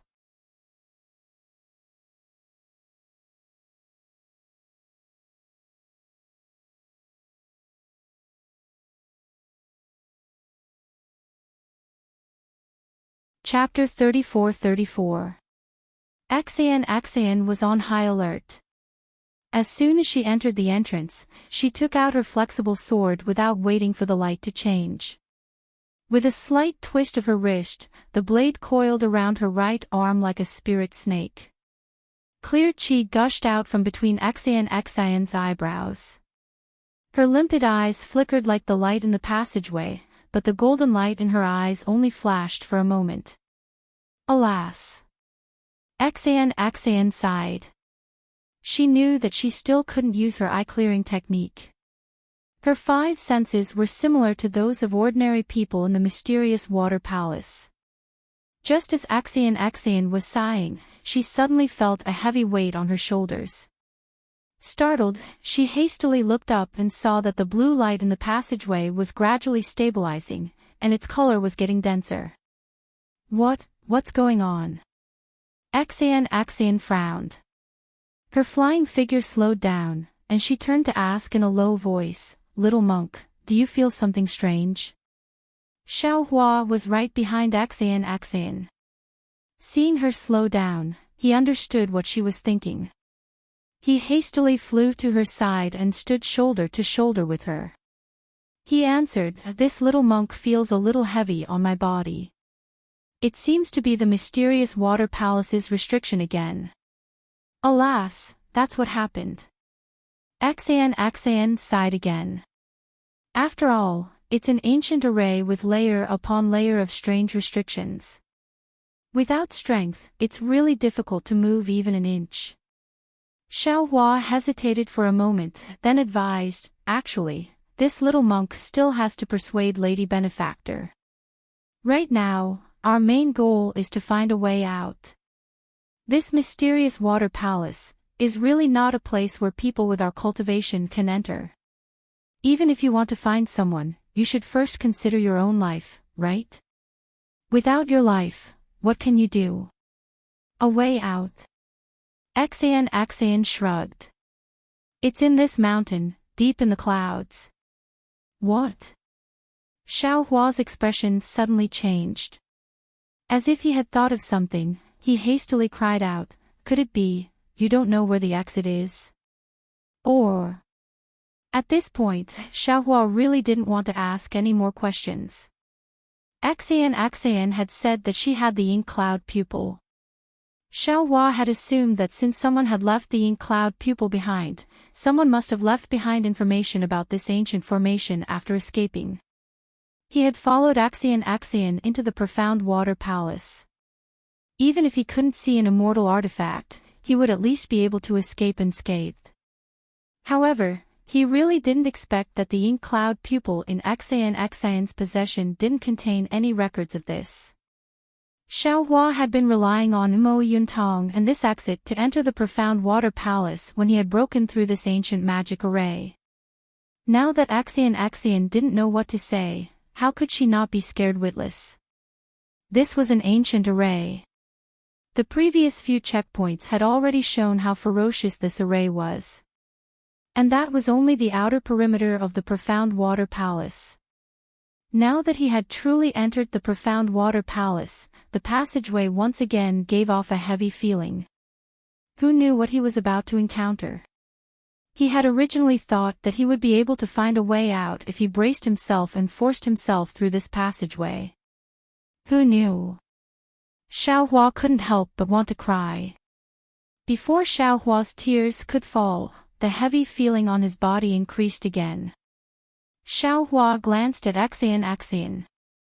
This strange woman was flying with her head held high, looking like a dead pig that wasn't afraid of boiling water. He didn't bother to say anything more. His head drooped as he flew forward with Xian. At this point, he had already made up his mind. Self-preservation was self-preservation. Apart from self-preservation, he didn't care about anything else. Immortal artifacts, prisoners, nothing. He didn't believe that with his divine abilities, he couldn't protect himself. The pressure on his body increased even more.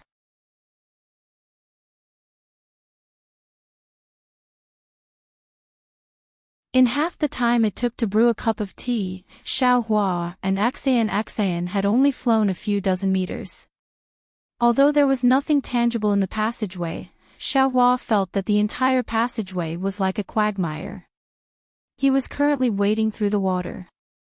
The quagmire that was difficult to walk through was definitely not too far away. Sure enough, as Xiaohua expected, the blue brilliance suddenly changed when it reached the depths of the passageway. Strands of blue blossomed from the deep blue, as if the blue had surpassed the blue. They rapidly rotated within the blue passageway, similar to the blue light that appeared when Xiaohua had just entered the passageway. Oh no! Feeling the heavy pressure on his body increase again, Xiaohua came to his senses and shouted, Xian, hurry up and leave. The pressure in this passageway is increasing layer by layer. In the end, it will crush our bodies into minced meat. As he spoke, Xiaohua no longer dared to conceal his cultivation. He activated his transcendence energy and displayed the wind escape technique, rushing towards the front of the passageway. Who would have thought that it would be fine if Xiaohua didn't activate his transcendence energy, but the moment he displayed the wind escape technique, an enormous force crashed into Xiaohua's body along with his transcendence energy. Caught off guard, Xiaohua's entire body fell with a whoosh sound, directly reaching half of Xian's waist. Xiaohua's body sank. His eyes narrowed slightly as he looked at the passageway in the distance. He understood in his heart that this was the Dao Sect's formation. The method to restrict the Dao Sect's disciples was naturally easy to use.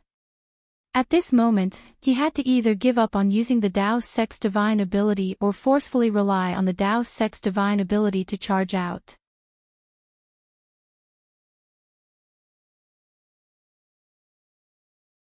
Otherwise, he could only continue to use the Buddhist sect's divine ability and deal with the myriad of changes by remaining unchanged. Xian naturally also felt the pressure increase. However, before she could activate the auspicious cloud, Xiaohua suddenly fell down. At this moment, she also looked at Xiaohua strangely. Let's go. Xiaohua didn't explain in detail. He activated the auspicious cloud and rushed forward while rising up again. However, after flying for the time it took to brew a cup of tea, the azure brilliance deepened once more and the pressure doubled once more. Not only did Xiaohua not reach the same height as before, he even became half a foot shorter than before. Naturally, Xian's expression changed greatly and she also fell down like Xiaohua. Little monk, I'm afraid we can't touch the brilliance of this passageway. Xian shouted, although Mo Yuntong no longer has any records, since it's a passageway, we must pass through. This brilliance must be restricted by the profound water palace. If we touch it, we'll definitely suffer. Not necessarily. What if we're sent out of the profound water palace as soon as we touch it? Xiaohua coldly snorted and retorted sarcastically. Xian glanced at him and said indifferently, why don't you give it a try? I'm not giving it a try. Xiaohua shook his head and suddenly asked, right, benefactress, Do you know, Xiaohua originally wanted to ask Xian if she knew Princess Baihua of the Chanu country, Xian, but before he could say anything, he remembered that he was now the little monk Tipu of the Western Paradise. How could he know a woman from the hidden immortal continent? He immediately shut his mouth. Who do I know? Xian saw that Xiaohua didn't say anything and continued to ask. Forget it, let's not talk about it. Let's talk about it after we get out alive. Xiaohua waved his hand. At this moment, it was difficult for him to move his hand. Even his arm felt somewhat sore and numb. Xian narrowed her eyes and said, "You're not going to say it. Are you afraid I'll see through your intentions? If you have the ability, you can see through it even if I don't say it." Xiaohua argued. Do you think I... Xian couldn't help but get angry. Just as she was about to say something, buzz buzz. The whole passage flashed with a blue brilliance. Rings of light chased after Xiaohua and the others from behind and rushed forward. The speed of the rings of light was different. Each ring was faster than the previous one. The heavy pressure on Xiaohua and Xian's body was like a wave, each layer stronger than the previous one.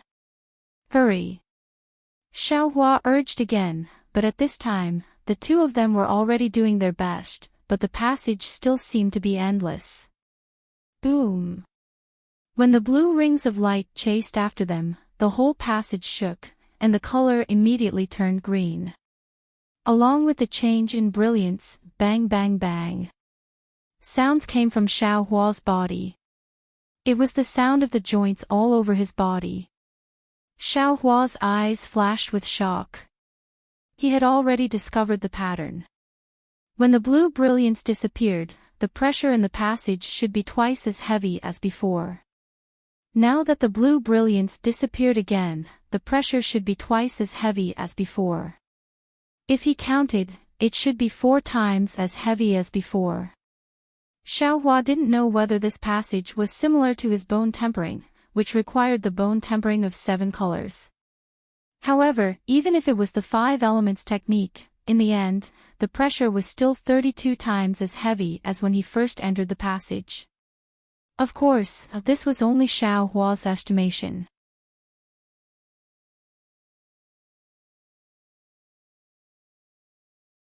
This was a restriction used to imprison cultivators, so how could it only be 2 or 4 times as heavy? When Xiaohua had just entered the passageway, the pressure from the flickering blue brilliance was already several times that of the outside of the passageway, and then the cyan brilliance was several times stronger. In the end, the pressure was several hundred times or even several thousand times stronger. How could a cultivator withstand this pressure? Xiaohua slightly bit his lips, and Buddhist light flashed around his body. He hurriedly released his soul consciousness and thought to himself, the only thing I can do now is to resist this pressure. This Xiao's body and bones have been tempered, so I should be able to resist for a while. I just don't know if Xian will be able to escape this calamity. Thinking up to here, Xiaohua's face suddenly showed joy, and he shouted, Xian, the exit is about 900 feet ahead. We just need to rush to the exit. Xian looked at Xiaohua from head to toe, and the panic on her face was not as bad as before. She seemed to have thought of a countermeasure, but she didn't ask Xiaohua how he knew the exit was 900 feet ahead. She only faintly replied, I know. She once again sped up. While the two of them were talking about hope, the restriction inside the passage seemed to know. The green brilliance flickered even faster, and the pressure became even more violent. One moment, it was down, the next moment, it was up, and then left and right. Xiaohua and Xian became even more exhausted and couldn't afford to be distracted and increase their speed. Seeing the green brilliance become even denser, Xiaohua's body began to feel strangely sore and swollen. Xiaohua understood that this time, the pressure was already several dozen times heavier than before, and his body was afraid that he was about to reach his limit. However, when he glanced at Exayan, he saw that she was actually having it easier than him. Strands of golden mist had already appeared on her palace dress, and this mist protected Exayan's protruding body. The mist had already condensed into armor inscriptions, making it look like a close-fitting golden armor. You're tuning into the LoveLore Library YouTube channel. We're so grateful for your support, and don't forget to subscribe to join us on this incredible journey through captivating stories. Your generosity through donations truly makes a world of difference, as it's the primary source of revenue that allows me to expand and enhance this channel for you. Thank you from the bottom of my heart for being a part of this adventure.